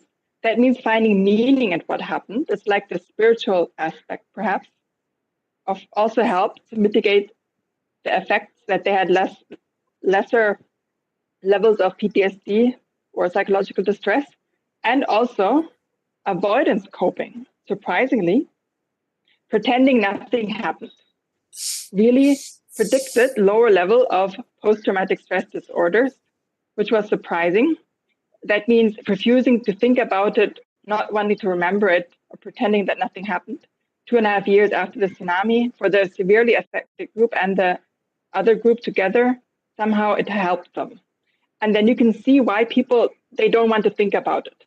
You're trying to prepare them, you're trying to train them, but they don't want to hear about it. Maybe there's an early warning, you tell them there's a natural disaster coming and they don't want to hear it. So that's a big problem. They really like denying things, people in general, and it actually helps them to deny things for their own mental health. So it's really difficult, even if you have a really fantastic early warning system, they might not listen. So 15 years after, it was really interesting. Last year, I went with students to find out how do people cope with general everyday stressors. Now, I purposefully did not ask them about the tsunami. I didn't want to stress them, but they just still talked about the tsunami. Like after the tsunami, there was a warning that the fishermen were not allowed to go for fishing in the sea if its water level increases. Today, we are still afraid. That's just one example. They still talked about the tsunami, even though we didn't ask them. And the common coping strategies were crying. It was really popular. Prayer, sharing with friends and family, wishful thinking, trying not to remember, and helping each other out. Helping each other out is like common sense. We think, oh yes, this is helpful. The other things don't change the situation. They just help regulate their emotions. And then, of course, we have to find out what actually are the best coping strategies and to increase psychological resilience. No, I'm talking about the psychological resilience, not the actual physical resilience. That will be the future research. We have to find out what actually helps them so that even when the tsunami hits them or cyclone or whatever, that they actually bounce back to normal functioning and they don't develop post-traumatic stress disorder. What actually helps them cope? And so Amma did actually many of these things, help them through communal prayer, help them, allow them to share, help them. But anyway, the time is running out now. So thank you. Okay, thank you so much, Sophia, also for shedding light on the psychological aspects of trauma management and post-tsunami disorder, stress disorder. So I think that sheds another dimension to our very rich discussions. To open up, and I think we have like 10 minutes left due to the overrun that we've had. I would like to just take 10 minutes with your permission. First to ask Dr. Manisha what your key takeaways are in terms of what are the main lessons that we have learned in terms of gaps and action to build community resilience. That would be the first part of the question. The related question that goes also to the other panelists would be to ask, what are the good things that we have seen emerging in terms of pre, during, and post DRR situations that you think that can really inspire us? So this is a question I would like to ask to Dr. Manisha first, but I would also invite the other panelists, if they would like to add to that, to chip in. After that question, I'll take one question that came in via the chat, which is very interesting to conclude this session. Manisha, the floor is first yours. Thank you, Dr. Juice Wong. Wonderful presentations. And based on my experiences in participating in the disaster risk reduction activities for the Indian Ocean Tsunami 2004. One of the major gap which I had seen was with respect to livelihood, especially when you are in a coastal region. Most of the community members are dependent on the fishing as the only livelihood. So it is highly necessary for the local community to be equipped with multi-skill so that they can be resilient to these changes which the climate is bringing in or the disasters are bringing in. The other major thing which I feel is like you have to equip the local government and also the local community to handle such situations. It also demands a major requirement of preparing the community with the local knowledge and empowering them. Other major thing what I had felt is the education system in the communities need to be wholesome. Like what we had seen in the whole process was the moment when this disaster struck, the people have gone into different aspects of psychological effects, which Amma being the community and since she is so involved with the people, she was able to understand that and quickly take the action, rapid action on psychological aspects where she was able to bring in, like children were taken to the swimming pool. When you think it is a very simple act, but when you think in a scientific manner, for a post-trauma session, it's a very important because water, once they played in the water, that's what took their life.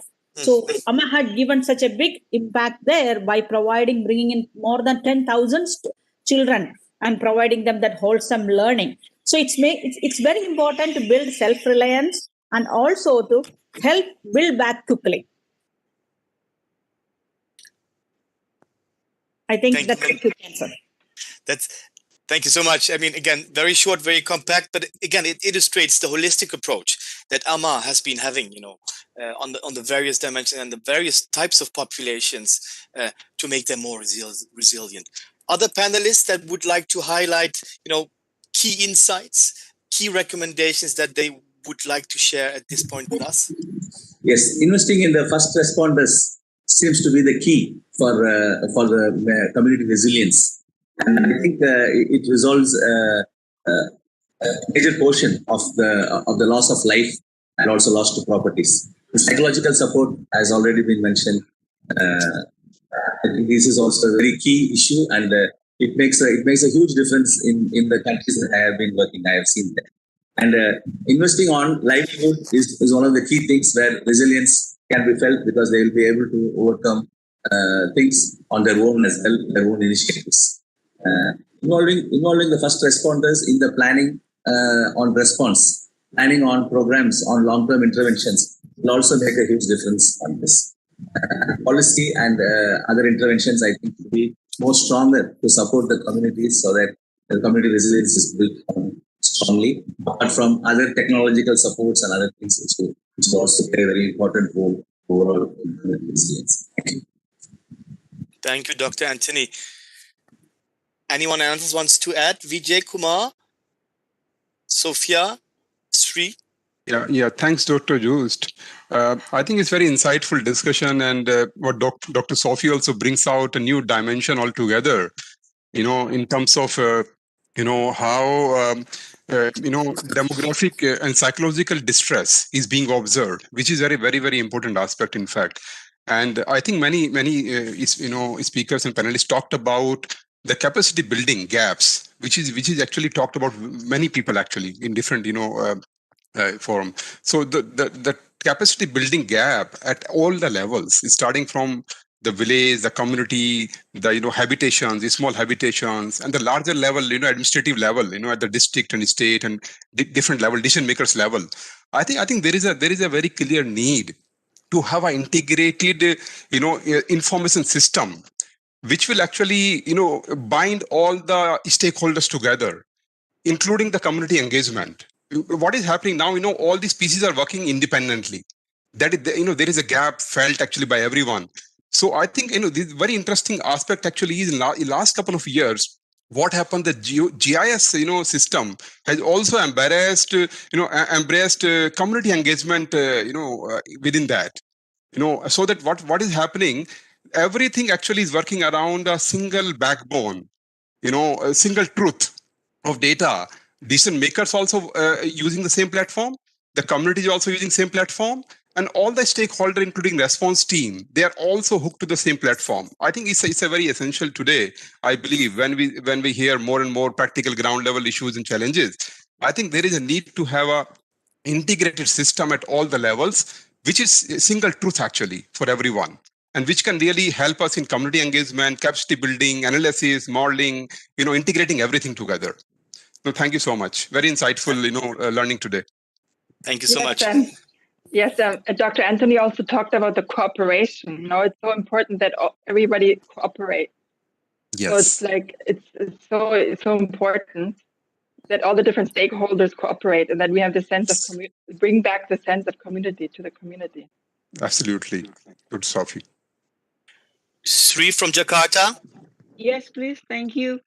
My opinion is, why don't we have such kind of collaboration, such kind of exchange knowledge that can be applied and implemented in each country or each specific region? So there is such kind of center knowledge among countries in certain region, or could be in India, could be in another country. I think this is very important, as a center knowledge of a tsunami or a disaster risk reduction is can be done collaboration in many subjects related with the resilience and mitigation of disaster. Once, secondly, I think we have many researchers from different background, different field. If we can collaborate among of them, for example, by including the small technological practice in the community, that I think people from that background can in charge and involved with another background, demographic or social knowledge, that will be very useful and empower the community more prepared in terms of facing of disaster. I think that's, thank you. Thank you so much, Sri. I'm afraid, we could carry on at least another hour, but just to catch up a little bit, and there's quite a few interesting questions that came up also on the chat. Unfortunately, I will not be able to take them now. We really have to catch up a little bit. So that being said, I think this was a very interesting and enriching and diverse panel. Thank you again for your time and your very valued input. As said, we will try to translate these discussions from the whole session, actually also the previous sessions, into a number of key recommendations with Professor Vinod later today, and we'll pick them up again with you later. That being said, thanks again. Thank you, Thank you. Thank you. I hand it back to the organizers, to Pooja or to you. Let me know. Yes, sir. Thank you, Dr. Joost. Thank you, Dr. Monks, and all the panel members for your wonderful presentation and the insightful discussion. We now are at the end of the theme 1, and we are moving to theme 2. The MC for theme 2 is Dr. Danya, and I'm handing it over to her. Once again, thank you to all of you.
Hello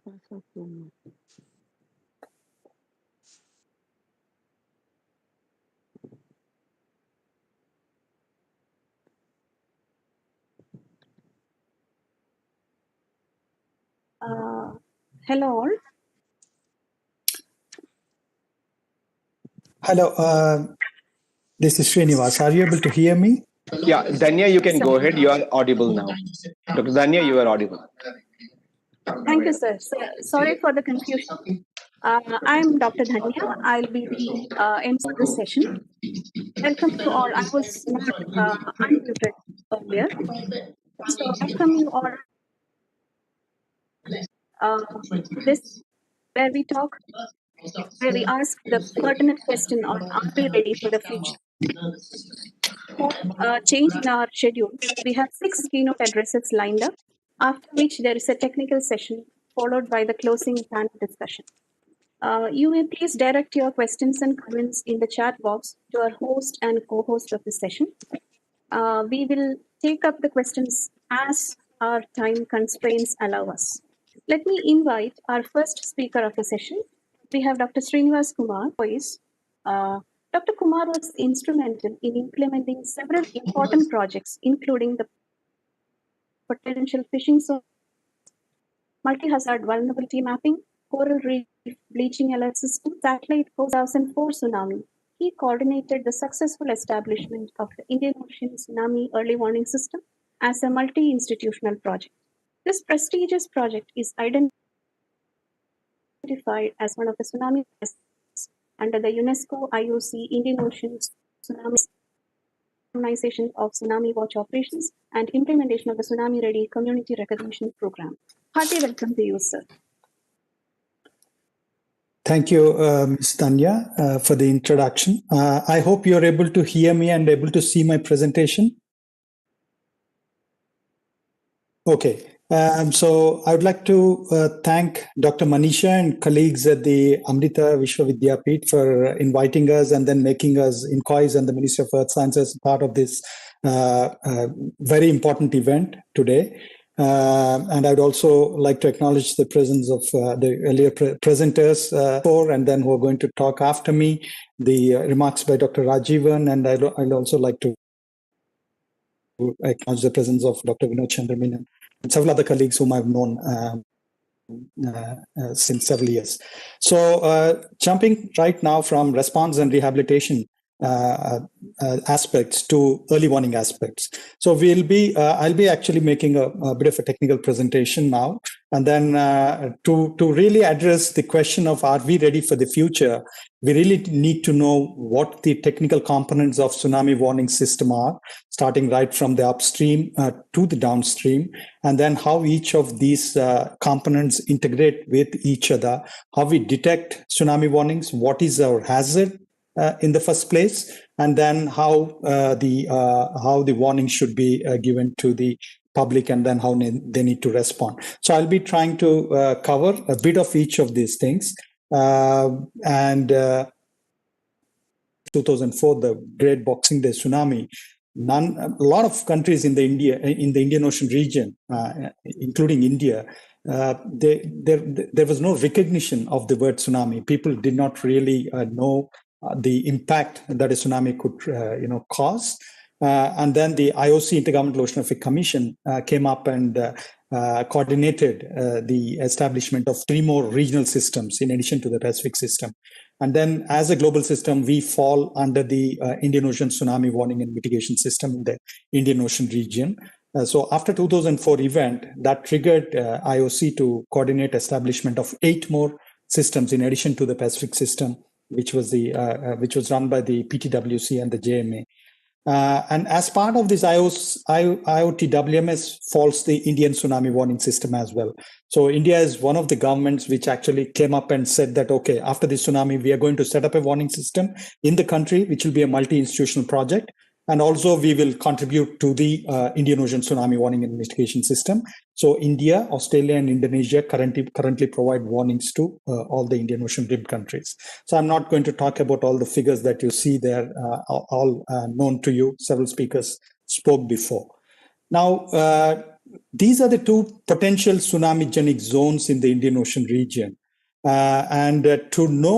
answer this question of are we really ready, we need to know what are the sources of tsunamis. So if you see here, 72% of the tsunamis worldwide, they're caused by earthquakes.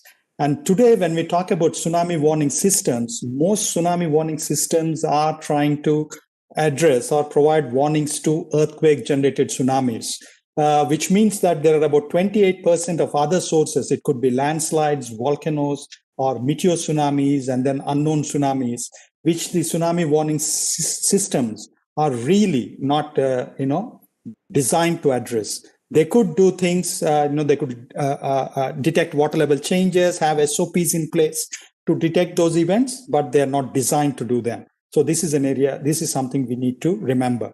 And in the Indian Ocean region, we have the Sunda subduction zone where the Banda Aceh earthquake happened, which triggered the 26 December 2004 tsunami. And also we have another subduction zone in the northwest Arabian Sea.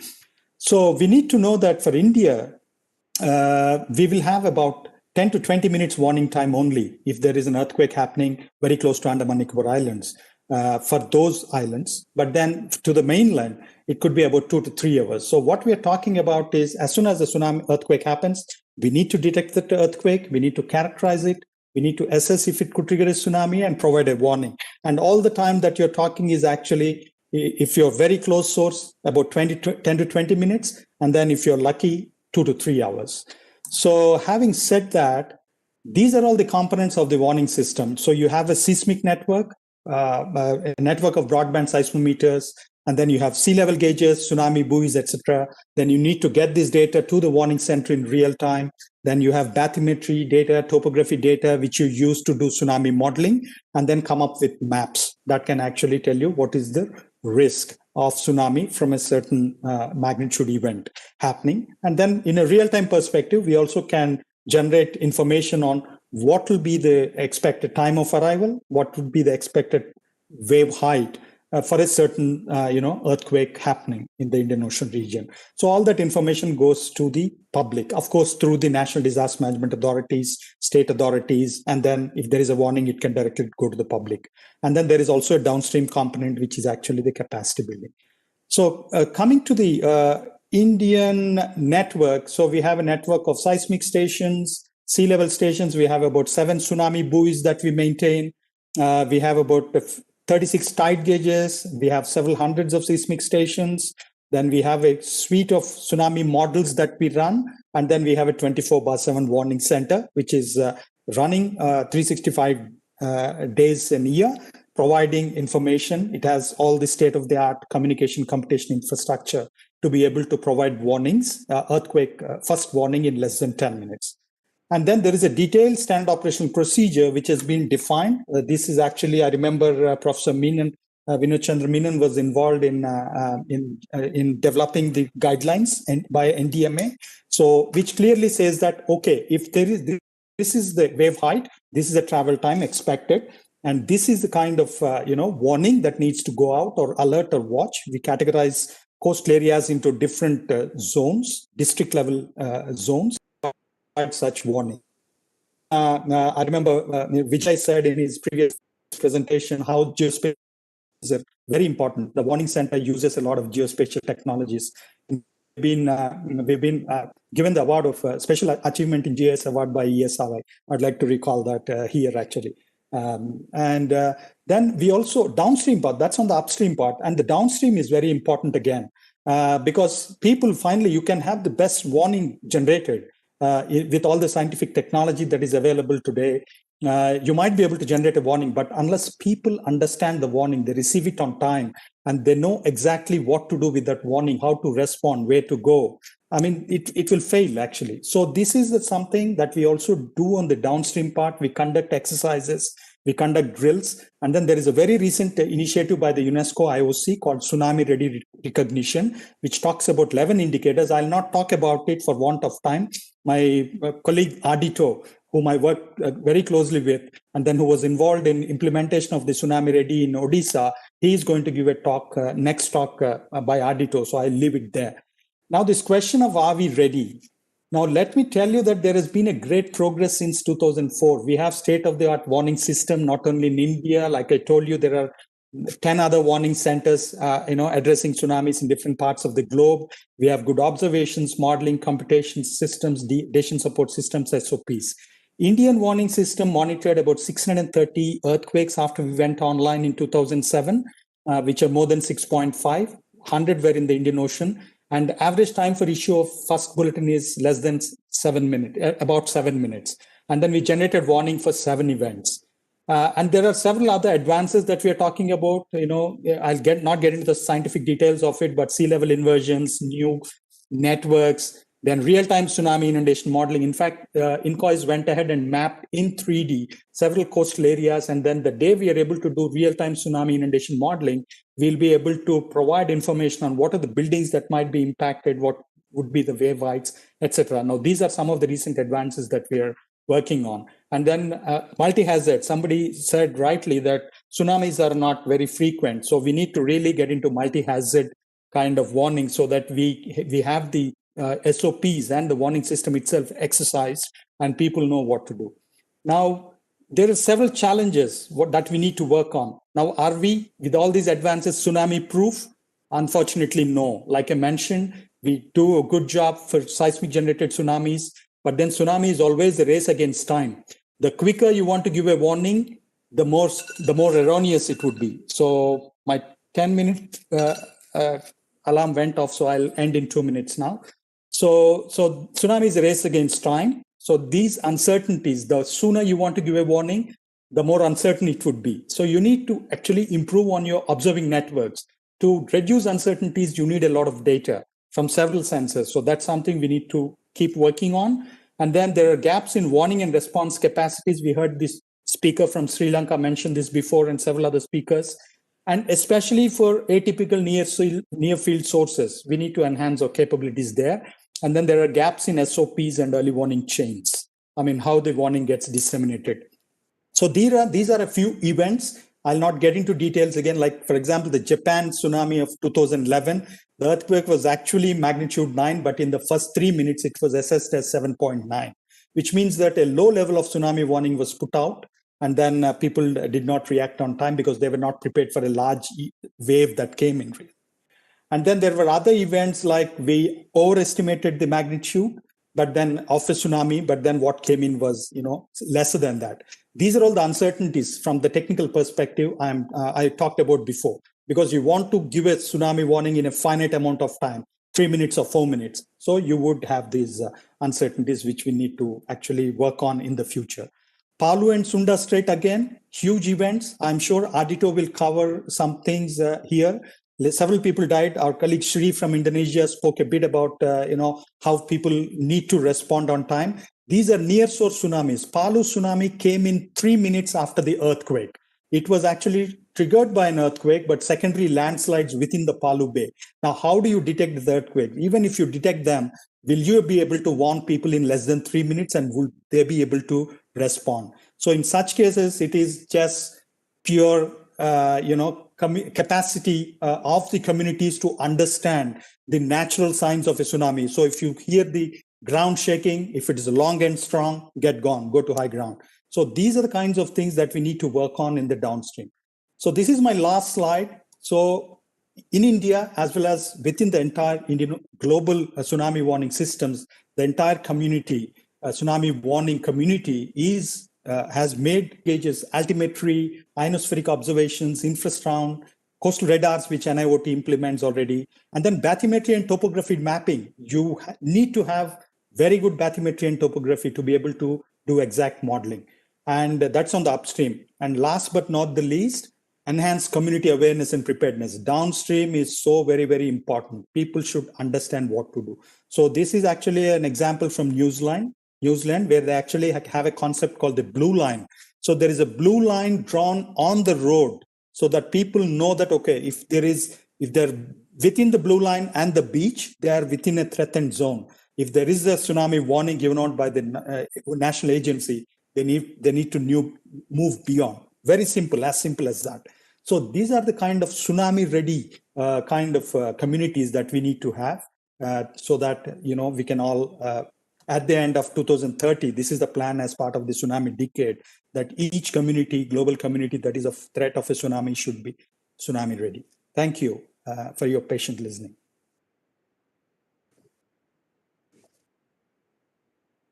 Thank you, Dr. Srinivas Kumar. It is a very interesting presentation, and you really gave us an insight into what to look in the future up to 2030. We have a very short video here about the Indian Tsunami Center, and then we'll take questions for Dr. Srinivas.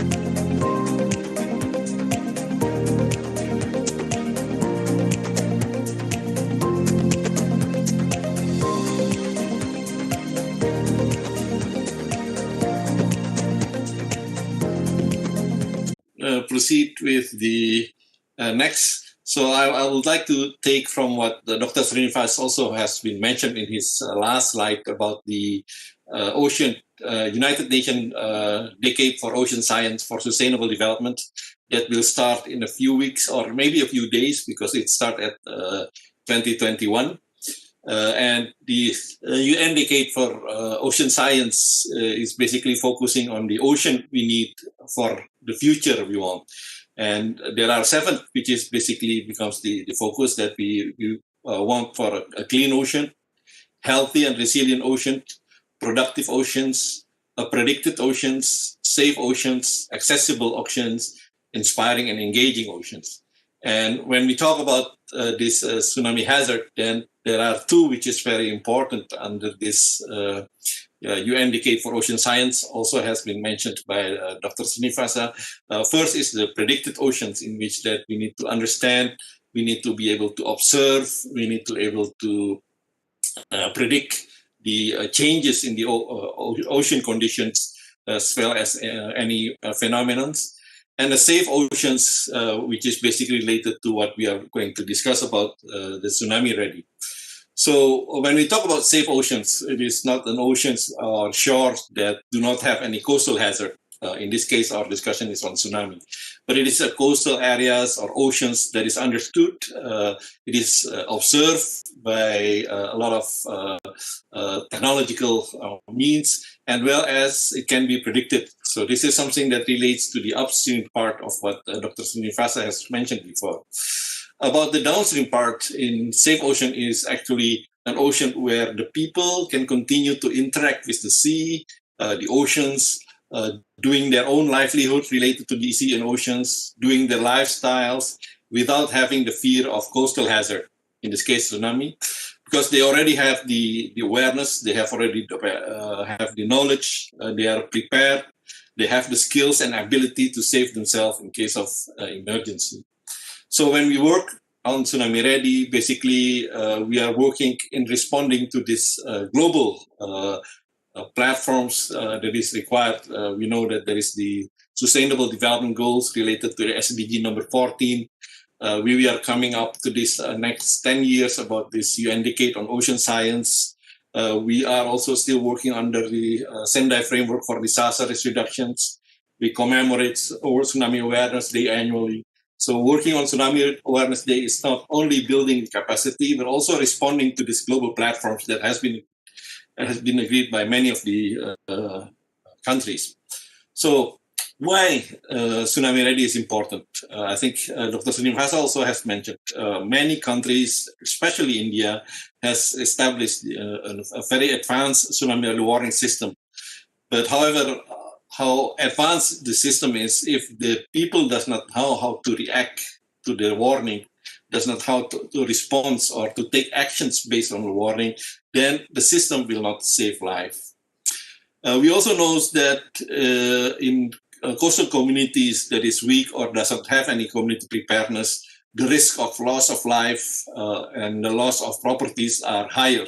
And we see in 2004, where we don't have any community preparedness at that time, we have a very high loss of life as well as loss of property. And some of the presenter also has mentioned that tsunami is an infrequent event. So it is not happens like cyclones that can happen every year. So the tsunami preparedness needs to be sustained within the community.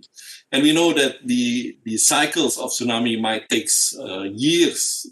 So this sustainability of the tsunami preparedness needs to be made sure that it is actually across generations. So it is not only a one-time activity, but it has to be sustained across generations.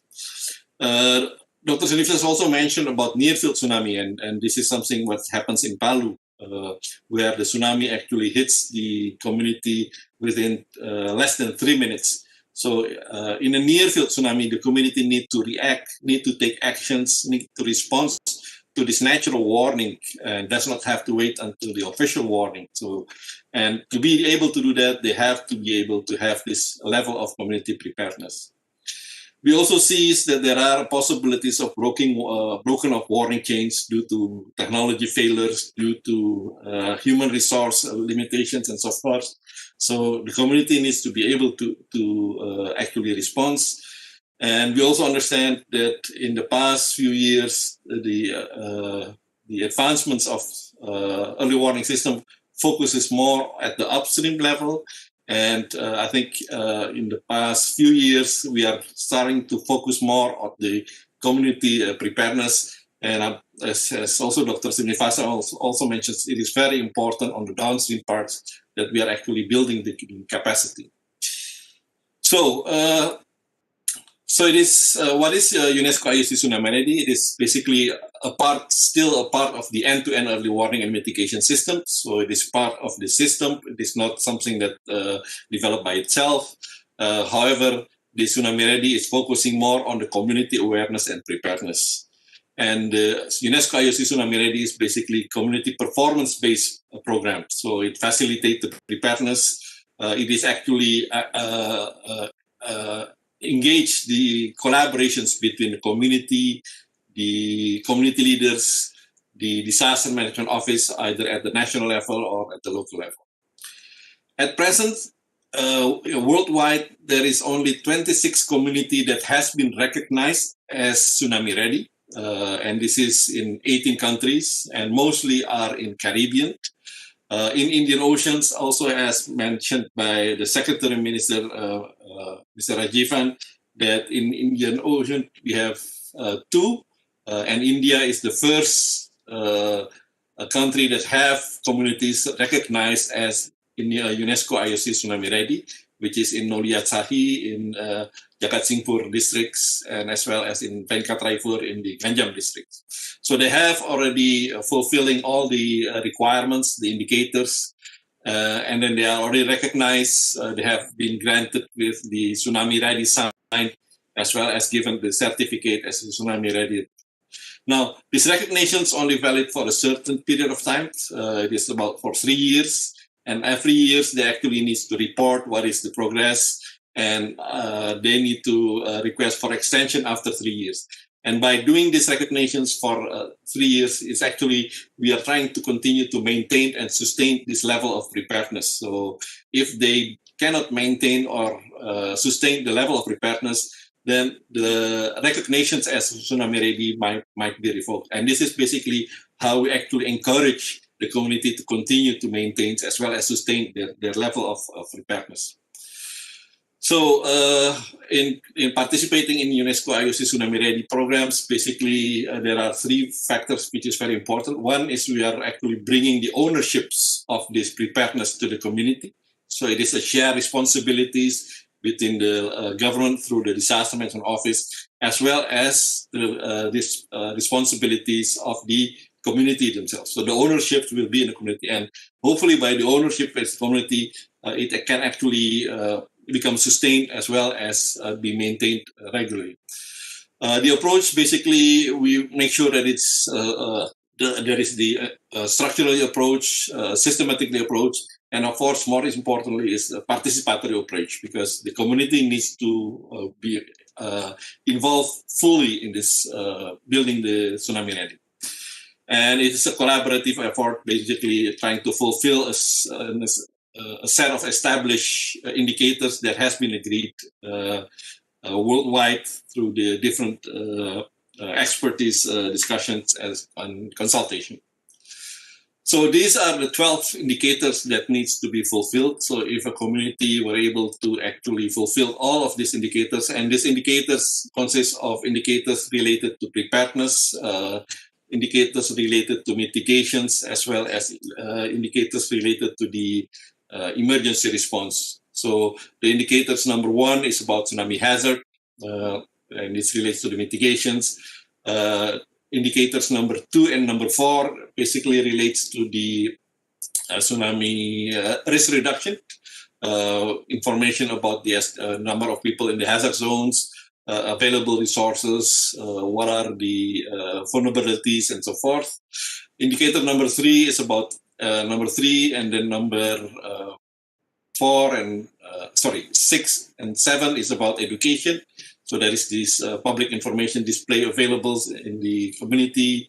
There is an outreach materials as well as public educations, especially looking into the local context, the language, culture, and so forth. There is activities in terms of outreach and education activities that has been needs to be conducted annually. Indicators number 5 related to tsunami evacuations, which will also be a part of this education materials. Indicators number 7, where the community needs to conduct tsunami exercises, and also tsunami number 8, 9 is basically 7, 8, 9, and 10 related to the emergency response, and 11 and 12 related to the early warning system. So all these 12 indicators actually already concise all from the hazard until the early warning, as well as response to the early warning. And in the middle, there is the education's awareness. So these are the requirements, and there are some checklists that needs to be done. And these activities needs to be reported annually to make sure that these activities actually are sustained. I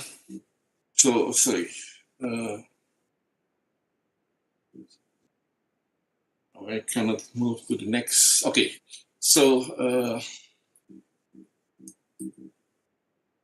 I think. Okay, so the benefit of Tsunami Ready is first that it will strengthen the preparedness of the community. So by fulfilling all these indicators, the community will have the assessment of the hazard, will have the risk assessment of the within the community related to the tsunami. There is an inundation plan as well as evacuation plan. Also, they will be involved in terms of the early warning systems, as well as the emergency operational plans, as well as the emergency operational center. This is, as I mentioned, indicator number 9, 10, 11, and 12. There is an improve of the public awareness, understanding about the threat, building preparedness, and ensure exercises. And this also relates to the indicators about the educations and outreach materials. And by participating in Tsunami Ready, basically they are also building or strengthening the preparedness for the other hazard. Tsunami is a very unique, fast-paced disasters that happens. So once you are ready in terms of tsunami, it is much more easier for you to adapt to the other more slower pace of disasters. The participatory approach in building the tsunami preparedness actually also improve the community in terms of building, in doing pre-planning. As I mentioned, having the recognitions will require them to actually maintain and sustain this level of preparedness. In my first slides, I mentioned that by participating, actually, you are also contributing to the global frameworks, as I mentioned. And of course, the advantage that it will be internationally recognized. The village of Nole Yasahi and Venkat Raipurs now becomes famous because in every discussions, those two villages are always being mentioned as the first of tsunami-ready communities in Indian Ocean and so forth. So it becomes also now internationally recognized as the UNESCO IOC tsunami-ready community. And when we are talking about tsunami-ready communities, we are not only talking about the people, so we need to look in the community in a wider perspective in terms of it's an ecosystem of a society. So there should be the tsunami-ready government, and usually the local disaster management office needs to be also tsunami-ready. There is a program in terms of safe schools, safe hospitals, which is actually also leads to the tsunami-ready. There are programs related to tsunami-ready hotels, tsunami-ready for critical infrastructures, tsunami-ready for harbor and airports. So we need also to look the tsunami-ready not only in terms of the people, but also in terms of a wider sense of these ecosystems of society. I think this is my last slide. So my questions is, the questions of the webinar is, are we ready? I think we are getting ready, but now more important is, can we actually sustain this level of preparedness? And I really believe through these tsunami-ready programs, we can actually, and also recognitions, we can actually encourage people to actually maintain as well as sustain their tsunami preparedness. And hopefully it can go across generations. So thank you very much. I hope this is useful. And if you have any more information about Tsunami Ready, please email me to the iotic@unesco.org, and I will be very happy to share with you in a more detailed information about these indicators as well as the other. Thank you very much.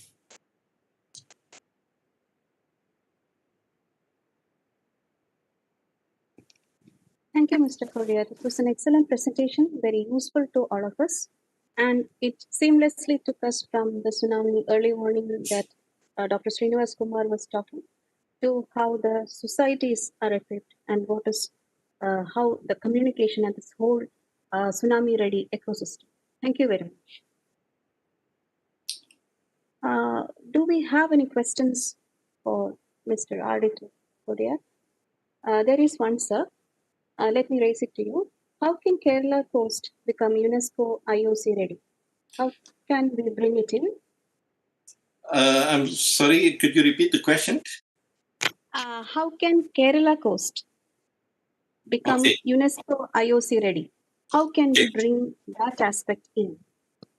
Yes, so I think as we also mentioned, India is the first country that actually have this tsunami ready modalities being set up. India has already set up what they call the Tsunami Ready National Board, and it was led by INCOIS, but the members are from NDMA, from the Provincial Disaster Management Agency, also from the District Disaster. So this national board is actually who is at the national level advocating, encouraging, reviewing, monitoring, as well as guiding in terms of for a community to take part in this UNESCO IOC Tsunami Ready. So I think the first step, if there is a community who would like to be recognized, I suggest the community to get in touch first with the National Tsunami Ready Board. And that's also is under INCOIS, and I'm sure Dr. Srinivasa can also provide you with the detailed information.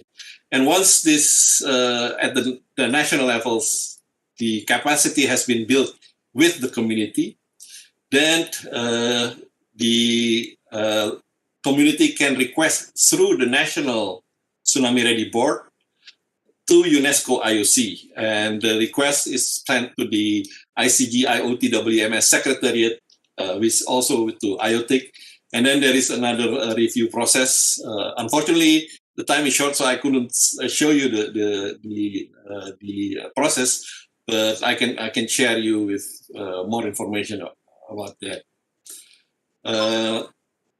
Yeah, so that's basically, and I'm very happy actually. The state of Odisha is now planning to have more of their community. If I'm not mistaken, they are targeting about 324 communities in the Odisha states to be tsunami ready within the next few years. And the COVID-19, of course, hinders them to do more at this year, but I'm very confident within the next year or the next few years, many more of the Odisha states community will also be applying for this recognition. Thank you, sir. Thank you very much for that answer. Other questions to you? Please share your questions and comments in the chat box. We will share the questions with all the speakers through other platforms also. Even if the questions are not raised here, we will share it with the speakers and we'll get back to you. We have a short video presentation up next from Mr. Chris Chiesa, Deputy Executive Director, Pacific Disaster Center. Mr. Chiesa has more than 30 years of experience developing and leading enterprise applications of geospatial information technologies and has been actively involved in disaster management activities for the past 2 decades. He directs international deployments of PDC's disaster management decision support, disaster awareness platform. Mr. Chiesa is unable to join us for a live session and hence has kindly shared a video presentation with us. Thanking him, let's switch over to the video.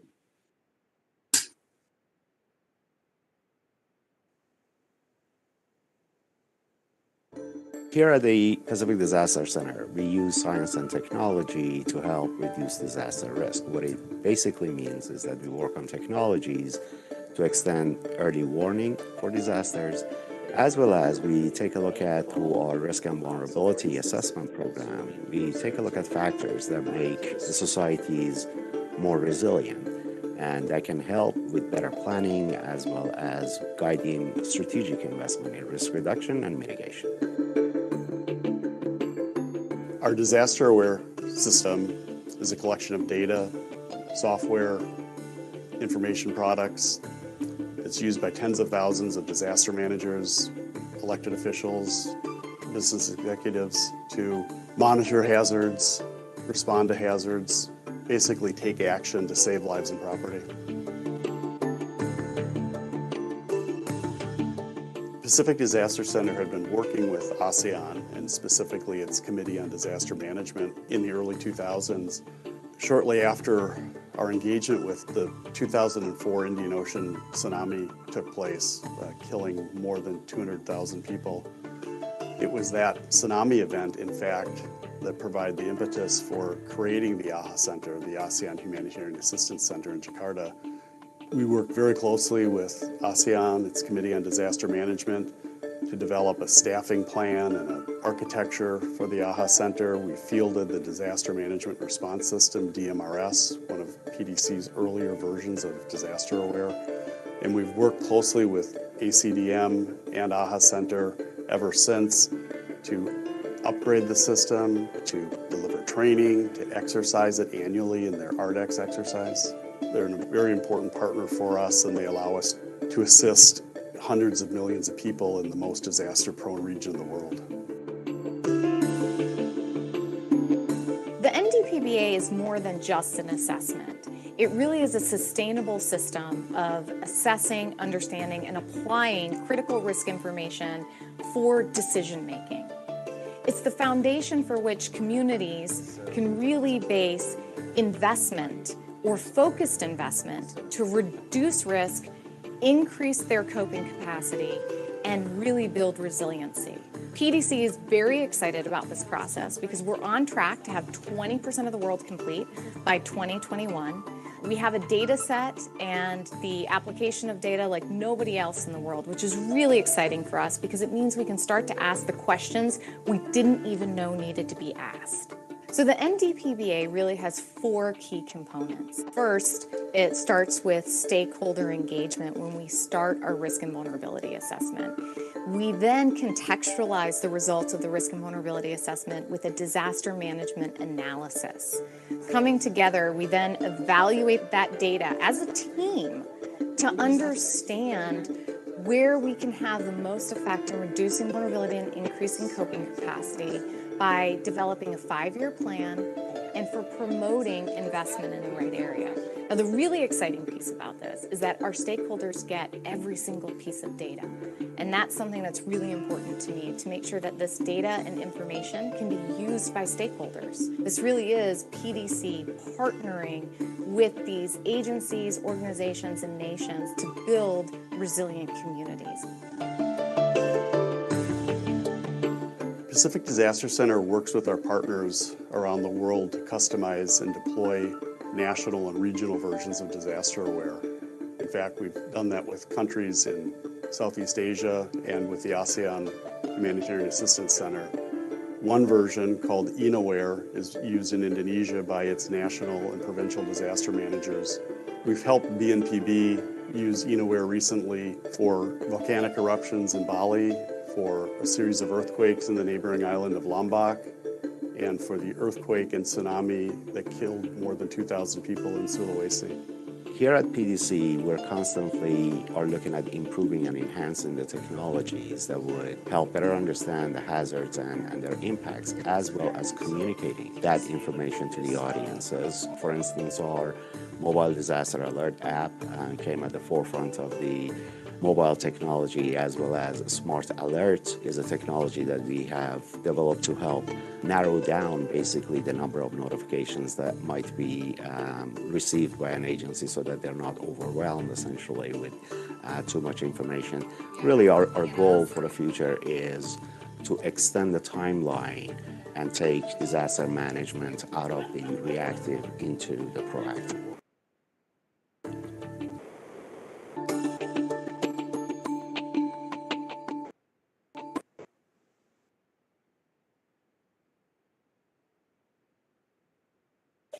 That was a very excellent, wonderfully informative presentation.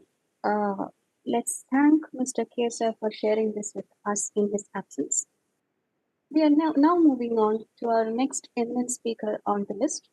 We have Dr. R. Venkatesan, Program Director, Ocean Observation Systems, National Institute of Ocean Technology. He also serves as Adjunct Professor in IIT Kharagpur, IIT Bhubaneswar, and IIT Madras. Dr. Venkatesan has 35 years of research experience in the field of ocean technology. He is responsible for planning and coordination and implementation of ocean observation system activities of NIOT. He is well known for successfully establishing the tsunami buoy network for tsunami early warning in Indian waters. He led a team to the Arctic to successfully install India's first ever Arctic Moon Observatory and received the National Geoscience Award from the Honorable President of India. He is a recipient of many awards and recognitions, the most recent one being the recognition from WMO and UNESCO IOC for his outstanding services in global ocean data collection. He has executed projects having direct relevance to the society to support livelihood of coastal fishermen. Let me cordially invite Dr. Venkatesan for his keynote address. Over to you, sir. Yeah, good evening. Pranam to Amma. Am I audible? Sure, sir. Yes, sir. And is my video visible? Slides visible? Yes. Thank you very much. Thanks to Dr. Manisha for inviting me. Thanks to our secretary for giving the initial introduction, Dr. Srinivas Kumar, Director INCOIS. That made my job much easier. I'll be just talking about technology component on how we are monitoring it, how the reporting system works. I'll confine to 10 minutes to show you about what is happening in the open ocean. With this, we are talking about this particular day, important day, it's 16 years ago. This is a particular series of pictures we had it. A few of my colleagues, they were in Hud Bay. They had gone for a coastal pollution monitoring program on that fateful day. They were there and they were trying to, they were having a morning tea and the vessel was supposed to sail out from Hud Bay to Port Blair. And this particular instant, they didn't know that tsunami struck, but the waters decided, with a thoughtful ship crew, he cut the mooring rope and the vessel started drifting away. You can see the series of pictures. It's the first time I'm showing I have not shown to anybody else. I saw this as an opportunity for us to understand. And until they reached Port Blair, 8 hours, they didn't know that there was a tsunami struck and many people died. The place where they were having morning tea that got washed away. This is another point to show you the importance. This is the southernmost tip of India that does not exist now. Now, when you talk about 2004 to now, what type of technology development has happened? And the important point is tsunami early warning, which Dr. Srinivas has presented. INCOIS and our Minister of Earth Sciences have done a very good, wonderful job. And we need an important part is how do we do the tsunami detection and forecasting process. There is a DART technology that is called Deep Ocean Assessment and Reporting of Tsunamis that was well established by Pacific Marine Engineering Laboratory, NOAA. So we borrowed that initial technology, and this need to be established in the open ocean. How does it work? We have three types of waves: wind-driven and tidal waves, which we normally see in the wind waves are seen in the beach. The tsunami waves are long waves. The pressure could be felt from surface to the bottom. Whereas first two waves, wind and tidal-driven waves, the pressure cannot be felt. So simple physics, this was thought over it. And what we do in the right side, we install a system at 4 kilometer depth approximately, and it starts monitoring continuously every 15 seconds the pressure data using a very special pressure sensor. Many of the students, they know about bottom tube pressure gauge, and that starts communicating. Now, the challenge for us is underwater communication is only by acoustic. It has to pass through that, and it has to go through the satellite, which is 35,000 kilometers above in the geostationary. It should reach our office. We always say that any electronic components or a system can hang over there, or it can have a malfunctioning, and the whole system need to be installed about 1,000 kilometers away, far away, close to Nicobar, and that need to work throughout here because we have a limitation going to the site. We can reach only once. But we have mastered this initially installation component. We need to install the bottom pressure recorder separately. We need to install the mode buoy separately. The communication angle underwater is only 30 degrees. Within that level, the communication should take place. So you need a gamut of techniques and expertise to install such a system that should last about 10 years. We've been working more than about 250 times we would have installed. Never there was a failure. Typical sinusoidal curve, what you see is a way the pressure variation takes place. When there is a tsunami event, you can see at the topmost picture, this is a continuous amount of rapid mode data. You get it every 5 minutes. This is what we provide automatically to INCOIS. They use it for their warning purpose. This is very important critical data which has to come. And INCOIS and NAOT, we have got a national committee. These buoy systems are specifically positioned, 5 of them in Andaman Nicobar near the Nicobar Plateau, and 2 of them are near Makran. There are about 60 minutes travel time, 30 minutes travel time. There is a particular calculation involved in strategically positioning that. Now, what have we done in all these years? There are about 13 odd countries. They have been using these similar such systems, and India has developed our own system. I'm proud to say that our Indian system, we call it as Sagar Bhumi, which is completely made in India. That has been very cost effective, and we are sharing the data in an effective manner. So this is what is the current system which is working. The whole group does many other activity like similar for mid-ocean and cyclone warning. We have similar systems. So we have a state-of-art facility. There was a question during the COVID time. Yes, there was a breakage in the reception. INCOIS and NAOT, we were functioning continuously even during the COVID time, thanks to the people. Even we sailed out 3 cruises. Recently, we went to Arabian Sea and we have installed the system. Now, next week, we'll be sailing to Bay of Bengal to service and reinstall back. We have a data reception facility. What you have seen at the bottom, both tsunami as well as the mid-ocean data is continuously transmitted. What we need to have to install is a specific ship, and that has to go there and that have a longer endurance. We need to survey the bottom, near to the tsunami zone. The bottom may be have an undulation. So we have to specifically install over there. Some of you may be engineers. I thought we'll show how the data telemetry takes place. Everything is automatic, and the data from NAOT goes to, from the buoy, as I showed earlier, it comes to NAOT. From NAOT, it goes to INCOIS. From there, we share the data with the National Data Buoy Center under the UNESCO IOC agreement globally. This is what my another role as a chairman of International Tsunami Partnership. We are working with many other countries and we are sharing the data. I've shown many countries, 13 countries. Most of them are using the DART system made by PMEL and transfer to technology to an industry. India is one country. We are able to make our own system and we are also providing the global data format. Now, having seen this, we also developed a new wherein why can't we have the whole system submerged? Because the transmission may not be there, somebody may not disturb it. There are some practical difficulties globally keeping the surface buoy system functional. This is our own patent where the whole system will be submerged. When there is a tsunami event, it pops up. So we have done the initial testing and trials. There is a global need and many other countries are interested to know about this particular new system which we have developed. Once it is ready, we'll be transferring the technology. This will ease out many of our difficulty for having the system sometimes surface which may get damaged. So the whole thing is that it has to work in a particular moment. We cannot say that in that moment the system did not work. So we have redundancy. With this experience, we have formulated it. The bottom right, the students may refer. There's a book we recently published which talks about all the observation tools and techniques what I have been presenting it here. There are also challenges we need to understand about it, keeping a system for a year or more than a year in the sea bottom.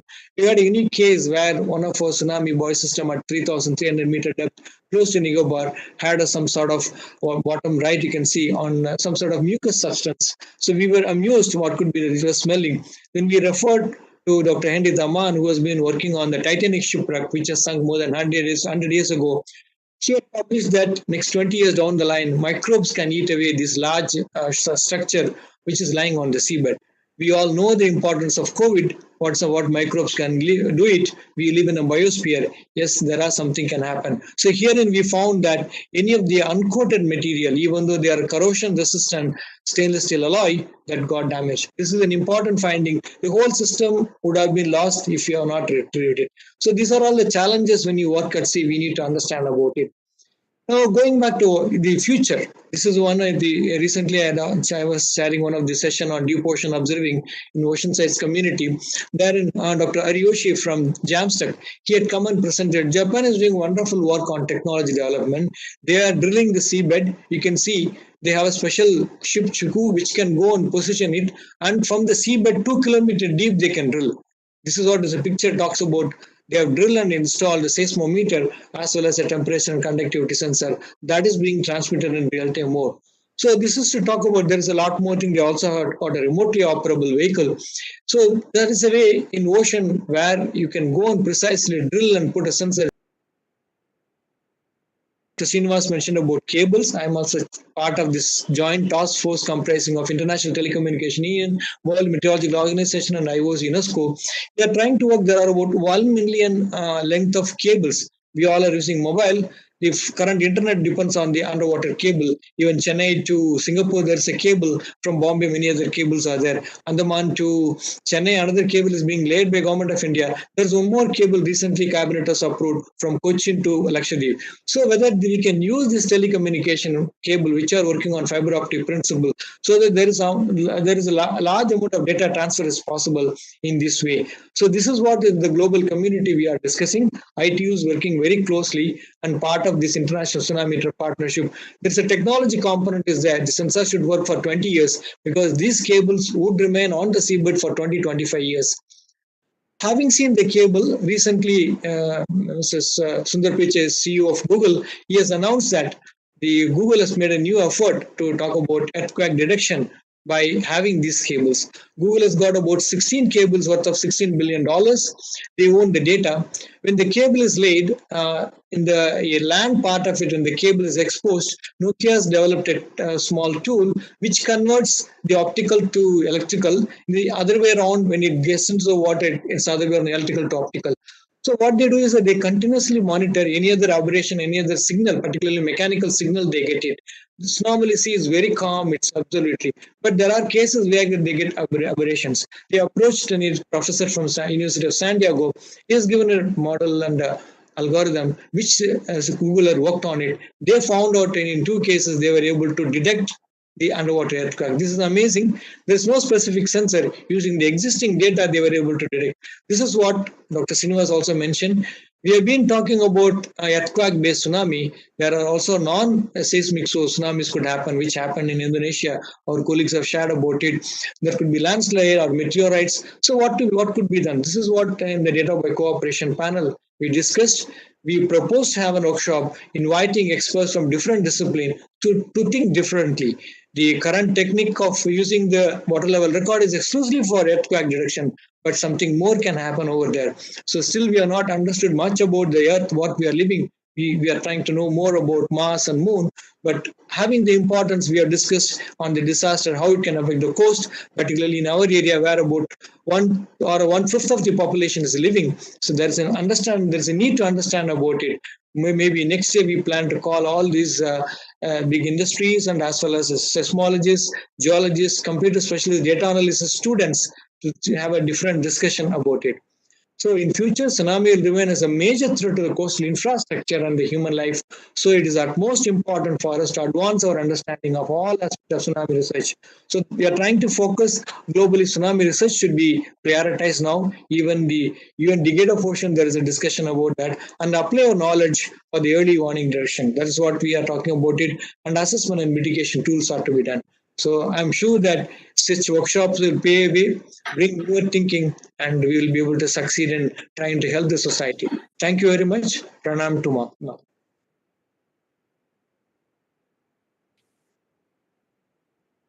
Thank you very much, sir, for that wonderful presentation. It was very wonderful to hear about an aspect, a very important aspect in disaster risk reduction, namely observations. And we feel privileged to be able to see the pictures that were taken and the data that was taken from the ground zero in 2004 tsunami. I'm sure that all the students very much got excited by your presentation. And they will will have questions for you. But sure. As of now, is there any question?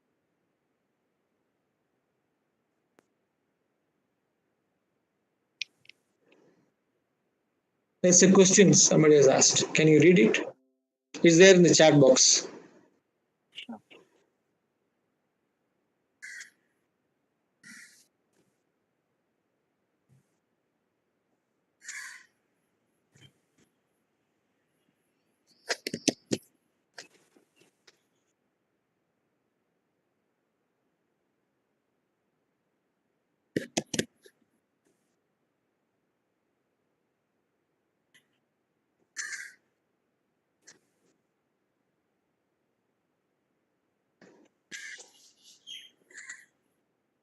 There's actually a comment, Dr. Venkatesh. Yes, please. That you have given a wonderful, marine engineering, amazing work, integrating with large number of disciplines, including microbiology, going on in NIOT. Great. Thank you very much. Yeah. My comment is from Dr. ASK Nair. Thank you, Dr. Nair. I had a question. Yes, please. Please go ahead, ma'am. So I had a question when you have talked about the new system where the new patent which you were talking about where the boys remain under the sea. Yeah. And whenever it is required, it basically comes up. And I had the question with respect to sustaining the power. How are we doing? Yeah. And also to cover this large area, how many boys we need to cover this large area for tsunami detection? Fine. We have two for tsunamigenic fault zone, which Dr. Srinivas also covered. So initially, there is a national committee comprising of seismologists and geophysicists and geologists.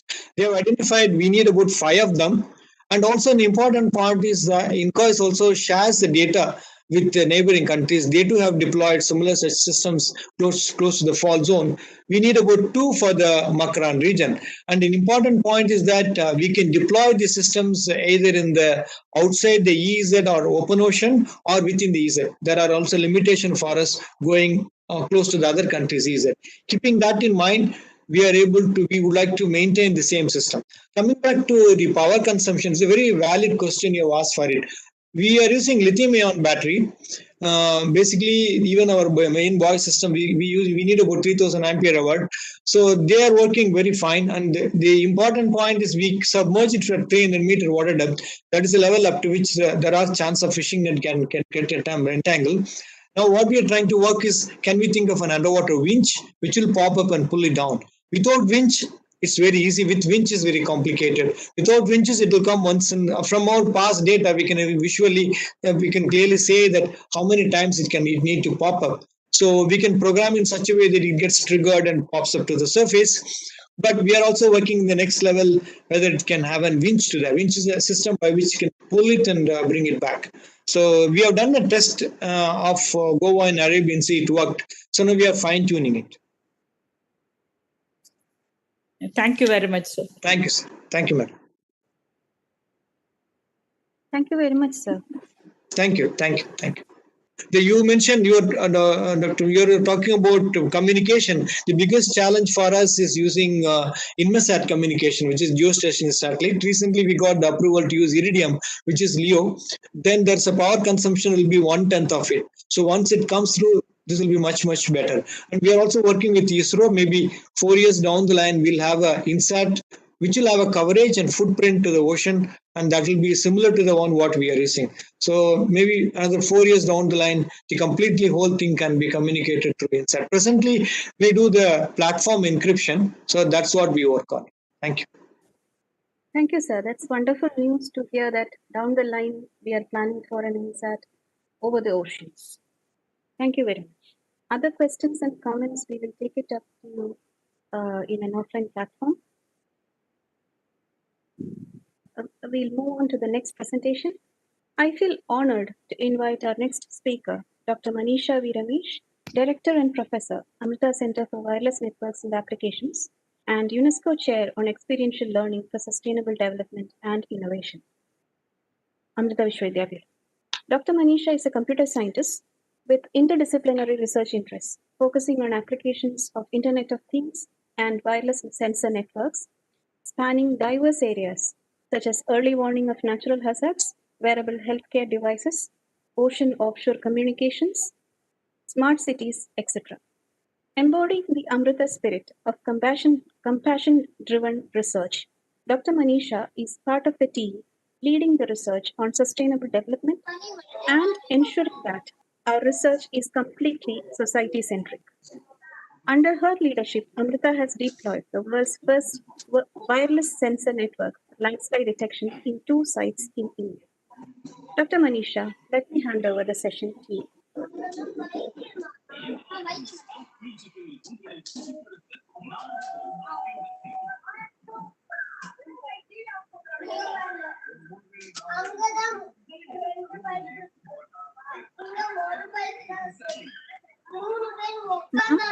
You may please proceed.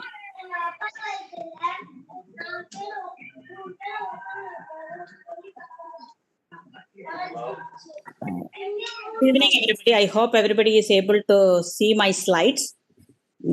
So I will, Dr. Danya, you can actually help me with the timing part if I am overshooting the time. Sure, ma'am, sure. So I will just quickly go over one of the key work which Amrita has done, which is the Ocean Net, which is the mobile offshore communication network for real-time dissemination of imminent disaster warning. This basically is integrated with approaches for community resilience. And it is in line with our university's philosophy of compassion-driven research and education for life. The major ocean emergencies which we were considering are on how do we provide extended offshore communication, because currently when fishermen goes for fishing, they get connectivity beyond 15 kilometers, they don't have offshore connectivity. So we have no way to understand where they are or track them, etc. And they go beyond 100 kilometers for fishing. So any emergency, we are not able to communicate to them. So we are not able to have the localization or tracking of them. We are not able to use the existing decision models and the informations of emergency to these community. And because of that, it is also contributing to the lack of disaster preparedness and the resilience in the community.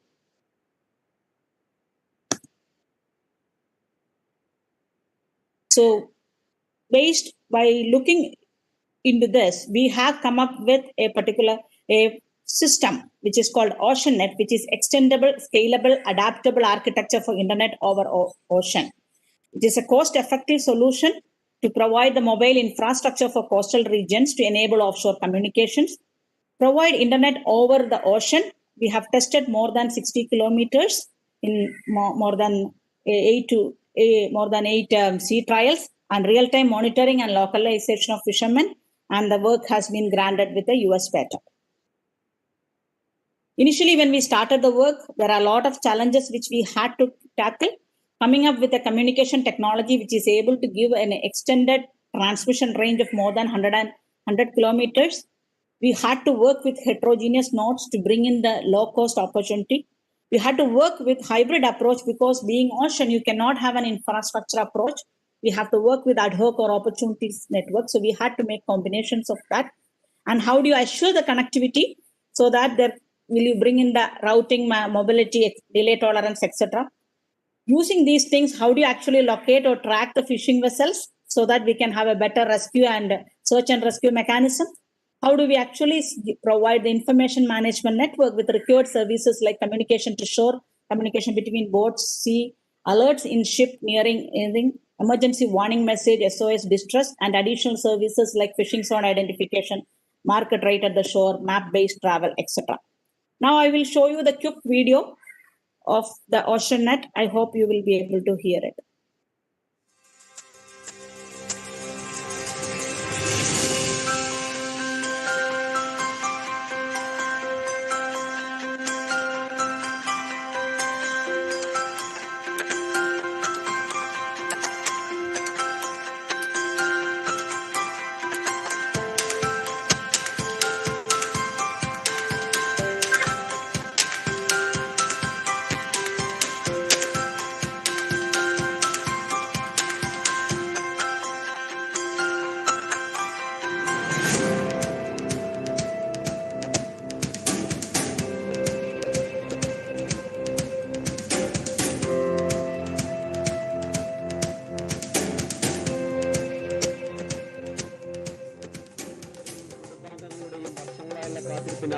വിഷമിച്ച് എന്തായിരിക്കും ഏതായിരിക്കും call വരും, ഒരു ചുഴലിക്കാറ്റ് വരുമ്പോഴോ അല്ലെങ്കിൽ ഒരു പ്രശ്നം വരുമ്പോഴോ അവർ ഭർത്താവ് എങ്ങനെയായിരിക്കും, മക്കളും കുഞ്ഞുങ്ങളും ശ്രമിക്കുന്നതാണ്. അപ്പോൾ അവർക്കൊക്കെയുള്ള ഇങ്ങനെയുള്ള പ്രശ്നങ്ങളുണ്ടാകാം. അപ്പോൾ പിന്നെ വെള്ളത്തിൽ എവിടെ കിടക്കുന്നു, എന്താണ് ഇങ്ങനെ സംഭവിച്ചാൽ എന്നെ കിടക്കുമെന്ന് അറിയാം. അപ്പോൾ എന്തെങ്കിലും പ്ലെയിൻ ചെന്നവരെ കൊണ്ടുവരാൻ സ്ഥാനത്ത് മുഴുവൻ തൊഴിലാളികളിലേക്കും ഈ ആധുനിക സാങ്കേതികവിദ്യ എത്തിക്കുക എന്ന ലക്ഷ്യമാണ് കേരള ഗവൺമെന്റിനുള്ളത്. നമ്മളുടെ പദ്ധതിയുമായി സഹകരിക്കുന്നതിനും കേരള ഗവൺമെന്റ് സന്തോഷമാണ്.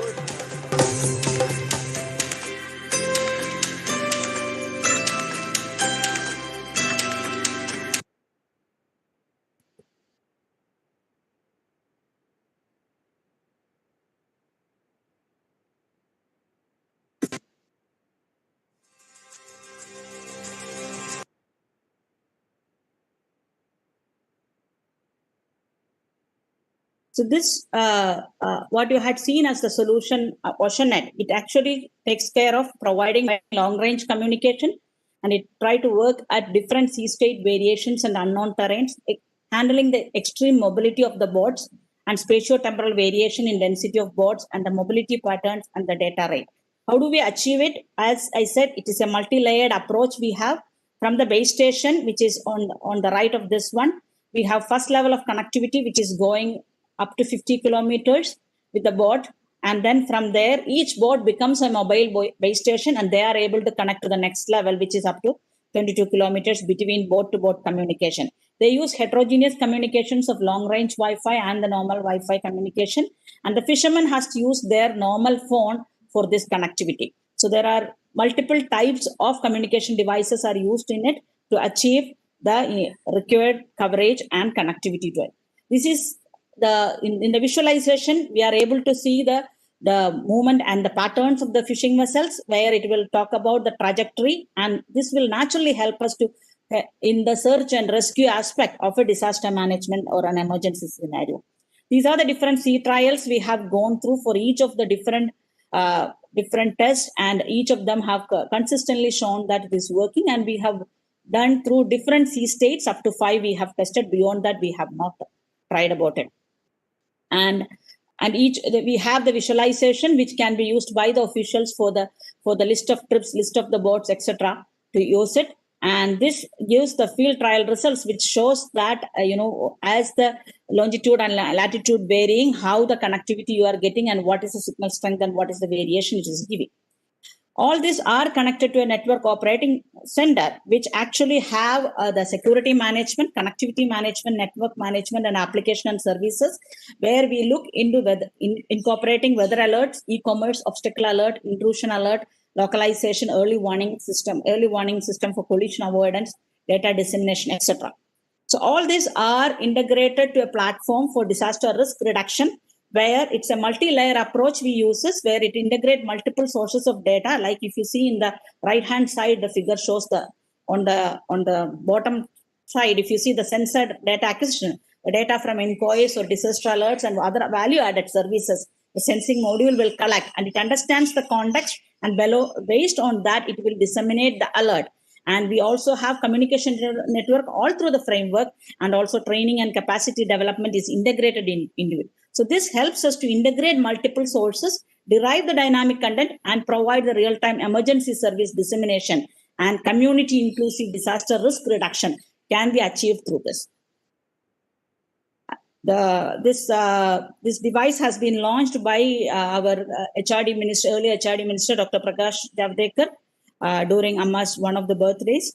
And we have not stopped just by doing only the development of the system. From the day when we started, we engaged the community in building the design to using it and engaging them. So we, along with that, to make them understand, we had come up with the local language manuals. We also have detailed training sessions, and we have worked very closely with Panchayat and self-help groups to build it. And in the process, we are empowering the community to get better disaster prepared on learning the features of different social media applications, etc.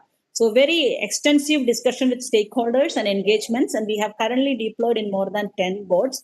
And these things, why we are using it is we want to actually build the preparedness, and that can be used as the resilience. So when you have a tsunami warning, when you have a change in the sea state, how do we inform to the fishing vessels which are far away from us, which are beyond? So the current informations which IOCs and others produce, it is limited with the communication range of 15 to 20 kilometers because they are using mostly cellular connection rather than satellite connection, because it is a very costly affair for the fishermen. So we are coming up with a low-cost approach which will provide an opportunity to build resilience in these fishing boats, which will give an emotional and psychological support for the relatives and family members to know where they are, how they are. Currently, they are not aware. There are cases in the coastal community, they still wait for their father to come back thinking that he's alive somewhere, because they have no idea. They don't know whether they are dead or alive.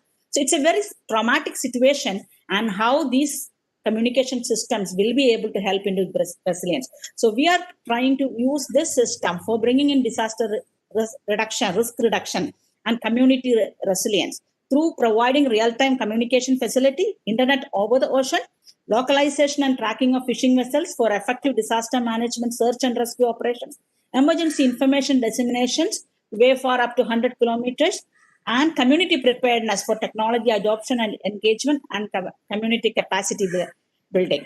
Thank you, everybody.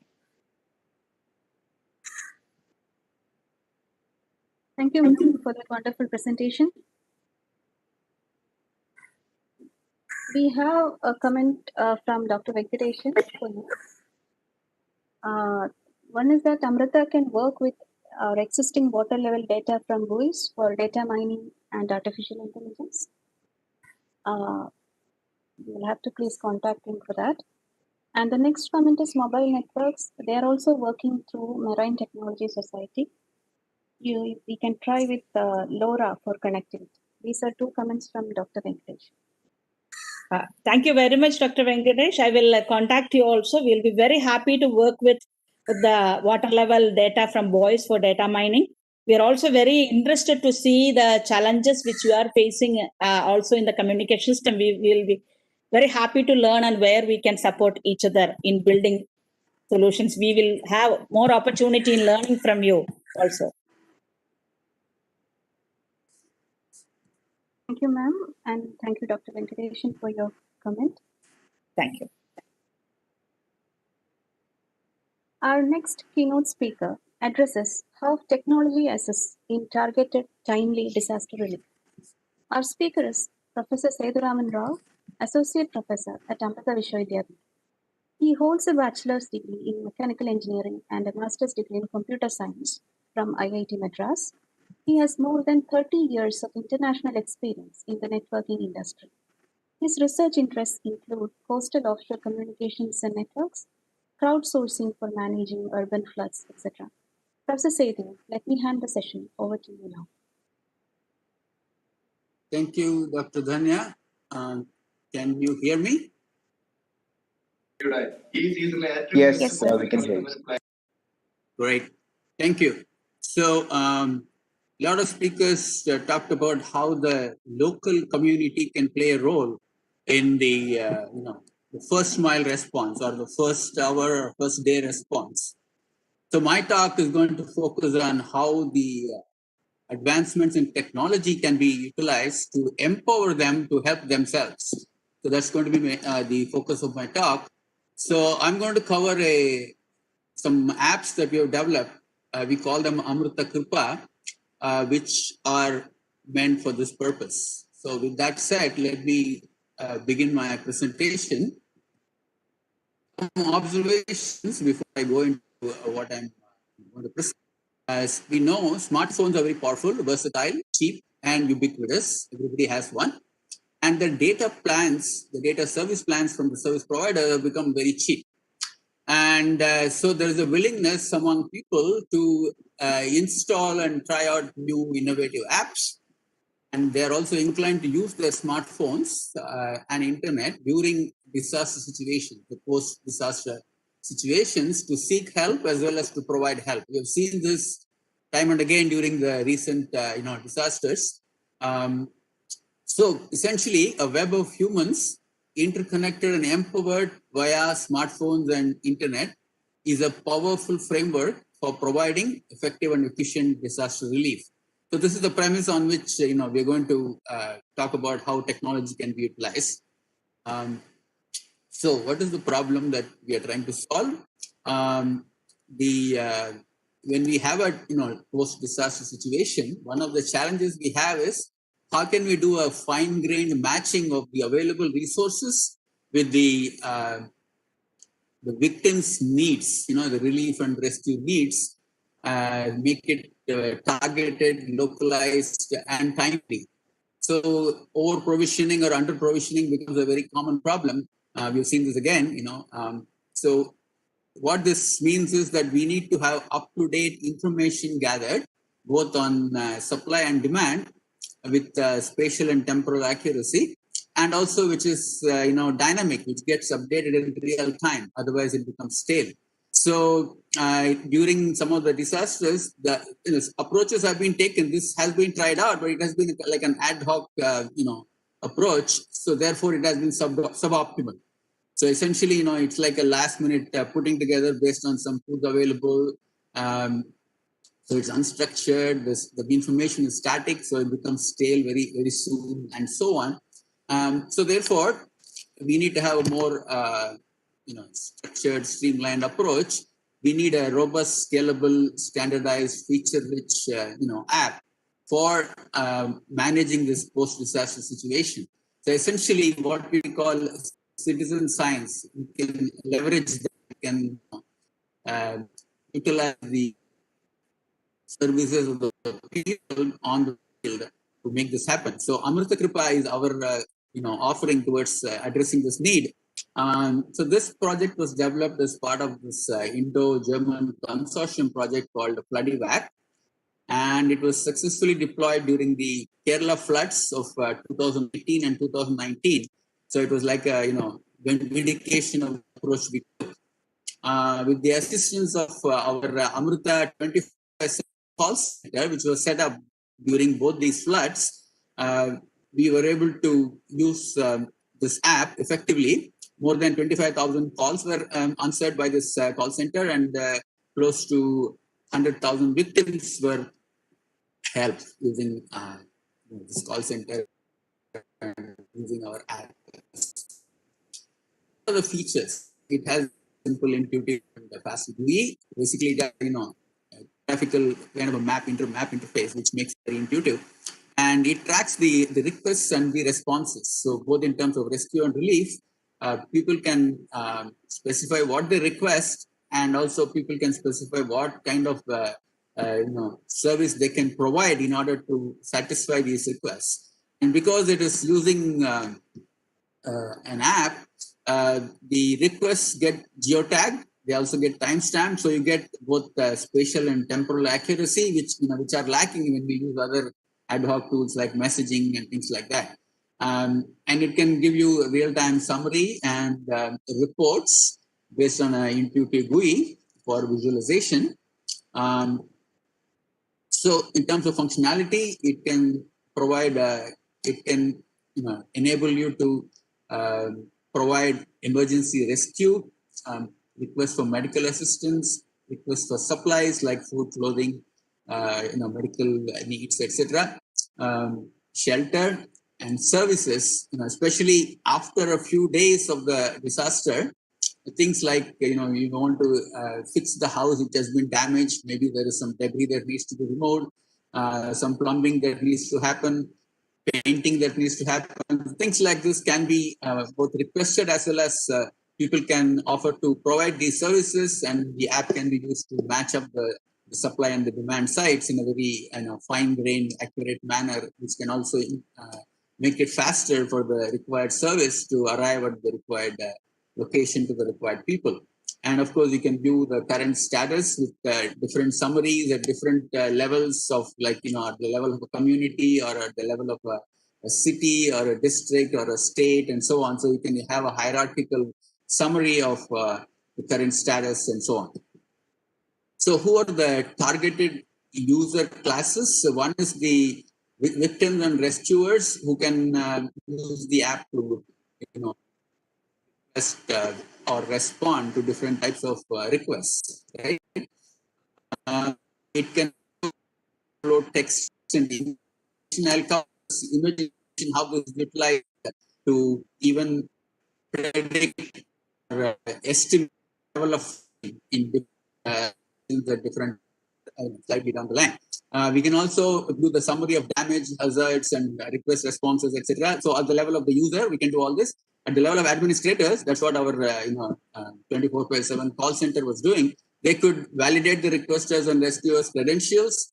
They can allot the rescue and relief efforts. They were actually connecting with the rescue teams on the field to make this happen. They can also use it to query and report to analyze the multi-level damage, the request response data, etc. So this is the system architecture. I'm not going to cover this in details. Essentially, it's a client-server kind of an architecture, and it is very scalable, easy to maintain, very modular, etc., etc. But let me move on to the next slide. So this is the app that is available in the Google Play Store. It's called Amrita Kripa, and like I said, it has the Kerala floods, and though it's been a flood for any kind of post-disaster scenario. This is to show you how the app evolved during, based on all the different feedback that we got from the field. We kind of grouped them into different categories, and also which part of the software was impacted by those requests. This is how the app evolved. It was like this at the very beginning, and 2 months down the line, this is how it transformed itself. And this is the web app. Again, you can see some data that's displayed in the context of the Kerala floods. So this is the hierarchy I was talking about. Country, state, district, city, locality. So you could drill down to different levels. You could aggregate at different levels. There's a zoom in facility, pop-up, things like that. So yeah, it could provide a real-time summary and report different types, damages, update outages, hazards like accidents, cut cable, etc.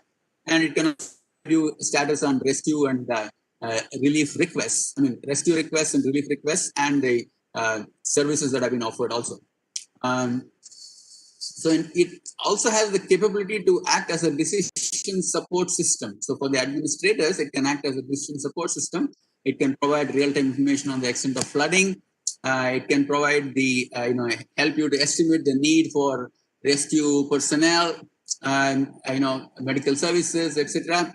It can also help you to match the requests with the responses optimally. And also it can provide a trust profile for the end users, so that you get an idea of how dependable or reliable they are. What are some of the challenges? So one thing is that post-disaster outages of power, outages of network connectivity, these do exist. But what we found was, more often than not, the friends actually act as proxies, friends or relatives, to use the app on the behalf of the victims. So even though it is a problem, it is not as big a problem as we thought. Use of privacy is a big issue. Of course, it varies from country to country. When we worked with the Germans, we found that their idea of privacy is different from our idea of privacy, but still it's a problem. And authenticity of the requests. So this is something that we did see some very spurious requests. So the way to deal with this is a combination of automation as well as manual auditing. So some kind of machine learning can also be used to learn more as we go down the line. And of course, finally building the trust, some kind of a trust index to be built for the responders and requesters. So one other aspect I want to quickly cover. So I said we can upload images using this app. Now using these images, which we are crowdsourcing, and using computer vision algorithms, we can actually provide an estimate of the flood levels as a function of both space and time. So that's what I'm trying to show here. So essentially, we have images which have some known objects like humans or vehicles, and these have some known reference dimensions or the reference dimensions. So using which, if we can identify such objects, we can, the other thing is the rivers, bridges over the rivers. So using these known reference dimensions, we can try to estimate the depth of the flooding. So the, bridging bridges over rivers was the work done in collaboration with the Technical University of Munich, Germany. I'll just some pictures to show you how it is done. So in this case, the face is used as the reference. And of course, we also do the gender detection, male versus female, also the age group detection. So based on this, we can come up with some average heights and then work with that to estimate the depth of the water levels. With respect to bridges, again, have some known dimensions, and you can use them as your reference point to estimate, how deep the water is under the bridge. Thirdly, with vehicles, again, the dimensions are standard. So if you know that, and if you can estimate how much of the vehicle is above the water, using that, you can estimate the level. So that concludes my quick presentation. Thank you. Thank you very much, sir, for that interesting exposure to our crowdsourcing app, Amrita Kripa. Do we have any questions and comments for Professor Sethu at this point?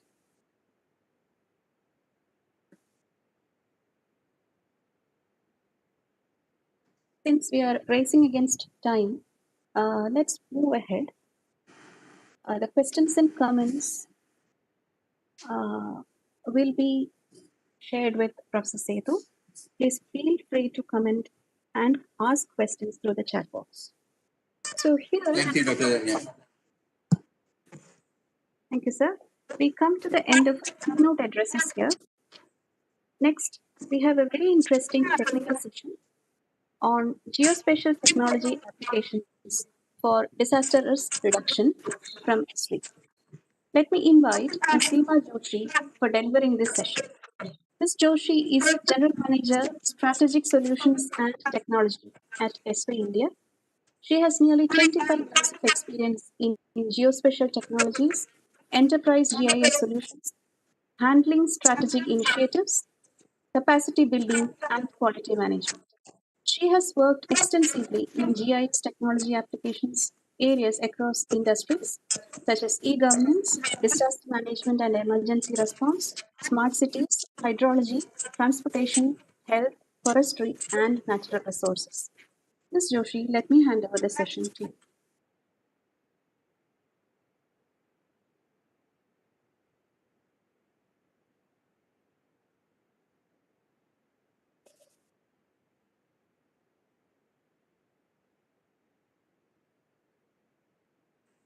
Hello, yeah, good evening. Thank you so much, Dr. Danya, for giving us this opportunity to share some of the applications and how we can very effectively leverage geospatial technology platform for disaster risk reduction and building, of course, building resilient communities. So my screen is visible, I believe. Yes, it's visible, madam. You can present, you can go to the slideshow. Sure, thank you. So here, just to start with, as we all are aware, GIS can play a key role in answering various kinds of questions, and that too in the middle of crisis. Whenever there is any disaster, we need to answer all these questions in a very, very short time. And as we all know, disasters are all special in nature. And that is the reason GIS, geospatial technologies, we all have seen in today's session as well, how effectively different organizations has used GIS technology for various disaster response requirements. If I put together a few of the key use cases quickly, we have seen in today's sessions how effectively INCOIS is using this technology platform for generating early warnings for tsunami. And as we all know, GIS, when integrated, it can provide this information about the inundation and how much area is going to be affected and all in a very, very short time in an automated way. In the same way, we have other good advanced implementations like IMD. It is a long-time user of GIS technology. If you see in India, they are using this technology for generating various weather alerts, weather information. If we see some more examples like NDMA, National Disaster Management Authority, they have this GIS platform where they have integrated data and information from various disasters and hazards, and that they are sharing and providing to the users. There are one or two more quick case studies like Karnataka State Disaster Management Center, KSNDMC. They are also using this platform from last 4 or 5 years, and they are sending this information to the last mile to the fishermen's community using this platform, giving them advanced warnings and alerts. Likewise, Andhra Pradesh AP State Disaster Management Center, they have also integrated this platform. And the one thing which I just wanted to highlight about this is they have integrated, in fact, this lightning system as well, so that if there is any lightning is observed, they send that SMSs and warning alerts to those affected community inside that area. If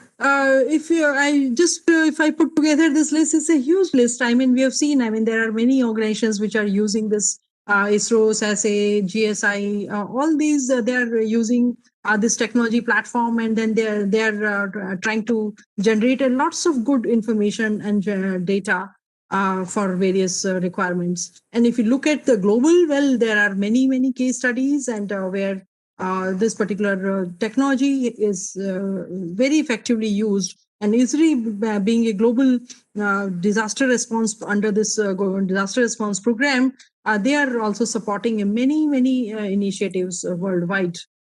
So after this, after looking at these some of these case studies, but there are many more.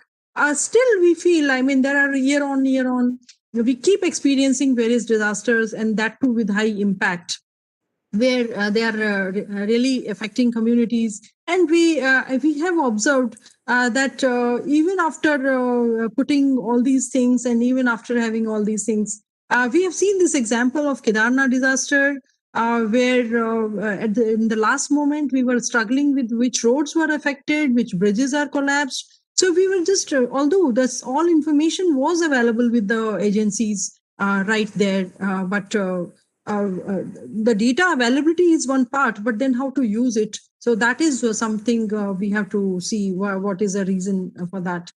So if we see another example here, COVID is a recent example where when this COVID was initiated and we all started looking for which all area, what all data, then we started working on the data integrations and then accessing data. There were data gaps and there were data challenges. So we have experienced lots of challenges, and if I put it this way, this is a common operational challenge, which is rather seen by Esri from last 26 years of their DRP experience, that even after we have all this information, we have, if I say, we have excellent data available with different organizations, different departments. They are generating lots of useful information. We have advanced algorithms and solutions in place. We have advanced technologies, state-of-art hardware and software. Everything is there. And of course, we have worldwide known experts available in India. But still, there is something which is missing, actually. And that is what where we keep struggling in the last hours, in the last minute. So what is that which is missing? So here, that is what we have tried to analyze. And that is one thing which I just wanted to bring in front of everyone here, that whatever information in most of the cases is available in silos with different departments. They are very good at their managing their information, generating their information, using advanced analytics. So, but this is, at the end of the day, this is what we need. We need all these data and information generated by different agencies to be seamlessly accessed by all different stakeholders in a near real-time or real-time manner, so that they can use it for various decision support requirement in the crisis. Ultimately, the whole idea is how to bridge this gap between various workflows, stakeholders, and agencies to efficiently support disaster risk reduction and disaster management activities. And that is, if we look at quickly here, I mean, there are lots of information which is available globally. If I put it this way, there are lots of live feeds and information, base maps, all available, which needs to be accessed by the platform, by the users. If we look at different kinds of information, we have, starting from these satellite imageries, and we have big data, various base maps and all. We have drones. Recently, we use drones we need to use drones for the flood monitoring and all. So if I just in one line, if I put it this way, that there is lots of information which is scattered here and there, and which that needs to be seamlessly accessed inside the platform. That is what we need to take decisions. Well, if we see this example of the COVID here in the recent times, this dashboard by Johns Hopkins University, it's a well-known dashboard which was present in each and every decision maker's control room. But this is what the kind of information we also need to have here. And that is where, I mean, not only this information, but along with the advanced analytics also, that where are the cases, where are the future predictions, where all these hotspots are going to be. So these kind of information needs to be generated in a very, very short time, in a very, very quickly, and it needs to be disseminated to various stakeholders.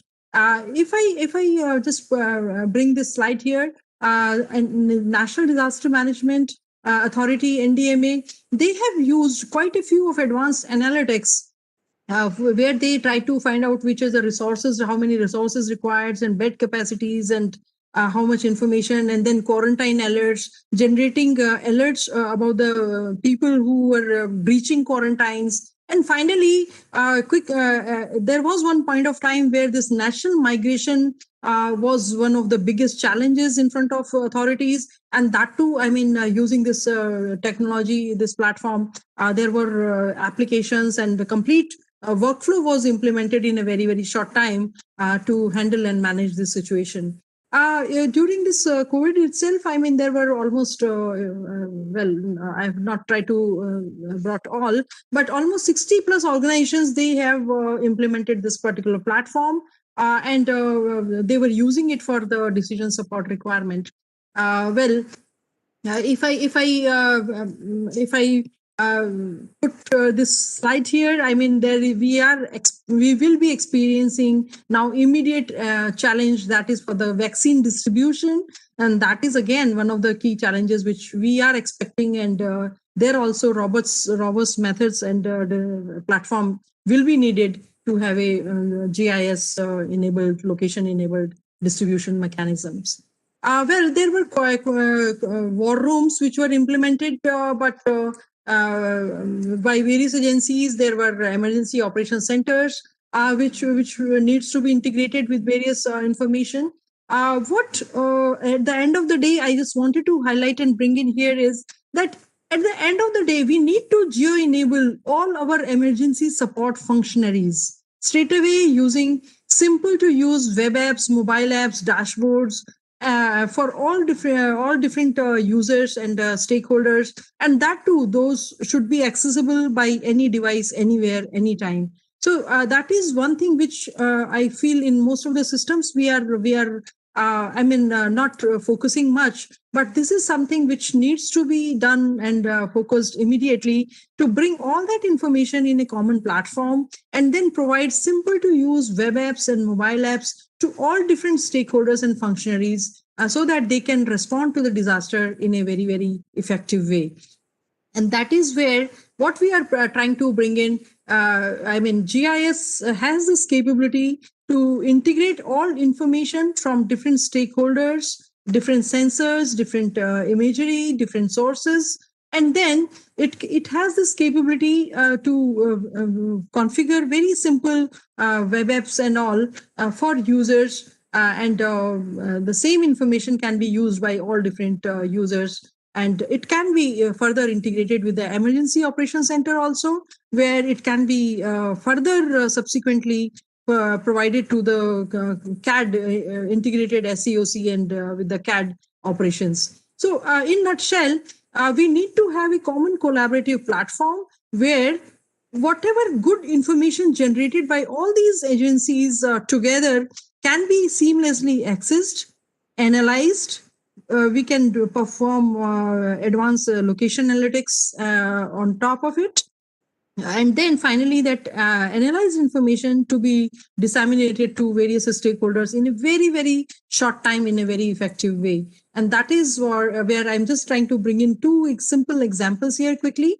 If we look at a scenario here for a flood, nowadays what we are having is we have flood warnings. But then that warning needs to reach out to all different stakeholders. And that is where we are something which is missing right now. So if we look at this particular scenario here, that for a flood management, first of all, we need to have the predictions, like where are the possibility of the heavy flood will be based on the rainfall, runoff, and those weather and all these different analytics. And then after doing this prediction, we need to have this information that as soon as the sensor has detected some amount of rainfall, how much area is going to be impacted out of that rainfall and where all we will be getting floods. And once this flood is there, then immediately we need to know, or the authorities need to know how much population is going to be impacted, how much male, female, and maybe senior citizens, children, they will be impacted by this flood. And then subsequently, even at the level of our road blockages, like which all roads will be affected by this flood, which needs to be closed so that there will not be any traffic jam or any of these situations. So in a nutshell, what I'm just trying to bring in here is that just in application or generating information is not sufficient. That information needs to reach out to different stakeholders. Then only it will make sense. And then only it will bring resiliency in the communities. Another quick example I just wanted to, just in 1 minute, I'll show here. This is for the cyclone warning, cyclone risk reduction. Again, we have very good advanced systems available which generate predictions and modeling and generate where all the cyclones will be, giving impact. So here, if I show you this a small video here, that this is the example we have taken for the funny cyclone, and assume a scenario that instead of just looking at this COU, this polygon, if we get to know immediately how much area, how many states, how many districts are going to be affected, and if I click on any of the districts here, what is the population inside that is under impact, how many people I need to evacuate, how many citizens will be under impact. So if all these information I get to know about, and then that too in a time series manner in advance, then I can immediately what next I need is to inform my stakeholders and different functionaries, different emergency teams, that for example, if on 30th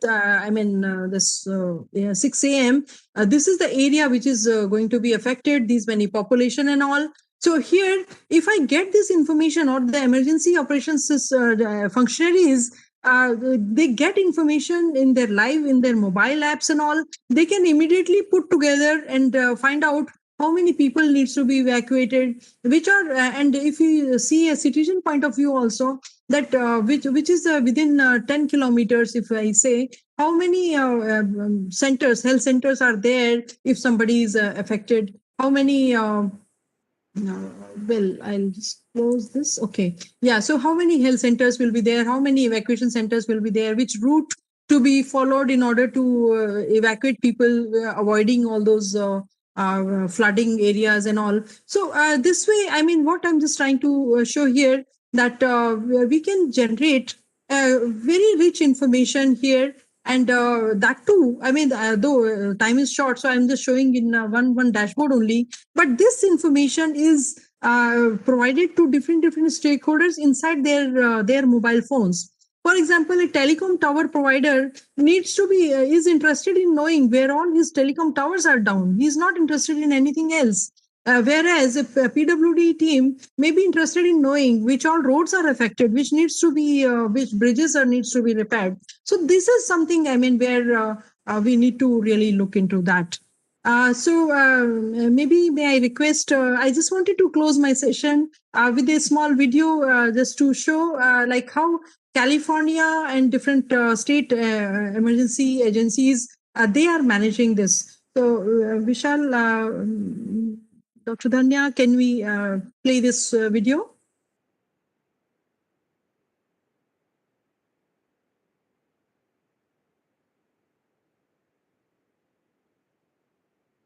Hello? Ma'am, is it a long video? No, it's just 2-3 minutes. Maybe I'll run it. No issues.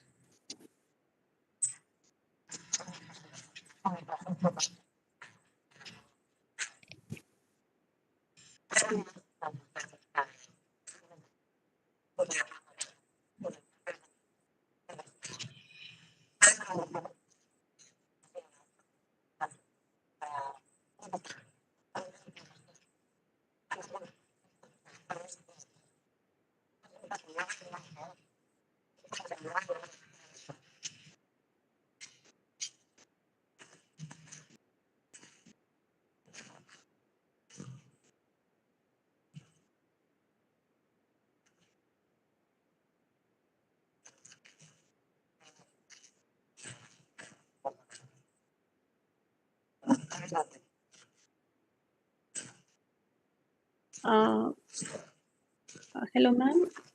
Is there an issue with the audio?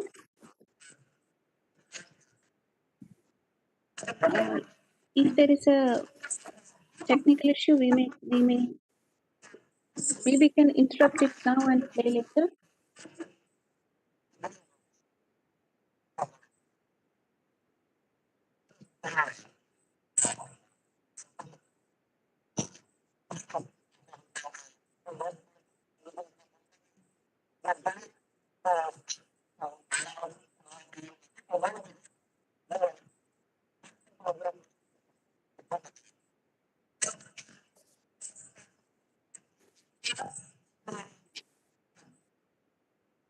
Ms. Joshi, it seems to have, video seems to have audio issues.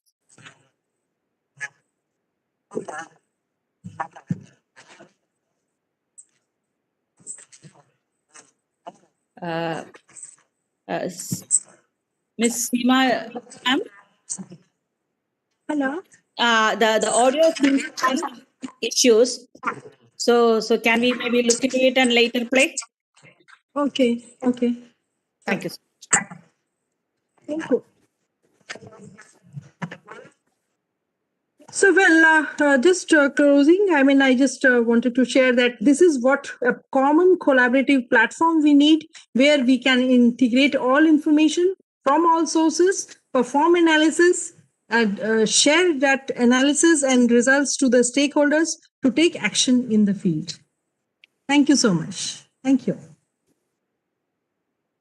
Thank you, ma'am, for that brief but wonderful, interesting presentation.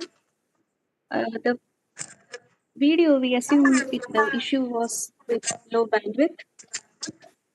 So if you could share it with us, we will upload it in the web page later on. We have a good question to you. Have we thought to include or consider blockchain technology to manage these decentralized computation and distributed information sources?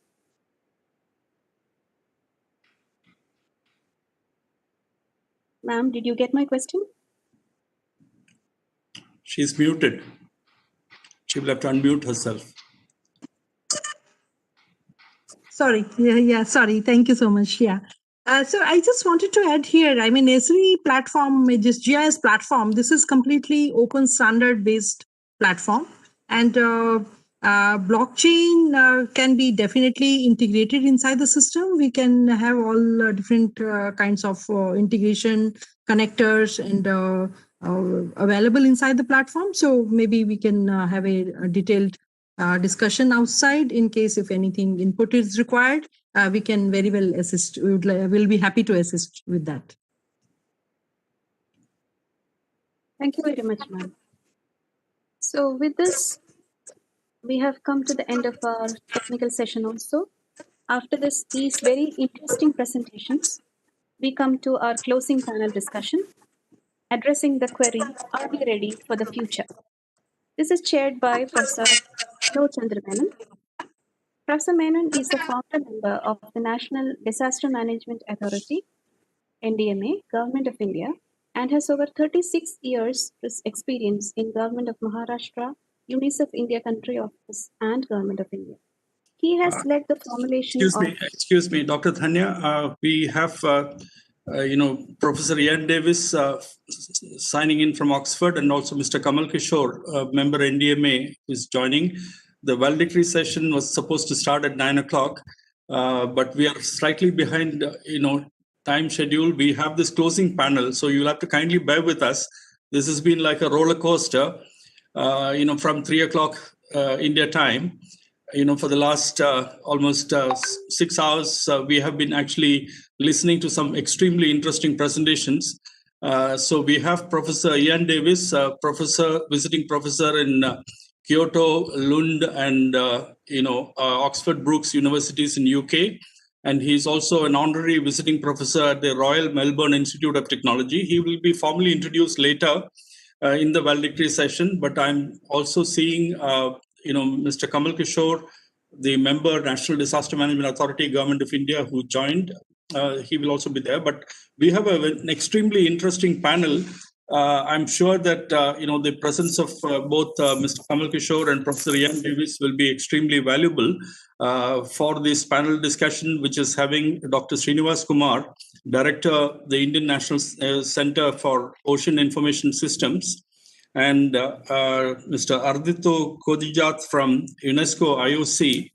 And we have Mr. Paul Divakar from the National Campaign on Dalit Human Rights, and Mr. Agendra Kumar, who is the president of Esri India, Dr. Bhavani Rao, who is heading the UNESCO Center for Women's Empowerment. So we have an extremely distinguished panel here. And we are discussing this question, and Dr. Shekhar Kuriakose Shekhar Lucas Kuriakos, who is the member secretary of the Kerala State Disaster Management Authority, is also joining this panel. So I know that this is actually an extremely long session, but kindly bear with us, because this is something where we would really like to invest in the time which all of you have actually put in to listen to these distinguished panelists. So may I request Dr.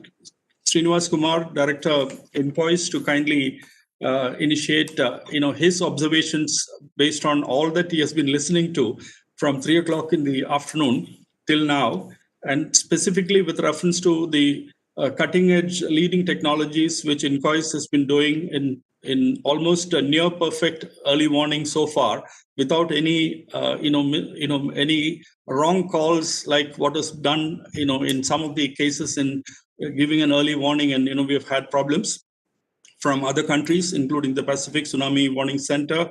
And also in other countries, when warnings were issued, people were evacuated, and then the landfall didn't happen in hurricanes or but tsunami early warning system by INCOIS has been extremely exceptionally almost near perfect. In he mentioned about 7 incidents within 7 minutes. The warnings were issued. So request Mr. Srinivas Kumar, Dr. Srinivas Kumar, to kindly initiate his observations, please. Thank you. Thank you very much, Professor Menon. And then good evening, everyone. Once again, especially Dr. Kamal Kishore and the new guests who have joined in. So after the detailed presentation I made, so I would like to just highlight a few points, Professor Menon, and I'm also conscious that we are running late. Like I highlighted, we, as a warning system, I think the global tsunami warning systems and the Indian tsunami warning system, we have made giant strides after the 2004 tsunami, especially in Indian Ocean region. The Indian tsunami warning system, like you said, has been performing well. We have a state-of-the-art system. We have actually observational capabilities, modeling capabilities, good communication and computational capabilities, very robust decision support system. That is one big strength that we have in the Indian system is the decision support system and the standard operational procedures that we follow. In fact, what we do is, if you see, India is actually threatened by both near source tsunamis as well as far source tsunamis. So the way that we actually have designed our decision support system is actually that we only put out warnings to very near source areas. If, for example, Andaman Nicobar Islands need a warning within, say, 10 minutes, because the response time is less than 20 minutes. So we can give out a warning. We give out a warning based on just earthquake information and then pre-run model simulations in the shortest possible time. Whereas for the mainland regions, we put out a warning only if after we confirm a tsunami generation from what level sensors, be it near source tide gauges or tsunami buoys, etc. So that way, actually, it gives us so this kind of an SOP, which addresses both near and far source at the same time, gives us it's a big strength that we have. And then, of course, going into the future, like I said, are we ready? We have made progress, but then there are several challenges as evidence from recent events. Because tsunami is always a race against time. So we have uncertainties in tsunami warning. So there is actually work that we need to do on advances such as better estimates of centroid moment tensor solutions based on seismic data that we get, and then using sea level data to really invert the source. So that is something that we're working on. And then directly measuring the displacements. Right now, what we do is actually that we assume the displacements based on broadband seismic data. We actually use the acceleration data and velocity data, ground velocity, to estimate displacement. Whereas now we are actually working on techniques to directly measure the vertical displacement using GNSS sensors, which is we established a network in Andaman Nicobar Islands. And then other things that Dr. Venkatesan and other distinguished colleagues talked about was the new sensing equipment like the undersea cables, submarine cables, which can be really used to put smart sensors that can measure the underwater bottom pressure, and then have also a host of other ocean sensing equipment. So those are some things that we actually need to work on in the next 10 years time frame to address it from a highly technical perspective, upstream perspective. We need to be able to detect tsunamis from atypical sources like submarine landslides. Right now, we do well for earthquake sources, but then what about submarine landslides, volcanic eruptions? So these are all the sensors that we need to equip with to reduce our uncertainties in the upstream. And the main thing, I will end now with a couple of comments, is no matter how good the upstream warning system works, the downstream community preparedness and response, that's the key actually. So 15 years, we have made good progress in the upstream. We have still way to go. And then the downstream is where we need to put in a lot of efforts now, work with the disaster management agencies. Like we work with NDMA, we do a lot of drills every year. All that actually we do, we conduct SOP trainings, workshops, inter-organizational SOPs. I know NDMA is coming up with this fantastic CAP-based dissemination systems, which will actually enhance our communication to the last mile, etc.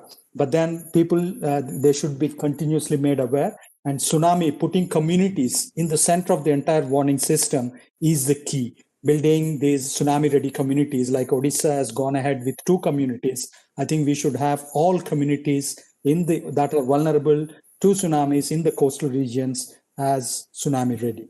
And this will also help with multi-hazard preparedness. Thank you very much.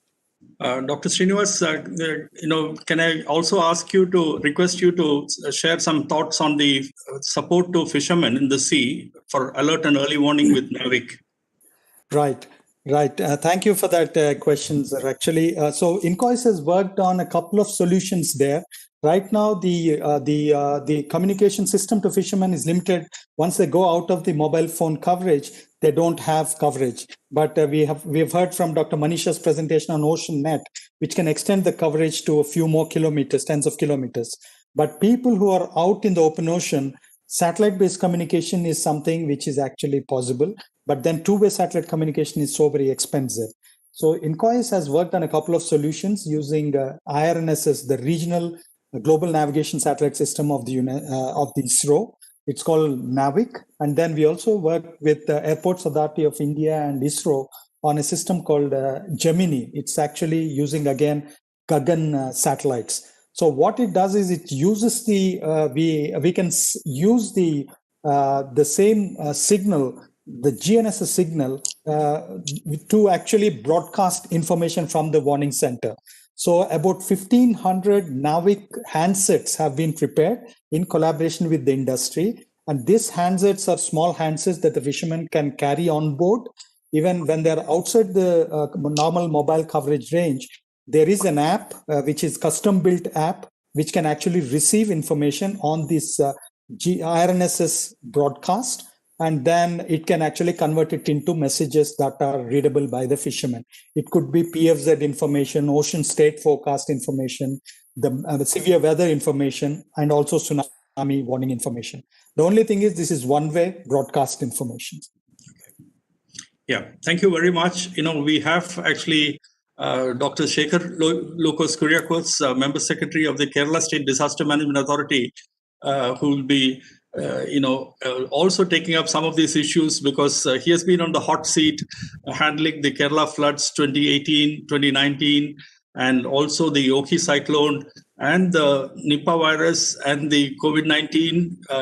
The first epidemic outbreak was in Kerala. So Dr. Shekhar Lokos Kuriakos has been very diligently mobilizing civil society participation, community participation, mobilization with more than 14.5 lakh people in the relief camps in the Kerala floods in 2018.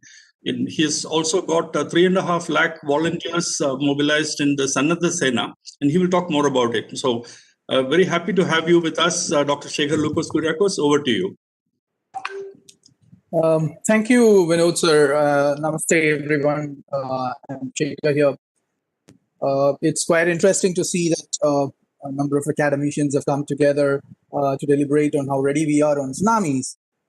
as far as Kerala is concerned, in the last few years, we have made significant progress. Post-tsunami itself, it slowly started in the state, but in the last 4 years, giant strides have been made. And the most significant of it is the fact that in Kerala, all the local self-governments now have their own local self-government disaster management plans prepared by them, and that's to be in double quotes, not extraneously done, but done by themselves. So it has its caveats, but at the same time, it is a way forward that we think that we need to do to make the communities ready, that they do their own plans so that they know what they face, instead of importing it through NGOs or importing it through any external agencies.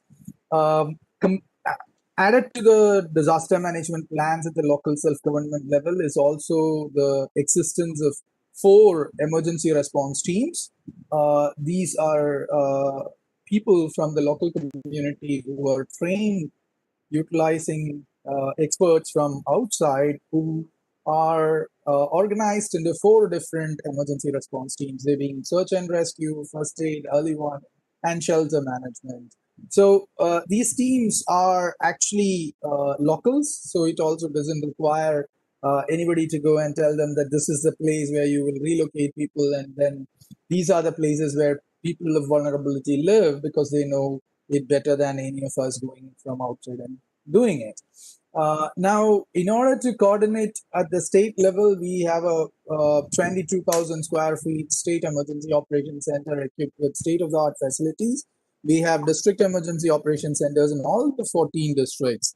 So they coordinate the emergency operations. We have dedicated staff, multidisciplinary staff also, who mans these establishments. When it comes to relief, we are now in the process of completing 17 different multi-purpose cyclone shelters with the support of National Cyclone Risk Mitigation Project. And they are going to be opened in the next 2 to 3 months' time. One of it is already inaugurated with wonderful facilities which can house about 800 people. Now comes the question of in-sea communication. In-sea communication is an issue that we were the first to tackle along with INCOIS. We conducted tests on NAVIC. My staff had gone all the way out in the sea, 250 nautical miles. They tested this. However, NAVIC has its own caveats. And the fishermen community has reluctance of acceptance of NAVIC because it's not two-way. So the state government came forward and offered satellite phones, the bricks, to these fishermen community at a throwaway price of 1,000 rupees per handset, and a year of complete recharge on government expense. However, we must really be surprised that the fishermen community were still reluctant to pick those bricks. As Srinivas was mentioning, it's expensive, but first year the expense was on the government, but they were fearing that from the next year onwards, they'll be charged heavy. So I think we have to start looking at alternate communication means like C-Mobile, which is a natively grown mobile communication, which has literally about 100 nautical mile extension into the sea, devised in Kerala, developed by an ITS officer who came out of Indian Telecom Service and started his own company. So these are some technologies that are coming up locally, and we should really be open to exploring all these. These are things that needs to be now worked upon, because now, unlike from prior to Cyclone Oki, now the fishermen community of Kerala are more concerned of their safety and security in the sea. So a lot of them now tends to carry safety gear, which was not the case earlier. So these changes also happens in the society, and to capture those changes and reciprocate equally at the same pace is something that government machinery really struggles to keep up with, because government goes with a lot of different rules and procedures, and that actually is also very difficult when it comes to prompt disaster risk reduction initiatives. wherein ideas that comes prompted from the academic community takes a little more time to get experimented in the real life systems. So well, we try our best. We continue being in the hot seat because climate change and disasters are here to continue. Kerala was the first in the country to notify COVID as a disaster, and Vinod Menon sir knows when we did it, there were a lot of eyebrows raised, asking why are you doing this? History speaks why we did it. So that's what we do. We analyze, we look at situations, we try to learn from our experiences and develop further. When the academicians deliberate on it, we keenly listen to it, and whatever could be translated into the real life, we really take it up and do it. We are very open towards that. With the help of Vinod sir and team, we have also created a civil society operational platform in all 14 districts. And pardon me if I am wrong, but probably Kerala is the only state which has interagency groups formally created in all 14 districts, all the districts, and they have formal platforms where they interact with the civil society groups and extend support to public in times of crisis, even during COVID. We have our own volunteer force. Sir told we have 3.5 lakh volunteers registered. This is Honorable Chief Minister's personal project. He took it as a personally keen initiative post 2018 floods, asking us to create a volunteer team. There is a separate directorate on volunteerism in Kerala, and I think that's also India's first. We have our own directorate for volunteerism, where they are coordinated. On any given day, there are 80,000 people from these voluntary groups working in the local self-governments, attending to and helping COVID management in the state. So, that's something that we are trying to nurture and provide additional assistance to, because ultimately they are the first responders, not me or anybody who sits at the apex of emergency management. So that's where we are, and we are looking forward to hearing from the deliberations in this conference. We work very closely with IOCS for a long time. Probably we are the only state which integrated the CAP solution. Before Srinivas sir moved on, I had been talking about CAP integration with SDMA, and we did it before he left, and now he's back. So we have tried doing certain things that were India's first when we started off. So thank you, everyone, and this was a nice opportunity. It's interesting to see all of you together. I'll be here listening more. I would tend to listen more than to speak. Thank you. Thank you, Dr. Shekhar. Actually, in fact, I think there will be a few questions which will be coming up, because Kerala's leading edge in terms of strengthening the community resilience was seen during the early days of the post-August 2018 floods, and you built on it in terms of the community involvement and participation. So if there are questions which are coming up, kindly stay on, and then we'll be able to respond to it. If we have time, we'll also take up a few more questions. So now we have, with us, Dr. Bhavani Rao. May I request you to kindly make your intervention? Thank you, Vinod sir. I'd like to build on the previous two speakers and the speakers that have talked to it during the whole day. The importance of community and community resilience, and the key thing that kept coming up is the participatory methods, including from the last speaker. Building on his talk, I don't want to repeat some of the things that he said. Building disaster management plans at the community level should be preceded by participatory vulnerability mapping, and this is something that is super important. I think it's only when communities have a good sense of what vulnerabilities they're faced with can they actually build sensible disaster management plans. I'm sure that's a part of the process that is being taking place. It also should have a good sense of inclusion. This was also a point that was raised by several speakers, by women, by the disabled, by communities that are otherwise left in the fringes. it's important to have all these voices included in the conversation to build a disaster management plan, because any one small group, even within the local community, will not be able to perceive the vulnerabilities of all the different entities within that group. Again, very important to have an eye on the psychosocial aspect of things. This was again a point that came up several times made by several speakers. Short-term interventions and long-term interventions that basically support the psychosocial health of a community should be integrated into disaster management plans. And this is very critical. And there's a timing to the entire approach that is often left out of most conversations because it's actually difficult to wrap your head around it. So what are the actual timings of interventions? What is apt and what is actually a reasonable time for response?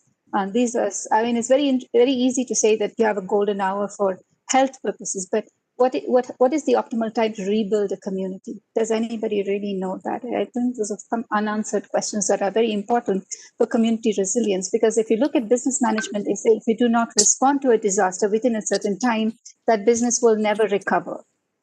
And so does the same thing hold to communities? And so these are questions that remain unanswered, that need answering. The approach to the entire thing should be really driven by leave no one behind, and the idea of actually some kind of a social equalization is very important. And so to move forward in an equitable way as opposed to an equality way, I think becomes very critical in building community resilience. At Amrita, we have ourselves made several steps towards addressing these issues. For example, we have maintained over the last 16 years research on tsunami, the impacts of tsunami on the local population, tsunami preparedness, mental health following the tsunami, and not just the tsunami, but any disaster in the local area. We also have a very robust program in involving the students in working with the local communities. So it's not just the local communities who are figuring things out by themselves, but the students also work with the communities. And this basically addresses one of the key visions that Amma has put forward for us. As she says, there are two kinds of poverty in this world. One is a poverty of lack of food and clothing and shelter, and the other is a poverty of lack of compassion. And if you actually address the second kind of poverty first, you automatically address the first kind of poverty. So this is what we try to do in our students, to evoke the feelings of compassion. So they work with the local communities to work towards their needs. And this is something that we feel is a very sustainable solution. And it also really defines us as educational institutions and how you can actually really contribute to creating community resilience. And there are some very interesting projects that we have undertaken under this umbrella, including involving women in sustainable environments. So we've been working with women in actually maintaining to actually measure the quality and quantity of natural resources in their areas, and therefore become responsible for actually sustaining and maintaining them. And this is one of the basic idea behind treating environment as your commons, and it brings it down ultimately to the environment, which is another very important point that was raised by one of the speakers. If we are not in harmony with the environment, no matter what plans we make, it's just going to come back and hit us around. So that balance between human needs and the environmental sustainability lies at the crux of everything. So it is a mindset change that needs to happen at the grassroots level, at the university level, at the governmental level, at just all levels. And I think this is what we strive for here at Amrita. Thank you.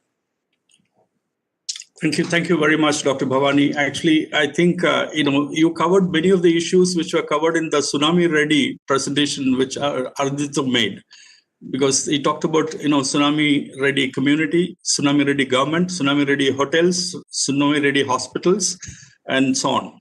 So I think ultimately that is what is needed. We will be really working towards that. We have Mr. Paul Divakar, who will be speaking to us on community resilience from the point of view of exclusion. Mr. Paul Divakar, please, over to you. He's working in India on the national campaign for Dalit human rights, and also in the Asian region, coordinating the activities in the countries in the region in South Asia and also in the Asia Pacific. Over to you.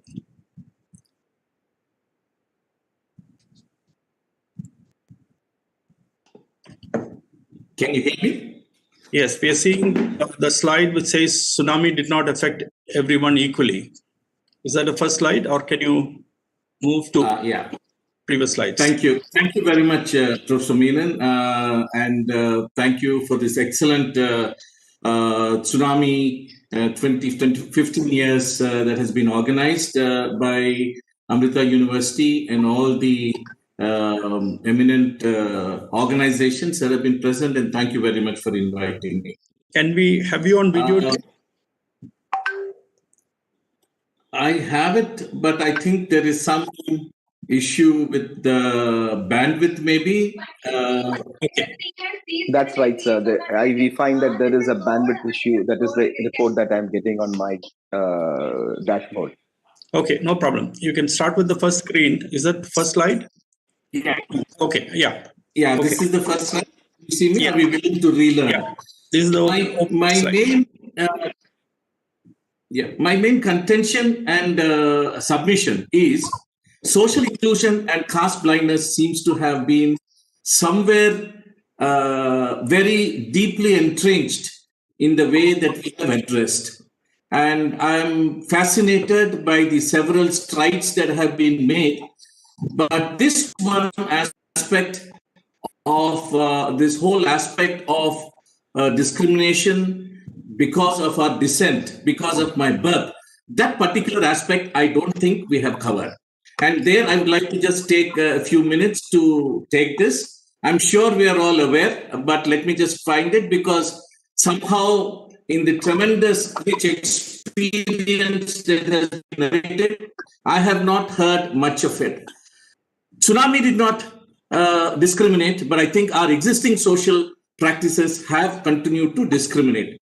The social location of communities have tended to result in exclusion, and not just in one aspect, but in the entire chain of disaster response, in the pre-disaster early warnings, preventive measures, emergency aid relief, and also in the process of rehabilitation and recovery.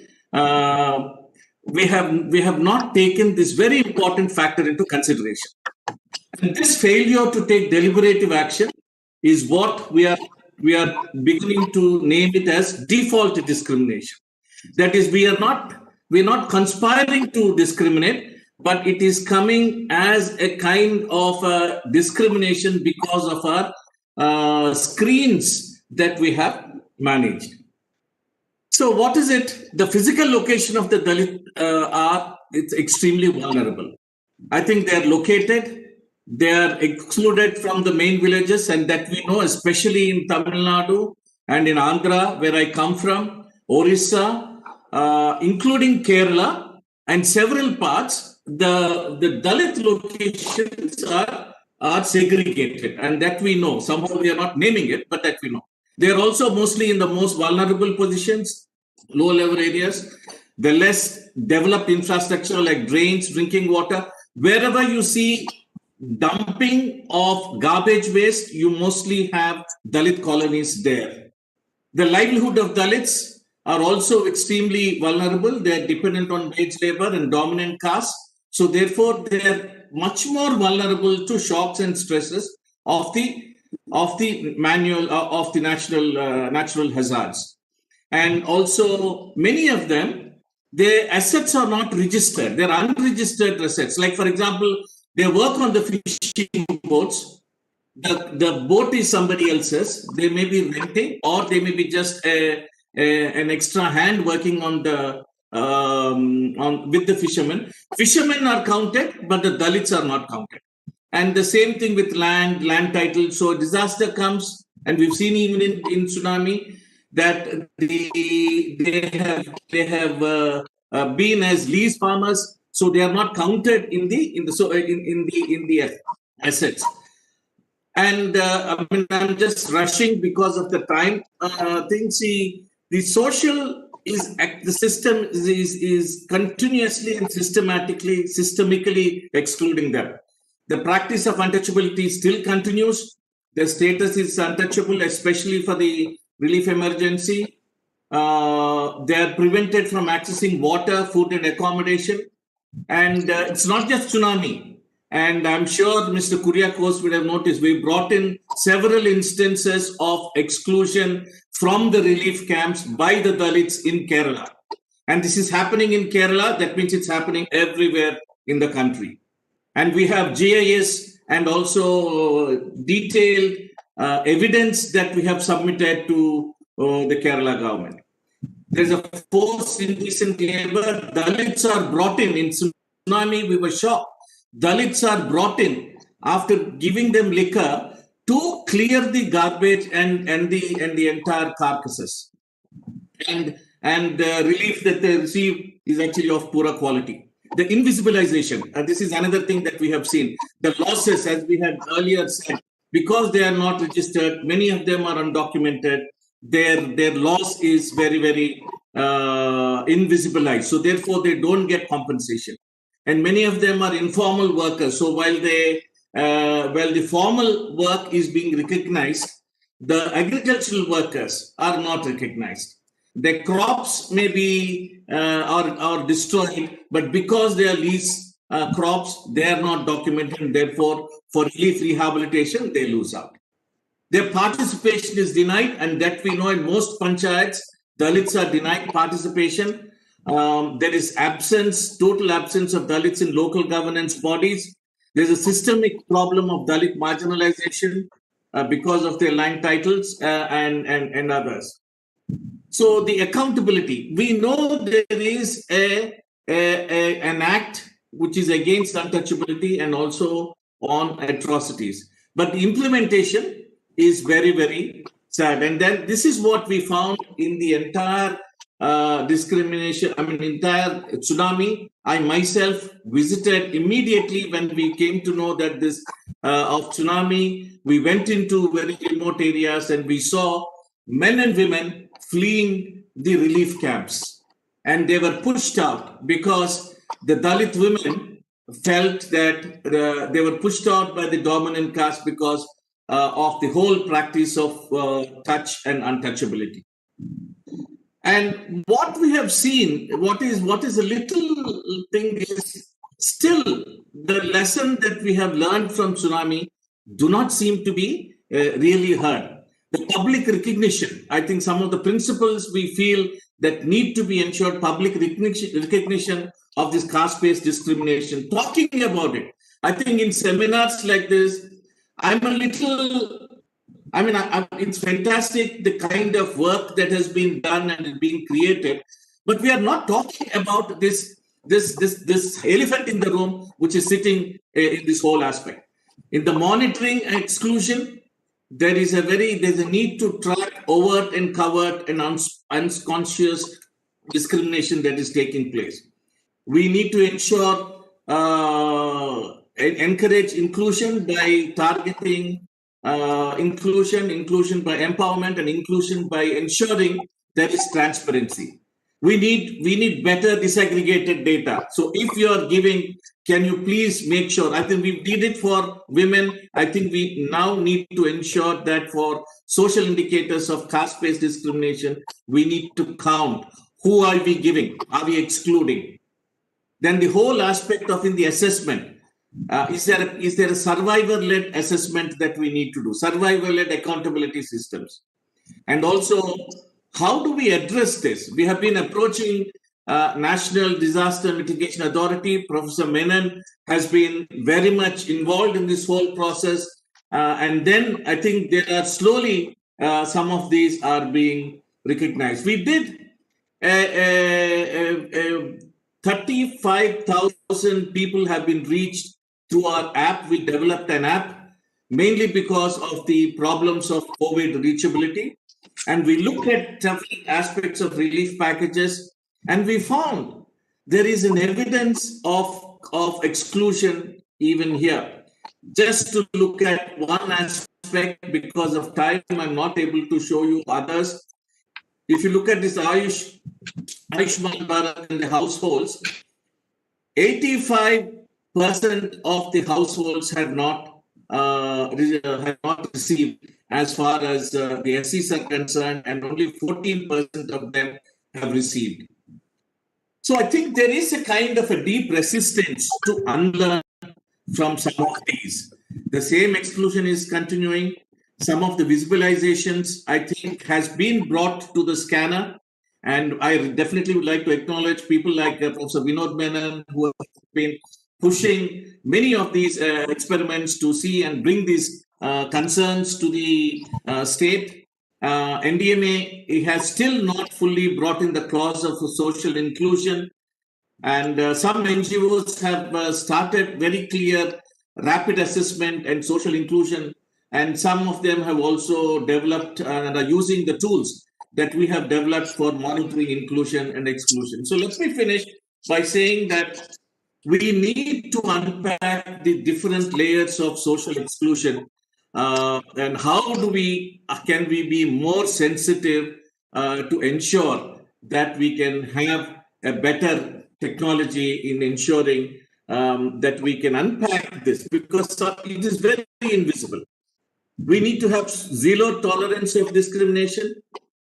The whole aspect of leave no one behind, the SDGs, which everybody seems to be talking about, but it is not becoming really possible because the disaggregated data on these is sufficiently not available. If available, is not being taken.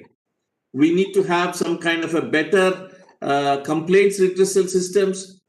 And I wish we together with Amrita University can have some innovative measures in which in policies, both in Sendai framework as well as in NDMA, we can bring in some of this, because it's not just in India. I've had this experience in Sri Lanka, in Bangladesh, in Nepal, earthquake, in Pakistan, in the entire South Asia, there has been this aspect of discrimination by those who are considered polluted in the social arena. And finally, I think we need to have clear financial inclusion policies so that we can effectively empower these communities to be able to take place. Thank you very much, Professor Menon, and all the eminent panelists, and we wish really all the best in our efforts to ensure that we have a truly inclusive India and inclusive policies, especially in the aspect of disasters. Jai. Thank you very much. You can close the screen. So we have actually the last speaker, the panel is Mr. Agendra Kumar, the president of Esri India. May I request Mr. Agendra Kumar to kindly initiate his presentation, please, his intervention, because we have listened to many things, issues related to the way in which data can actually get represented, and ensuring that exclusion is addressed, in ensuring that people's vulnerabilities are addressed, and how the presentation by Esri was also extremely useful in terms of covering a wide range of areas. So over to you, Mr. Agendra Kumar. Thank you. Thank you, Dr. Menon. This has really been a very, I would say, a thought-provoking day, a day well spent in learning a lot of new things. And we've come a long way since 2004, when the tsunami happened, as presented by Dr. Srinivas Kumar and Dr. Venkatesan, Dr. Manisha and Professor Sethuraman, and other presenters. Many organizations have made exemplary, or should I say revolutionary, progress in tsunami early warning. Dr. Srinivas also mentioned about upstream and downstream changes which have happened, the progress which has been done. So I would like to look at the other side, where we come to the ground and we see what's going on. So a few points which I would like to make. One is that on the ground, a lot of mapping work has been done, which has helped states like Orissa and Andhra Pradesh in creating shelters for cyclones or other disasters, and also routing, GIS-based routing, so that people can be evacuated and taken to safer places.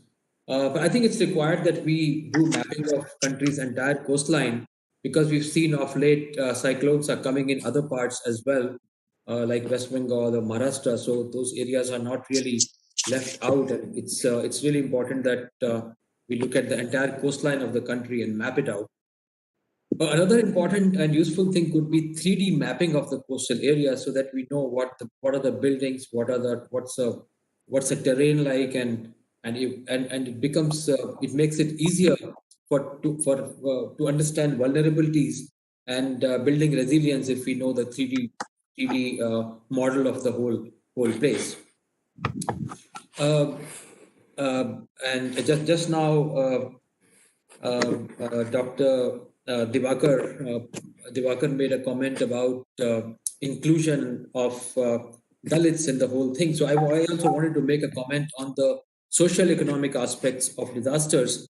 So a lot of people at the lower strata of the society, they suffer a lot, and people who live who deal with ocean most, like fishermen and other people, they also suffer quite a lot. So if a database is created of the vulnerable population along the coasts, so that assistance, including financial assistance, can be provided to needy to help them recover from the impact of disasters, that will go a long way. And GIS can help in that, in mapping the areas where they live and getting some financial information along with the demographical data, so that in case of any disaster, that data can be used for rehabilitation.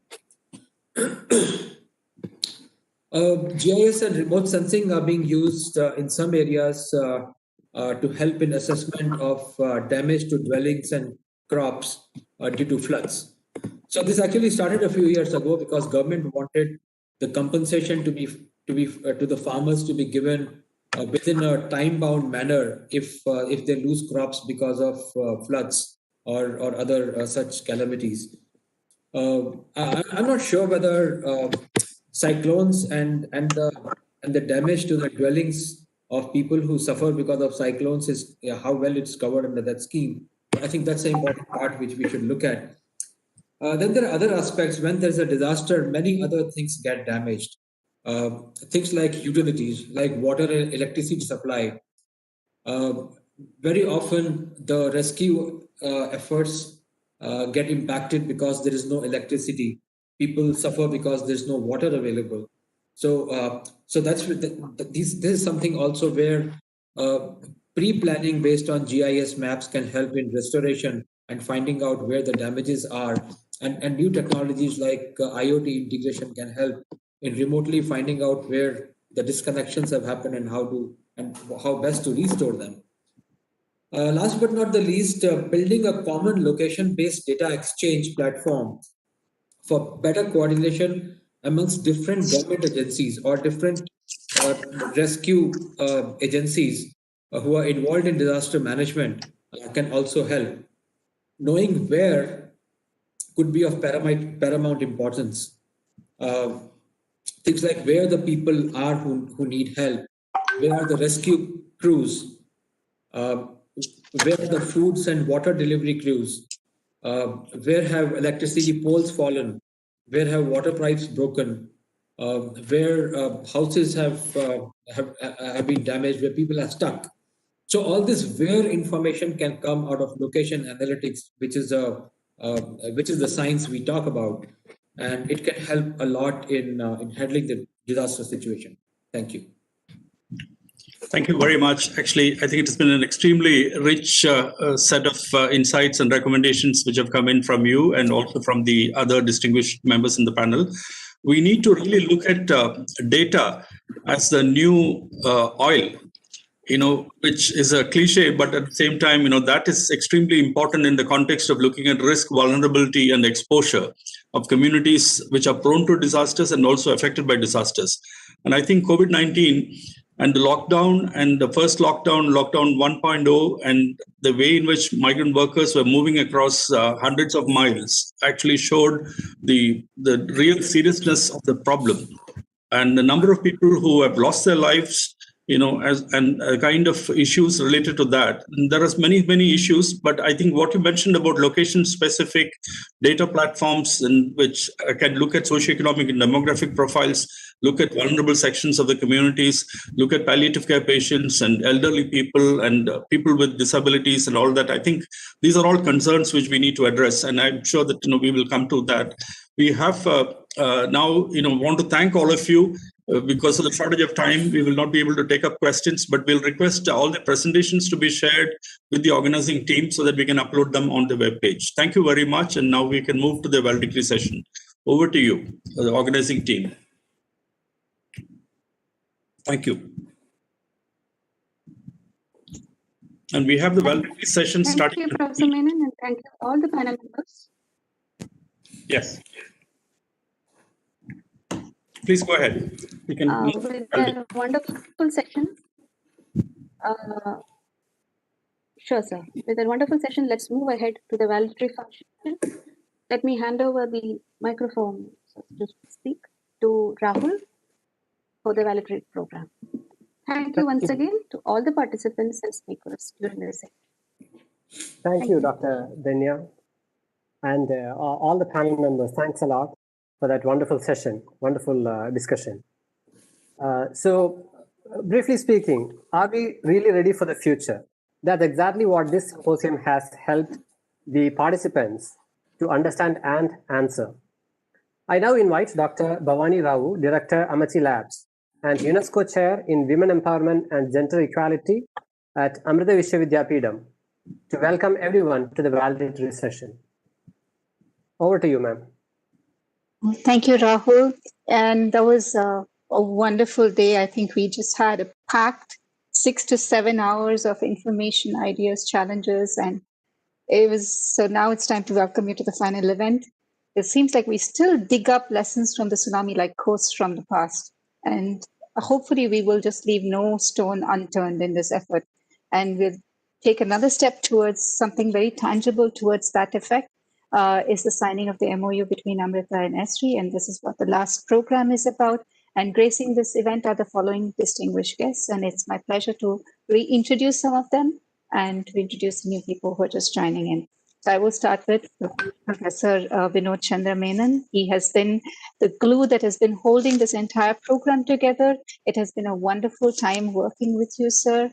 A little bit of an introduction about him. He is the founder member of the National Disaster Management Authority, the NDMA, Government of India, with over 36 years experience in the government of Maharashtra with UNICEF India Country Office and Government of India. He has also led to the formulation of the National Disaster Management Guidelines for the management of tsunamis, and that was prepared by the NDMA.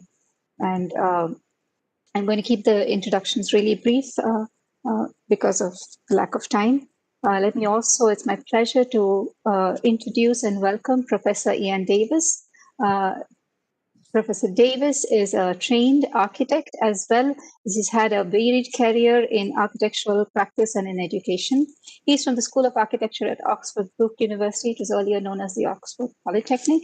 And he's now a visiting professor in Kyoto, Lund, and the Oxford Brookes Universities and the Royal Melbourne University of Technology in Europe. He has written and co-authored and edited over 20 books on disaster planning.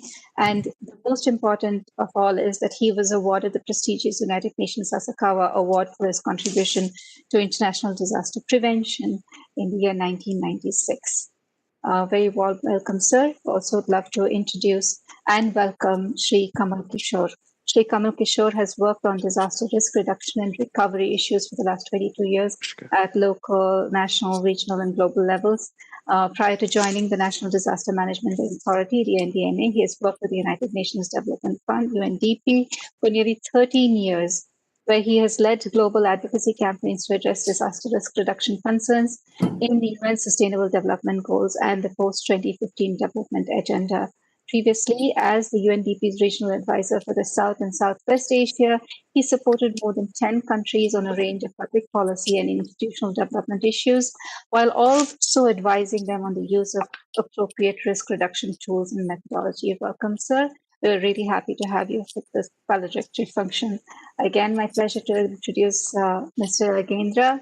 the president of Esri India. He has been a strong support on this program, and I'm sure under his leadership, Esri India has partnered with so many government and private organizations to execute numerous transformative projects, including the Esri GIS software. And over this over the span of today, he and his colleagues have just opened our minds to the capacity and how far we can go with the GIS technology and what the future holds for us in wielding this technology appropriately. Personally, his background is in mathematics and management studies and degrees from BITS Pilani. And we're also, last but not the least, is my favorite person, Dr. Manisha Ramesh, and she is the director and professor at the Amrita Center for Wireless Network. She's also the UNESCO chairholder on experiential learning and for sustainable development and innovation. She is also the dean for international programs at Amrita. She has no mean recognitions in her docket. She was recently recognized as one among the top 2% scientists in the world, as identified by Stanford University.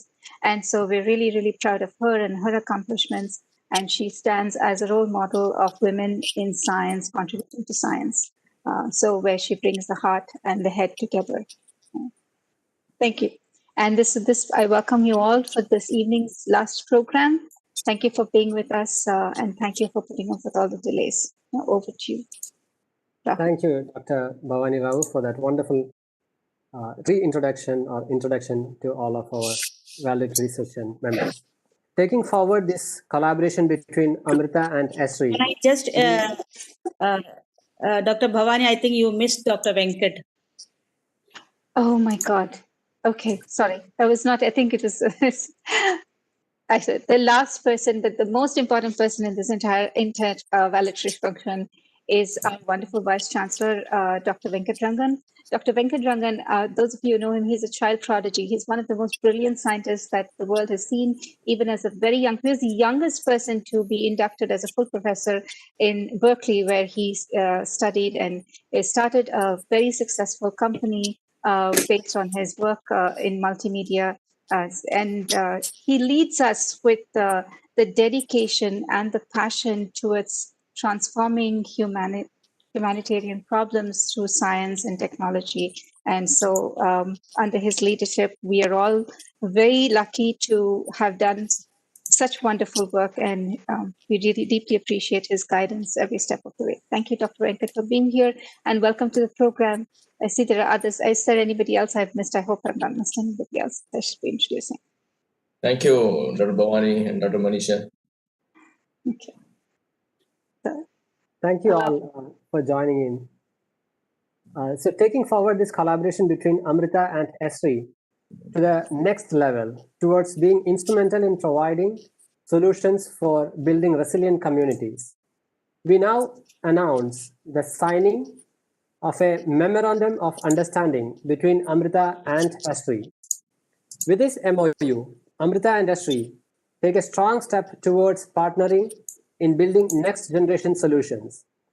This is indeed a momentous occasion, especially for this symposium. This partnership between academia and industry will for sure leap forward the research and development in this crucial area. I'm very happy to have Dr. Venkatrangan, Vice of Amma University, as Dr. Bhavani Rao introduced him, and Mr. Agendra Kumar, President Esri, both of whom would lead the signing ceremony. I now invite Dr. Venkatrangan to speak a few words. Yeah, very warm welcome to all the distinguished guests to our symposium today. In fact, Tsunami is a very special in my memory because I was right here on the 26th of December, here at Navadupuri campus. I was here in the morning at about 6 a.m. in the morning. I left to give an invited lecture in Palakkad. And on the way, I heard the strike of the tsunami. And initially we thought it's just a wave coming and slashing on the shores. But by evening, our Chancellor Amma had got into action and the entire ashram pitched in. And it was a very memorable occasion, bringing together people from all nationalities, all cultures together in the spirit of service. So I'm extremely pleased to invite all the distinguished experts today. Sincere apologies, I could not participate because I was busy with some very deep data analysis related to COVID related data.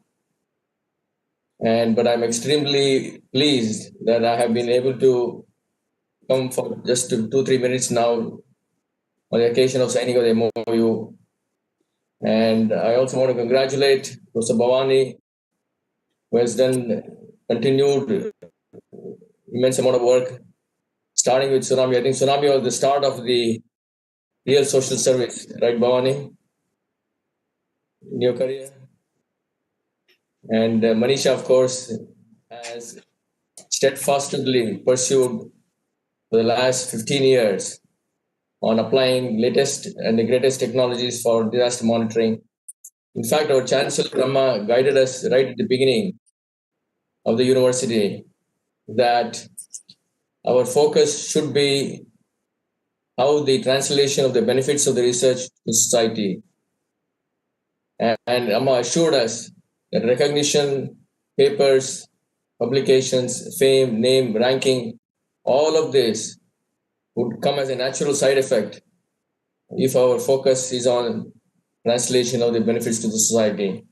And that you can see very well and leadership from Amma, which has brought us all the way together here at a top ranking university in India and rising up in the world as well. So we plan to continue that mission under Amma's guidance, and we seek all of your help, guidance, expertise, direction, continued involvement in helping us achieve these noble objectives. Thank you very much. I'm extremely pleased that we are signing the MOU between Amrita and ESRI today. And thanks to Dr. Manisha for spearheading that from our university. Thank you very much. Thank you, Dr. Venkatrangan. At this momentous occasion of signing off MOU between Amrita and Esri, may I also request Agendra Kumarji to kindly speak a few words regarding this MOU.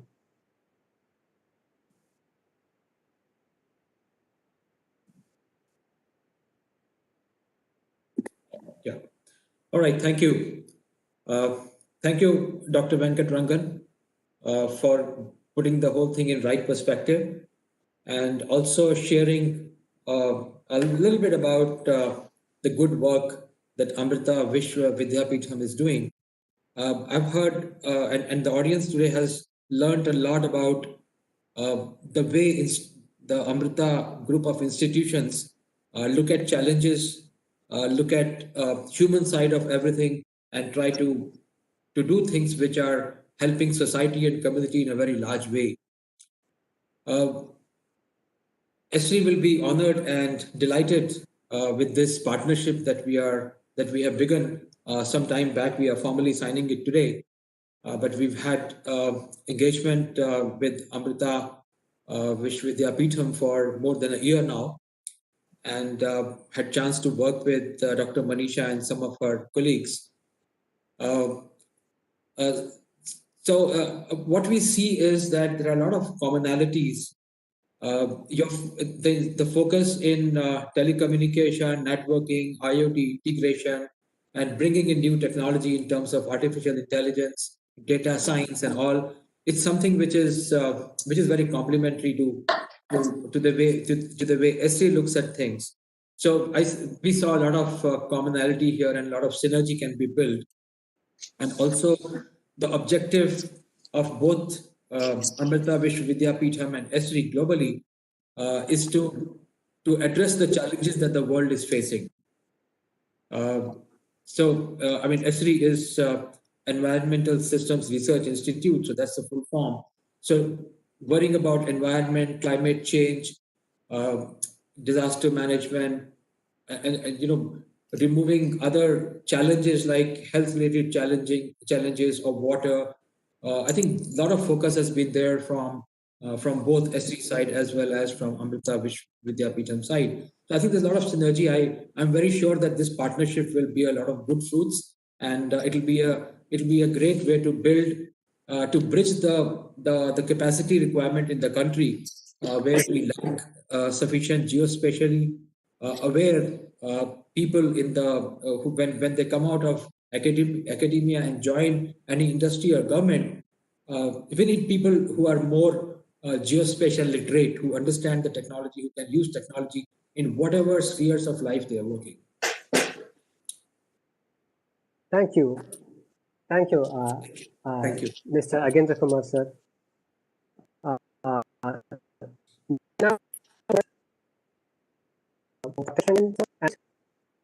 Agendra Kumar,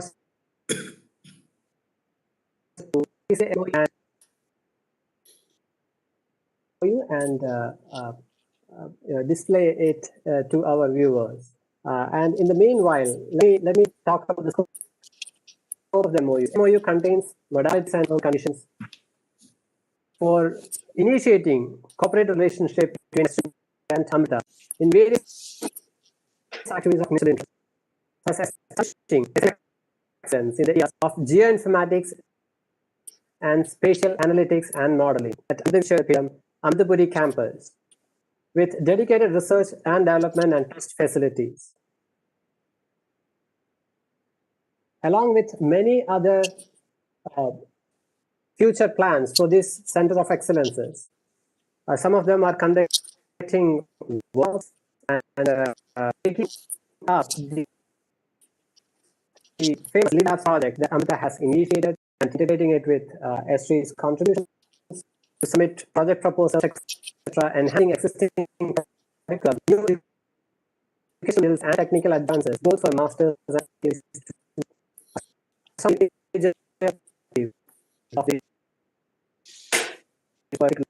I'm sure this MOU is going to lead both Amrita and Esri and the entire academia and the academic world and the industry towards a path of future collaborations and much more impactful studies and research in this field. So thank you both of you for signing this MOU. May I request both of you to sign the MOU, and then maybe you could display it to the participants?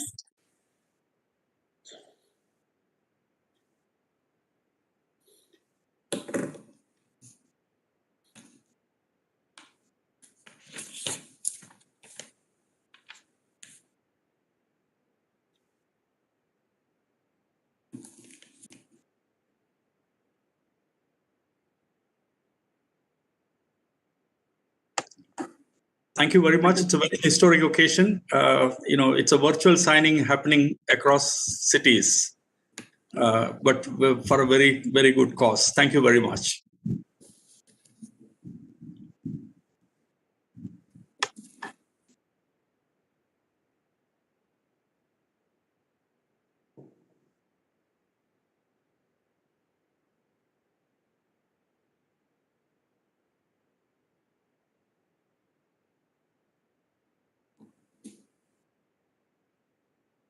Wonderful.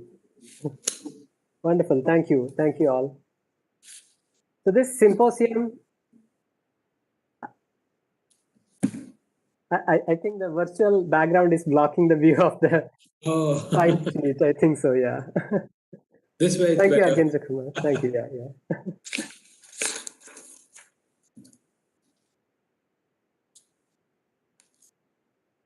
Thank you so much. Thank you so much. So this symposium has already become a platform for sharing and discussion of a lot of new ideas and practices. A lot of new recommendations have emerged out of this entire symposium.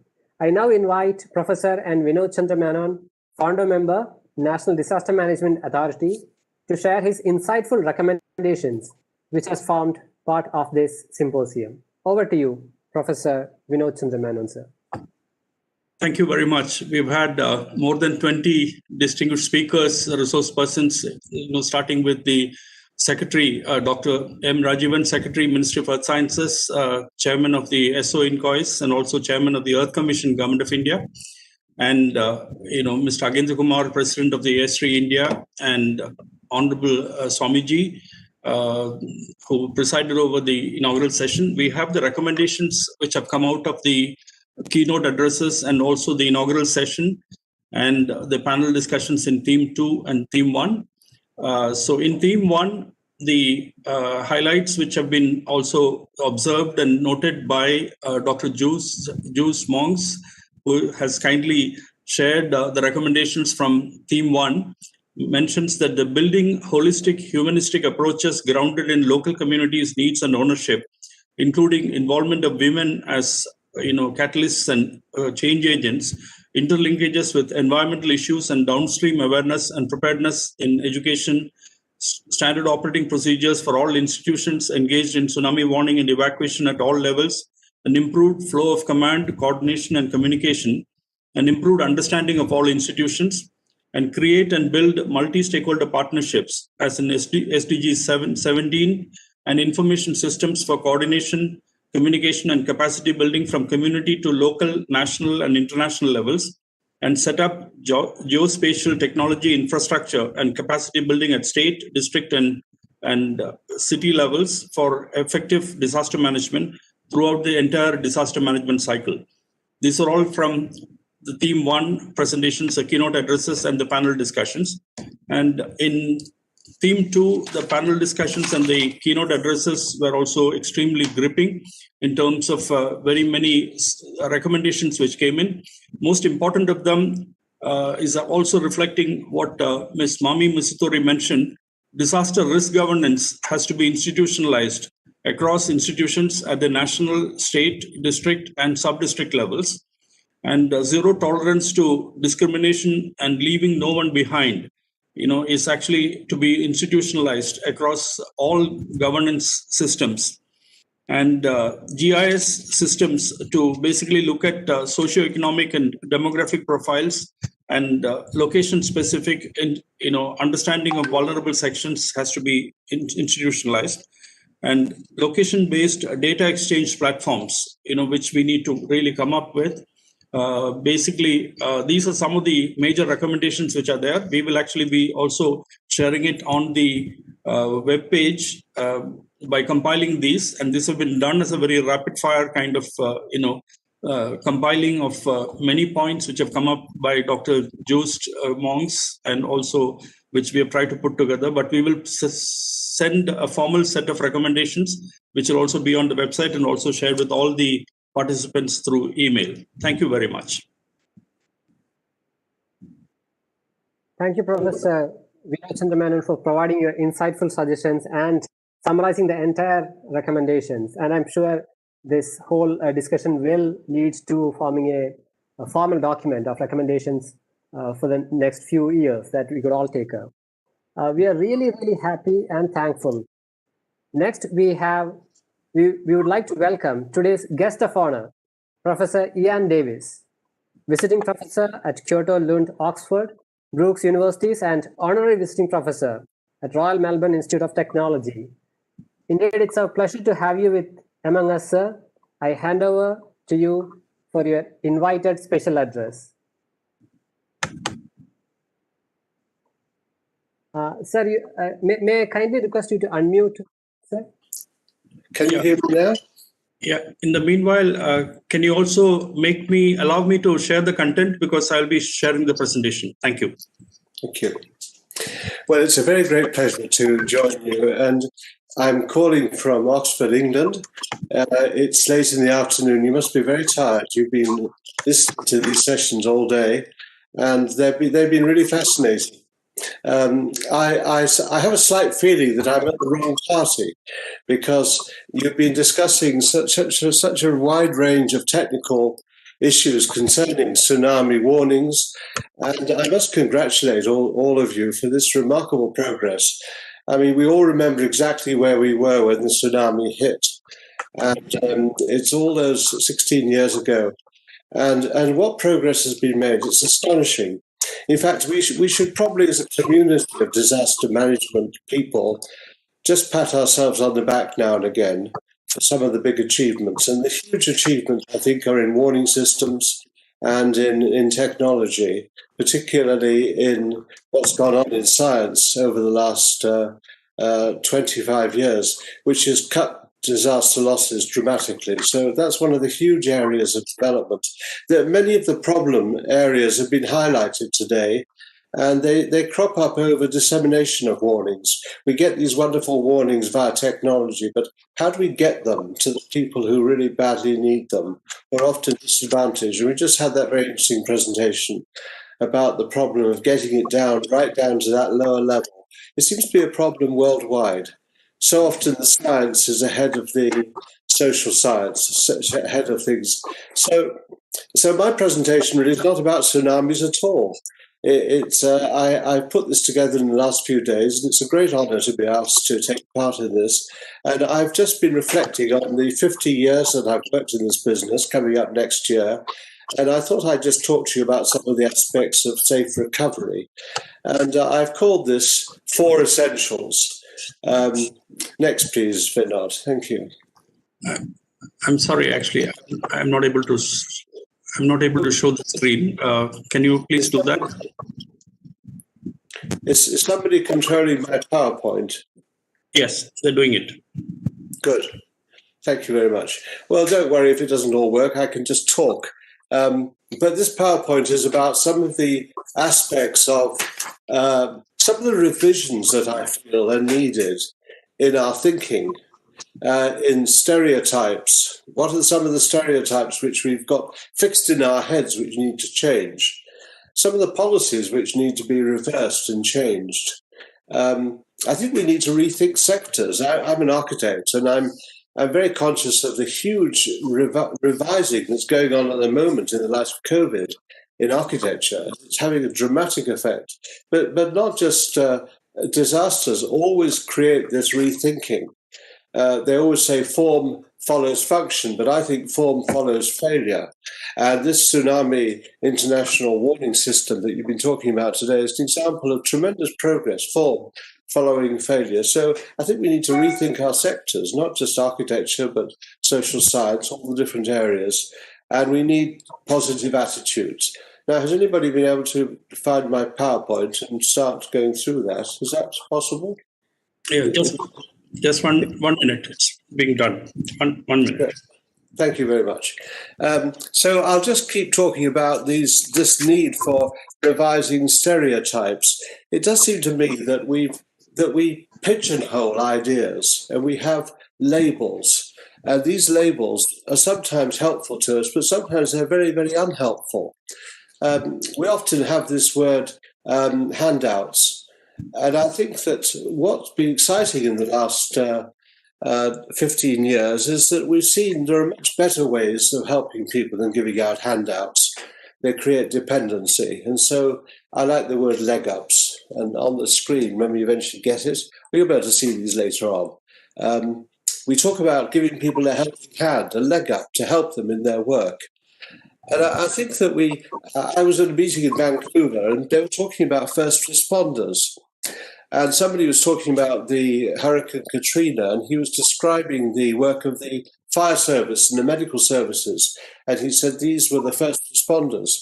And a social scientist called Dennis Milletti stood up and said, no, they're not the first responders. The first responders are the families of the people affected and their neighbours. They're the first responders. The fire service, the emergency services are the second lot that come along. They're later. So let's diminish the first responders. How are we getting on with the PowerPoint? Have we found it yet?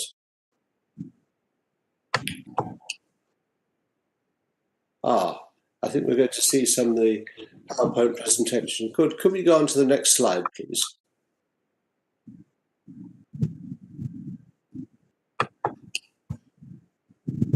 I don't think that's happening, is it? We got to the first. Just a minute. They're trying to load that.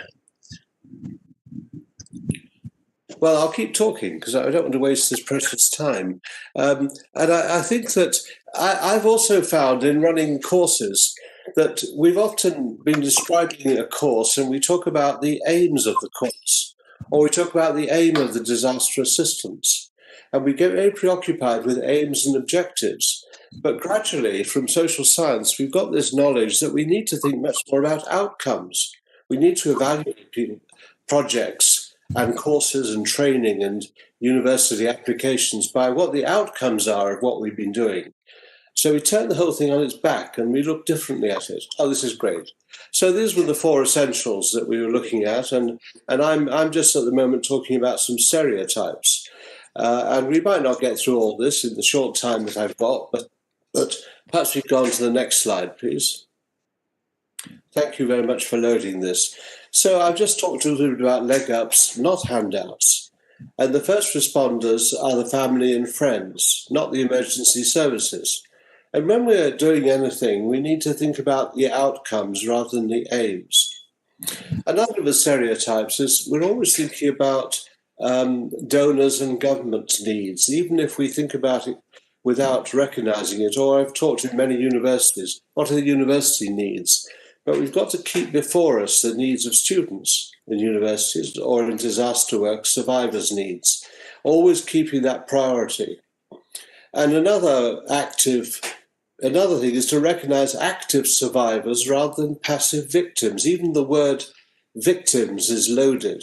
Survivors is stronger because it has more positive impact to it.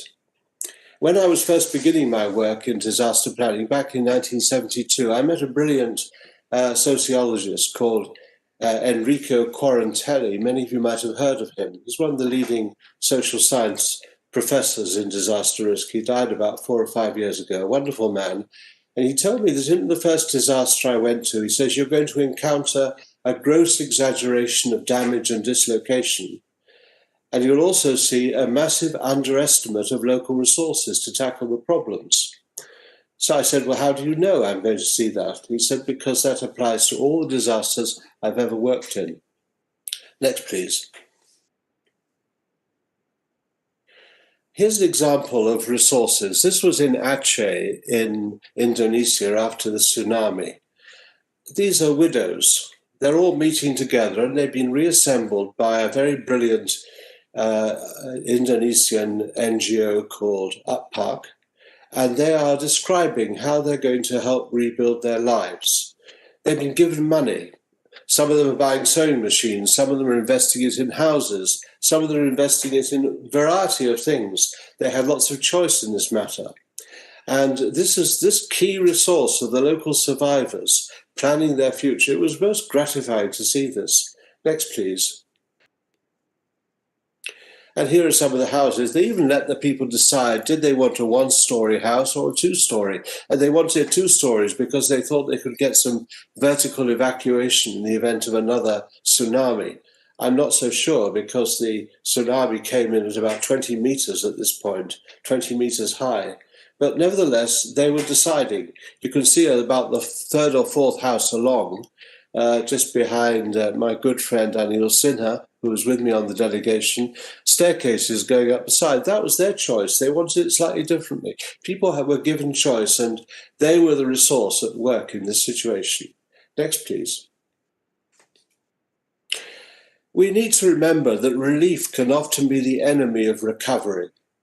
And the answer is that we mustn't build dependency. We really have to create self-reliance in all of our actions. And I'm very encouraged with some of the big changes happening. And one of the big changes that's taking place is that we're seeing cash being given as opposed to kind. We must also remember that when we're dealing with vulnerability, it's all too easy to address the symptoms. People living on a steep slope, people living on a beach, people living in unsafe houses, people without adequate preparedness knowledge. And these are important, but often they are the symptoms, but the causes are much deeper. Next, please. Some years ago, I developed this crunch model, which many of you might recognize, And it's really trying to show underlying causes resulting in dynamic pressures leading to unsafe conditions. It's a bit like two fists banging together. And these underlying causes are what really troubles me, because I feel that there's been not enough progress in looking at the lack of political commitment, at the forces of oppression and general poverty, and lack of representation of people and the inadequate resources they have. Right back to the fundamentals. These fundamentals are what has to be looked at. And if you don't look at the fundamental risk drivers, these unsafe conditions will keep on coming back. Next, please. So these underlying causes, I feel in all parts of India and elsewhere, better incomes, better livelihoods, improved literacy, access to healthcare and nutrition, healthcare free of charge. And we've got to really look at these as being absolutely fundamental needs. And they do require political action. And that's very unpopular and very difficult to achieve, but we must all, as technical professionals working in the field, keep putting that pressure on them. Next, please. Certain policies need to be reversed. And one of the ones that I found exciting coming after the tsunami was the knowledge that in some places survivors were assessing their own needs. They might not be able to assess their own damage. That might require technical skills, people with engineering knowledge, people with hydrology knowledge, etc., etc. But they can certainly decide whether they want a blanket or a boat or a building. And so what was exciting was to see that the demolition of this huge international industry of needs assessment industry, are people being prepared to fly in and assess people's needs. This can be done by local people.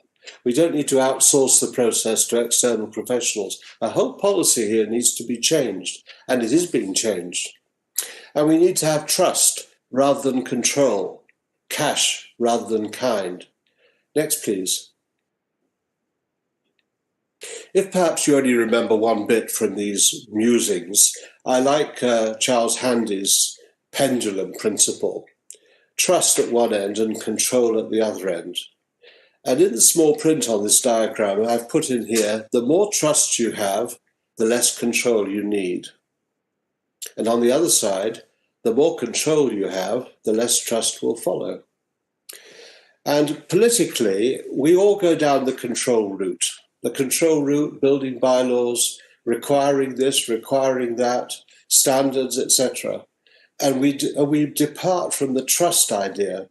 And I think that what we're seeing with this cash rather than kind is a recovery of trust. We're trusting people. We must trust people who know their own problems and let them get on with it, which is why people should assess their own needs and not have other people do it for them. Next, please. Now, I think we have to rethink each sector. I'm an architect, so I think about architecture. Others will think about social science. Others will think about agriculture or aviation or whatever it is. But we've all got to keep on monitoring and reviewing our own discipline. And for example, in architecture, we still need to have, in disasters, local skills, local traditions, local labor, locally sourced building materials, rather than imported industrial products and universal solutions. We must generate the local base and look locally at things. And I think if I've learned one thing from studying shelter for 50 years, it's that process is often more important than product. Sheltering is often more important than shelters. Sheltering might be people moving from one place to another place. It doesn't necessarily require a finite product. And we need to recognize process is such an important part of it. A journey sometimes is as important or more important than the destination. Next, please. As an architect, I always want to design. And yet I need to recognize that my job in disasters is enabling or facilitating other designers, local people, rather than actually designing myself. And the need is to create safe, sustainable dwellings that develop skills and generate livelihoods. That's the process, not just houses. There's much more to houses than just bricks and mortar or thatch and mud. And I think we need to recognize that form does follow failure.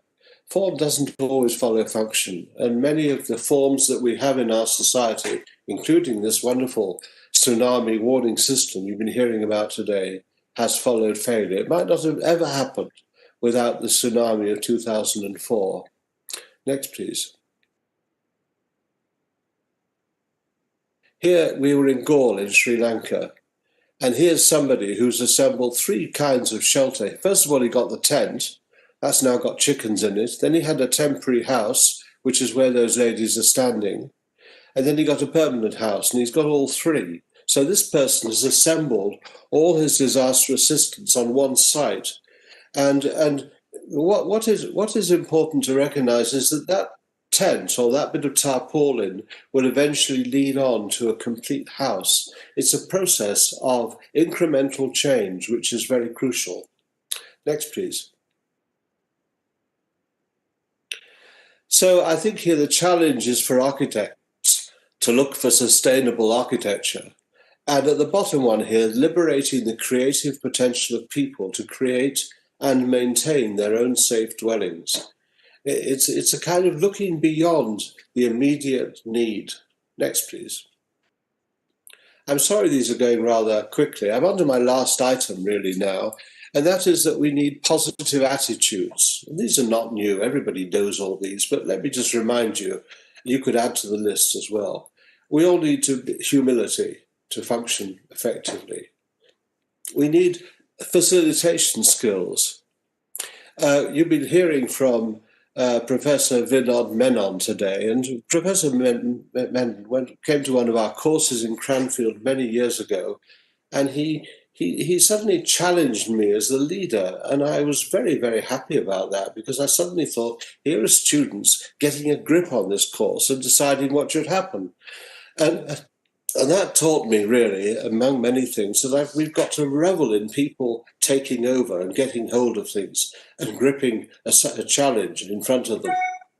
Teamwork, that's crucial. There's no room in disaster planning for individuals. We all have to work closely with people from other backgrounds and other disciplines. And context is always crucial. Next, please.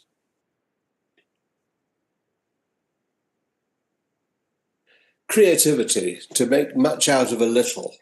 I remember a course for some policemen we had in Cranfield University once, and one of the policemen said, I don't want any creativity in my emergency teams. And another policeman contradicted him and said, you do need creativity. You need to make much out of little, and that requires creative knowledge.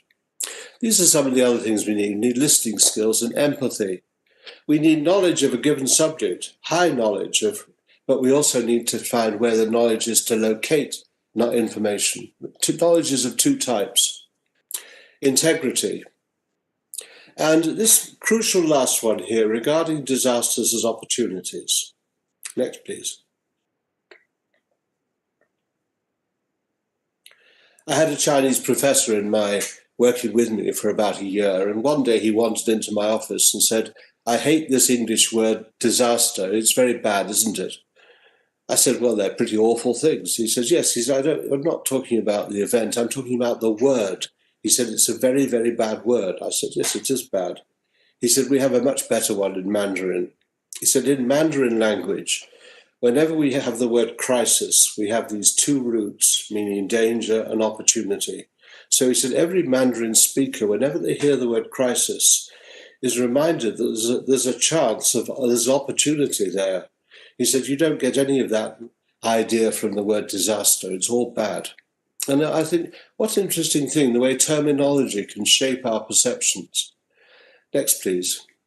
So I'm going to conclude by just having a few quotes, a few summarized, just to sum up these 4 points.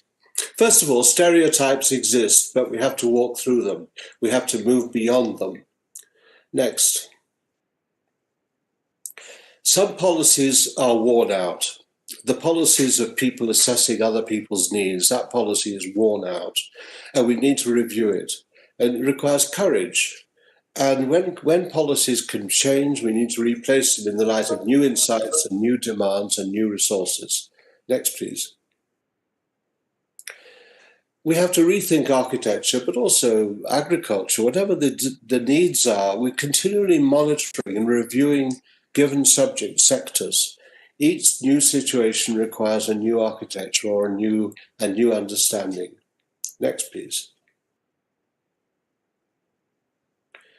And requiring positive attitudes. And I like John D. Rockefeller's comment. I always try to turn every disaster into an opportunity. And that's what this whole day conference has been doing for everyone who's attended it. I'm always so impressed with the way in the Indian subcontinent, the way you grasp hold of problems and wrestle with them and make huge progress and then influence the rest of the world with your results. Next, please. Well, this is a bit of a joke. This is man adapting to sea level rise by putting a boat on top of it. On top of a barge. I don't think that's going to happen, but we are aware of the dynamics of the world we live in and the changes needed and creative knowledge needed. Next, please, my final slide. So I'd like to thank everyone for inviting me to be present for this.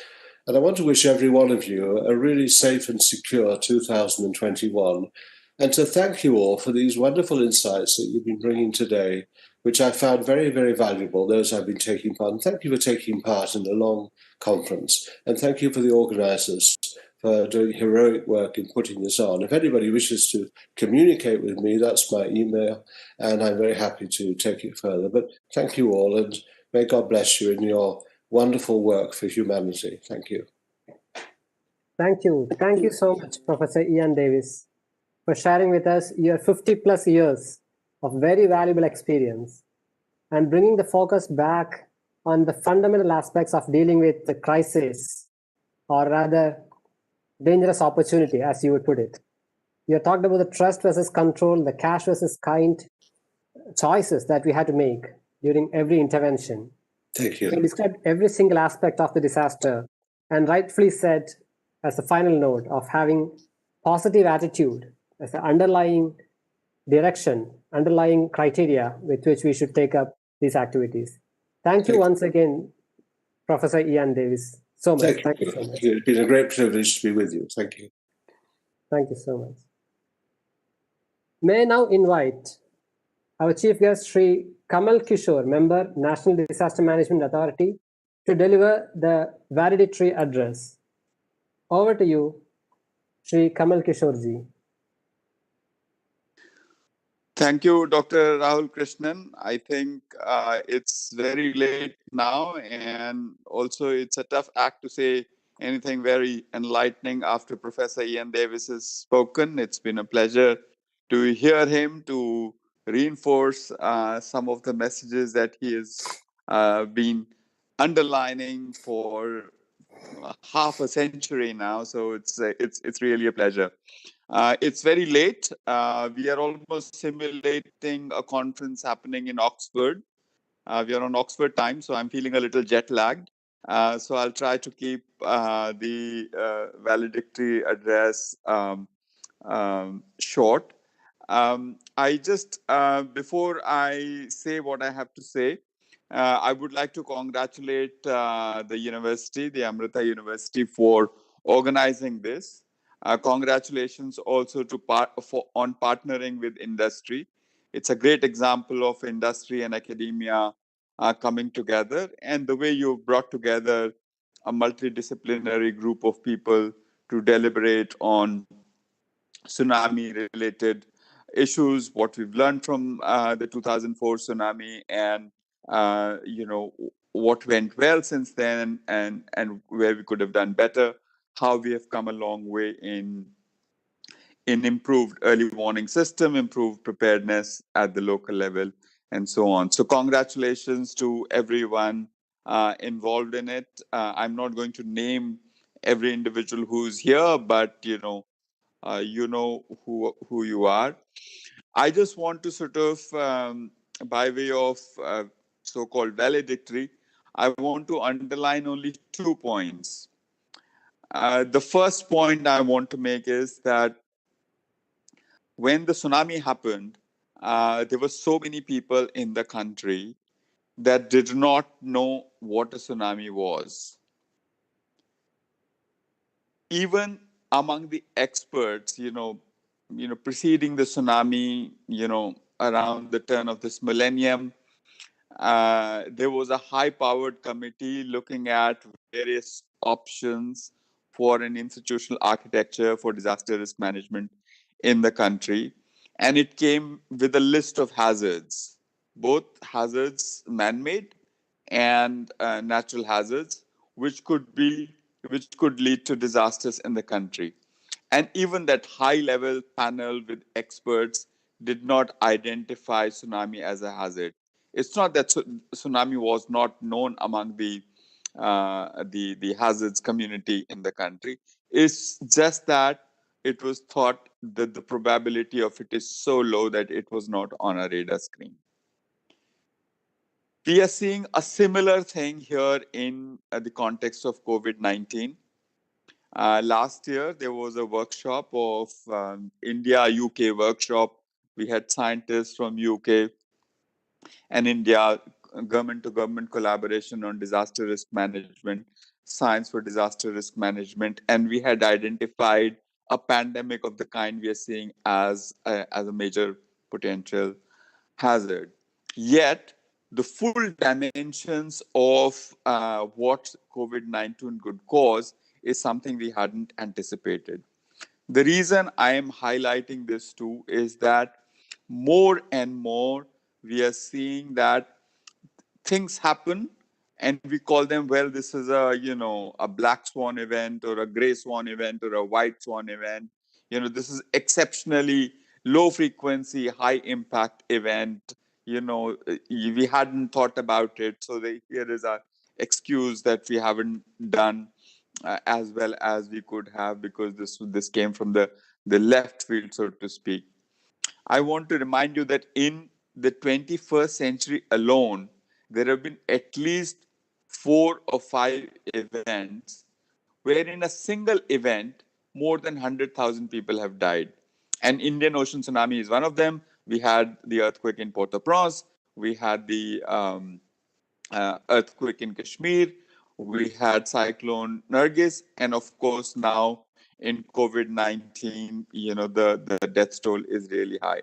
So my point is this, that there will always be a limit to our ability to anticipate everything that needs to be anticipated and anticipate its impacts.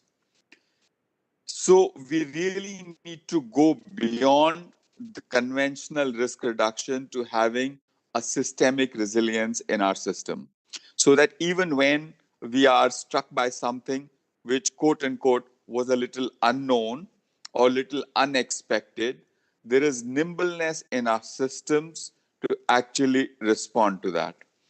And in that context, the conventional work that we do also helps us build that kind of preparedness. There is this classic story of Samyarpettai Samyarpettai village in Tamil Nadu, which was affected by the tsunami, but there the mortality was 70% less than the villages nearby. And it was a very curious case. So we went and looked at what was different there. So that village, at the village level, through a UNDP and Ministry of Home Affairs program, they had done village level preparedness planning, not for tsunami, but for cyclone and storm surge. So being prepared to deal with extreme events, of course, build your resilience to other events that might happen as well. So I think this whole transition from, identifying specific risks and reducing them, we need to go beyond that. We need to do more than that and be prepared for the unexpected. Think of the unthinkable and be ready for that. So that's my one point. My second point is, and I've been hearing this conversation for the last 2.5 hours. I think it is also important that we look at tsunami not only through the lens of how we have improved our early warning systems, how the communities are better prepared, but also how did we do in terms of recovery. There was a presentation on social inclusion.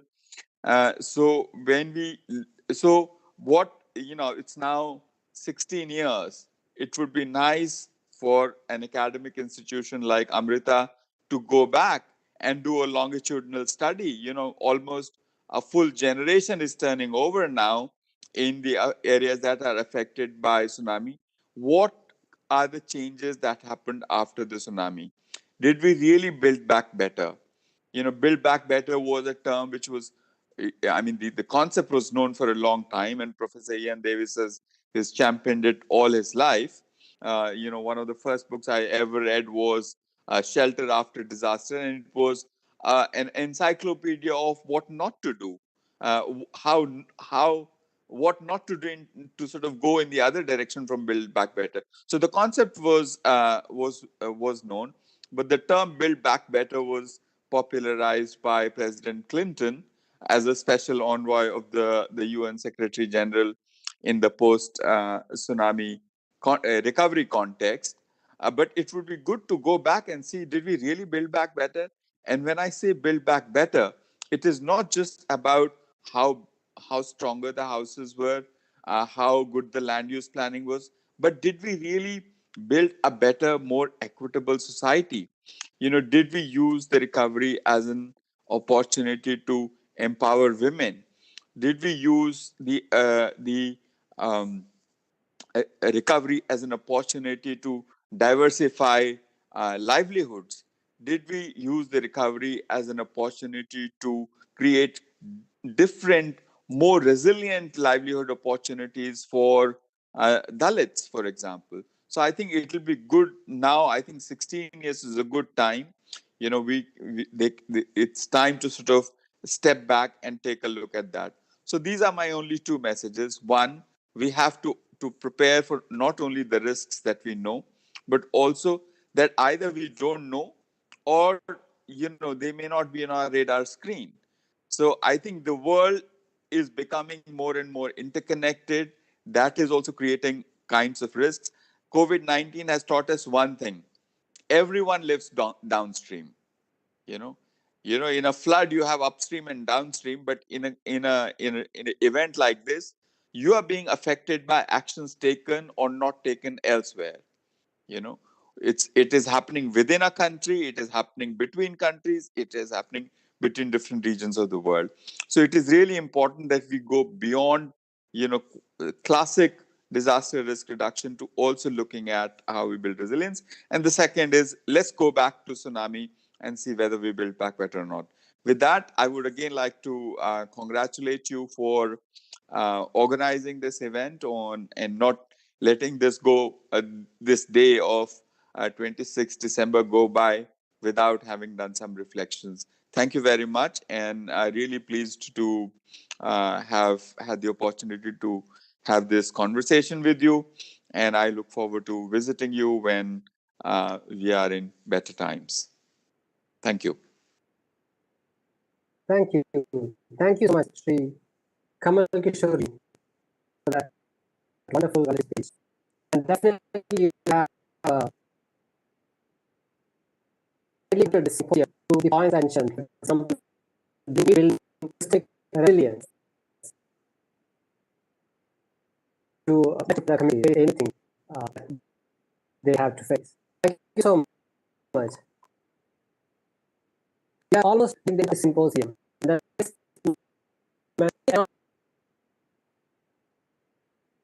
Contributions and of the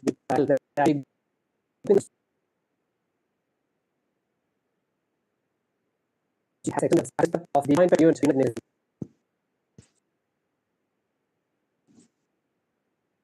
I'm to explain the presence and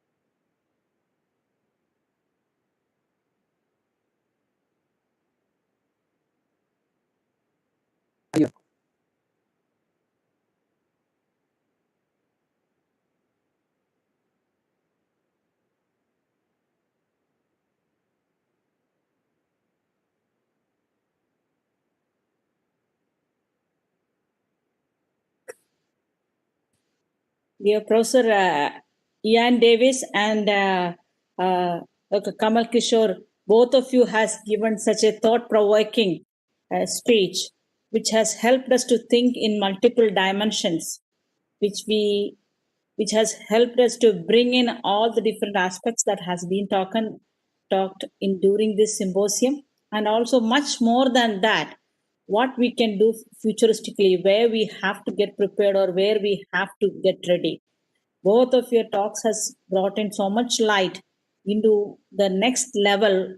What are the steps we have to take? We are very thankful to both of you for taking time and staying so late and delivering this distinguished lecture to all our participants. Each of us feels very delighted and also very grateful to both of you. Thank you so much on behalf of Amma University to both of you in providing this opportunity to share your wonderful and insightful talks.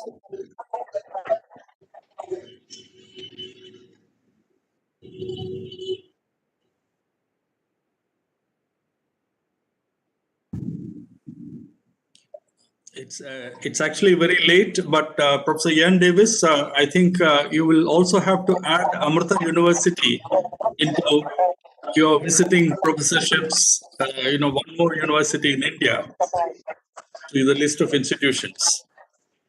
We look forward to having you back here in India. That would be our honor, sir, to have you as part of our advisory panel in the university. And to have you visit our university, we look forward. Professor Ian Davis, you have to unmute yourself. We can't hear you.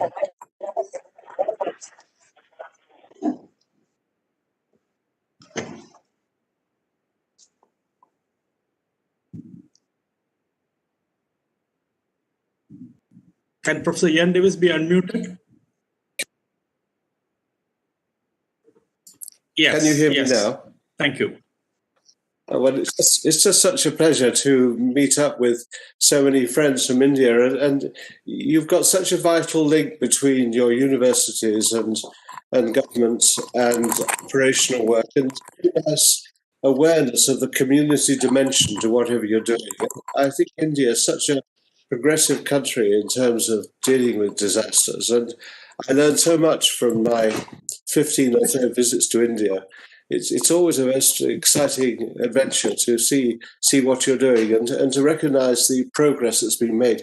I just like Kamal's comment about longitudinal studies.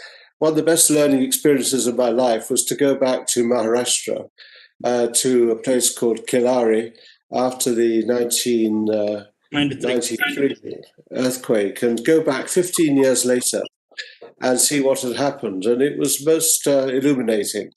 I think perhaps one of the best learning experiences of my life, to go back and see what had taken place and to and contradict many of the stereotypes. For example, when we were there was an evaluation I led in 1996, and each of the houses in this little village had a toilet which wasn't being used. And each toilet was used to store seeds or to store agricultural implements, and none of them were in use. And so we had very big debates in our kind of evaluation team about whether houses should have toilets or not. And the public health people on our team said, of course, they're essential. As the population grows, people can't go out in the fields for their toilet. They must have toilets in their houses. Another person would say it will take 25 years to teach them how to use them, and it's going to be a very long process. And this is utopian thinking. So there was a big debate going on in our team. They were all Indian folk. I was privileged to be part of it. So when I went back, the big question is what's happened to the toilets? And we went there and met the leader of the village, and he said, "Do you have any questions? You've come back after 15 years. And I said, "Yes, what about the toilets?" He said, "Well, they're all in use." I said, "How come?" He said, "Well, it was a school teacher, the headmistress of the school, said to the children in the school, if you're going to attend this new school in your bright new uniforms, where they're going to teach you about computers and things, you will all use the toilets in the school, and we'll teach you how to use them if you've never used a toilet." And you must go home and use the toilets at home and tell your parents and your uncles and your aunts and your brothers and sisters to use them as well. And he says, so within 1 week, the toilets were used. And maybe he exaggerated the quality and strength of that, but I thought, how extraordinary to think that this idea is that it takes a generation to change. An agent of change might happen in 1 weekend. And so there was an opportunity there. And I just feel, I take up Kamal's comment about the need to go back to Aceh, to go back to Sri Lanka, to go back to Tamil Nadu, to see what really happened after the tsunami and what progress has been made or not made. Because we can review these wonderful technological tsunami warning systems, but the real issue is when people rebuild, what are they still building on the beaches? Have they moved back? How far back have they moved from the beaches? Because there will be another tsunami at some stage or other, and even if there's not a tsunami, there could be a tropical cyclone with a surge. So you might tackle it from another point of view, another hazard. So I wish we could build somehow into our funding longitudinal 10 years, 15-year studies, but it's difficult to do that. The money's often gone. In our evaluation, we solved it because we didn't need any money. We just needed a few air tickets. And we all went, and none of us were paid anything, which was great because we could just go there. And it was wonderful to reassemble our team and go back and do it. But I wish we could do more of that, more learning from experience like that. But I'm sure that can happen, and I'm sure that is happening. And this is where your university links with community-based organizations and government can work so effectively. I think the other thing I just wanted to mention is how important local government is. And local government seems to be getting more prominent attention these days, which is great because often it's been bypassed by central government. And I think local officials can be so crucial in all these decisions. And we're beginning to see in Britain much more respect for local authorities in dealing with COVID. The government continually wants to grab all the power, but gradually they realize it just doesn't work. So they're beginning to see that these grassroots organizations are absolutely crucial for progress to be made. But it's a steep learning curve, and sometimes those local organizations have to grasp the power themselves. Sorry, I've done my talk. Starting all over again. Thank you. Thank you very much. It's very late. Thank you. But thank you very much, Mr. Kamal Kishore, and also Professor Ian Davis. Thank you very much for joining us and at very short notice. It's been a long day. Thank you very much to everybody else in Amrita University, Esri, Ministry of Earth Sciences, INCOIS, everybody. Thank you. Yes. Thank you, sir. So now I invite Mr. Vishal Sharma from Esri to deliver the vote of thanks.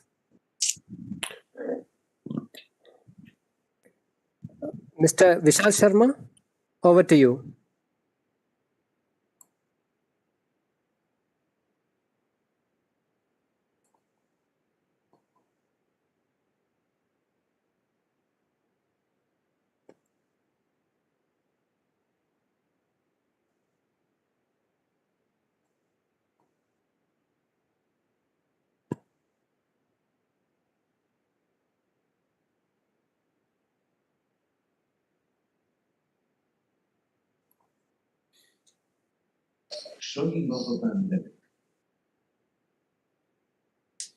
I think Vishal Sharma has dropped off.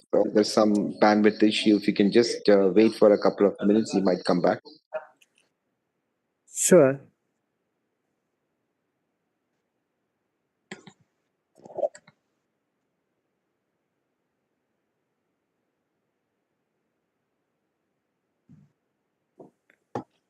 So we have many distinguished professors joining us from Vishal, come? Yes. Over to you, Vishal.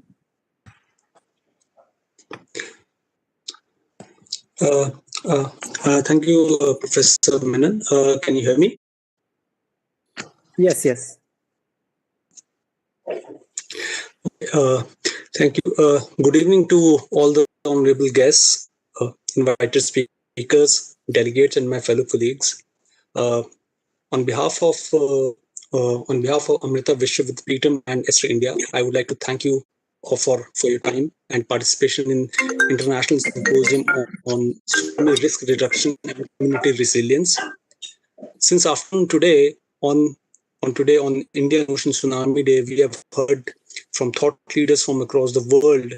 We have heard about the various good work which various government bodies, organizations, and agencies across the world, which are involved in all phases of disaster management, what work they have done, what work they are doing. We have learned from each other's experiences. We've learned a lot of best practices and how we are advancing the future planned activities.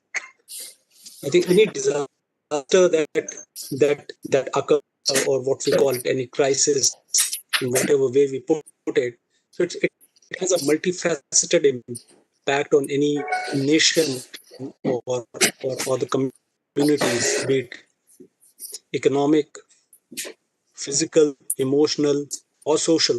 And from all the deliberations that we had today, I think there was a common purpose which emerged, that how can we be more resilient by design? How can we plan better, not only to save lives and of our communities, but also emerge stronger?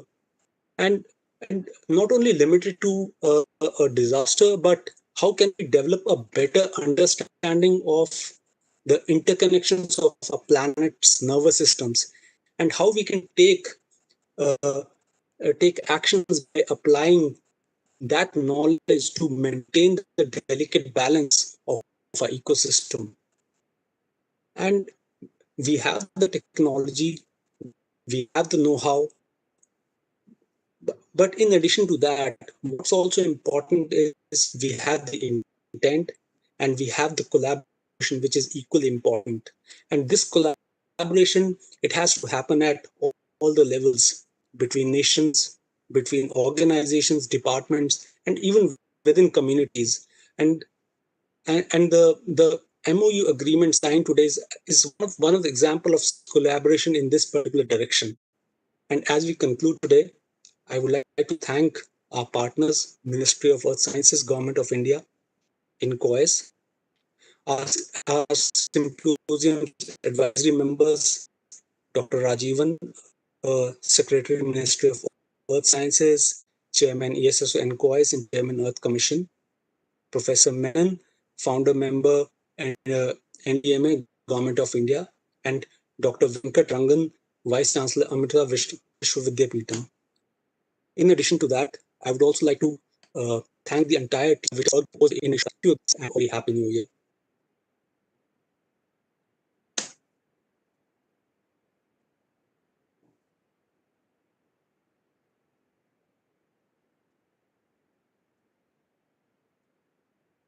Thank you.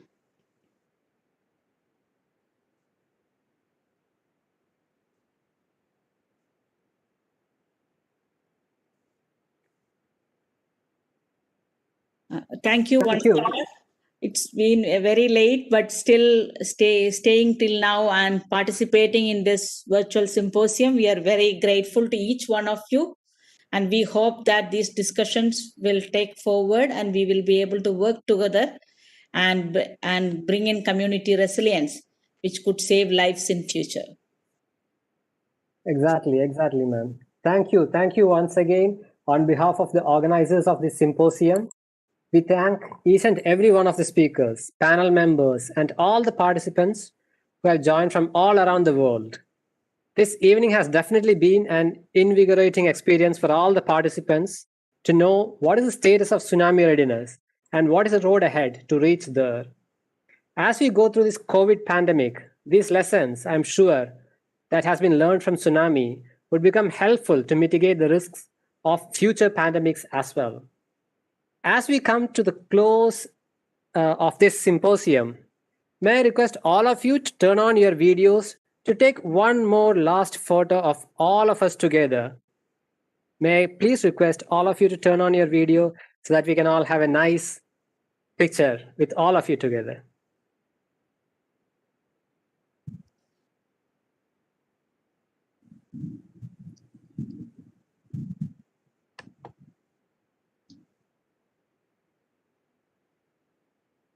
And I'm really happy to announce that there are a lot of participants joining us from various platforms, from Facebook, Facebook Live, and from YouTube, and on WebEx, and on LinkedIn. So it's been a great humbling experience, because so many people have joined to for this very special symposium. So although it is great to see you all here online, we really truly hope to meet you all very soon in person here at our beautiful Amritapuri campus. On behalf of Amrita University and all the organizing partners, we wish you all a very happy new year. We would like to close this symposium leaving with you these words of Amma. I request Sairam to kindly put on the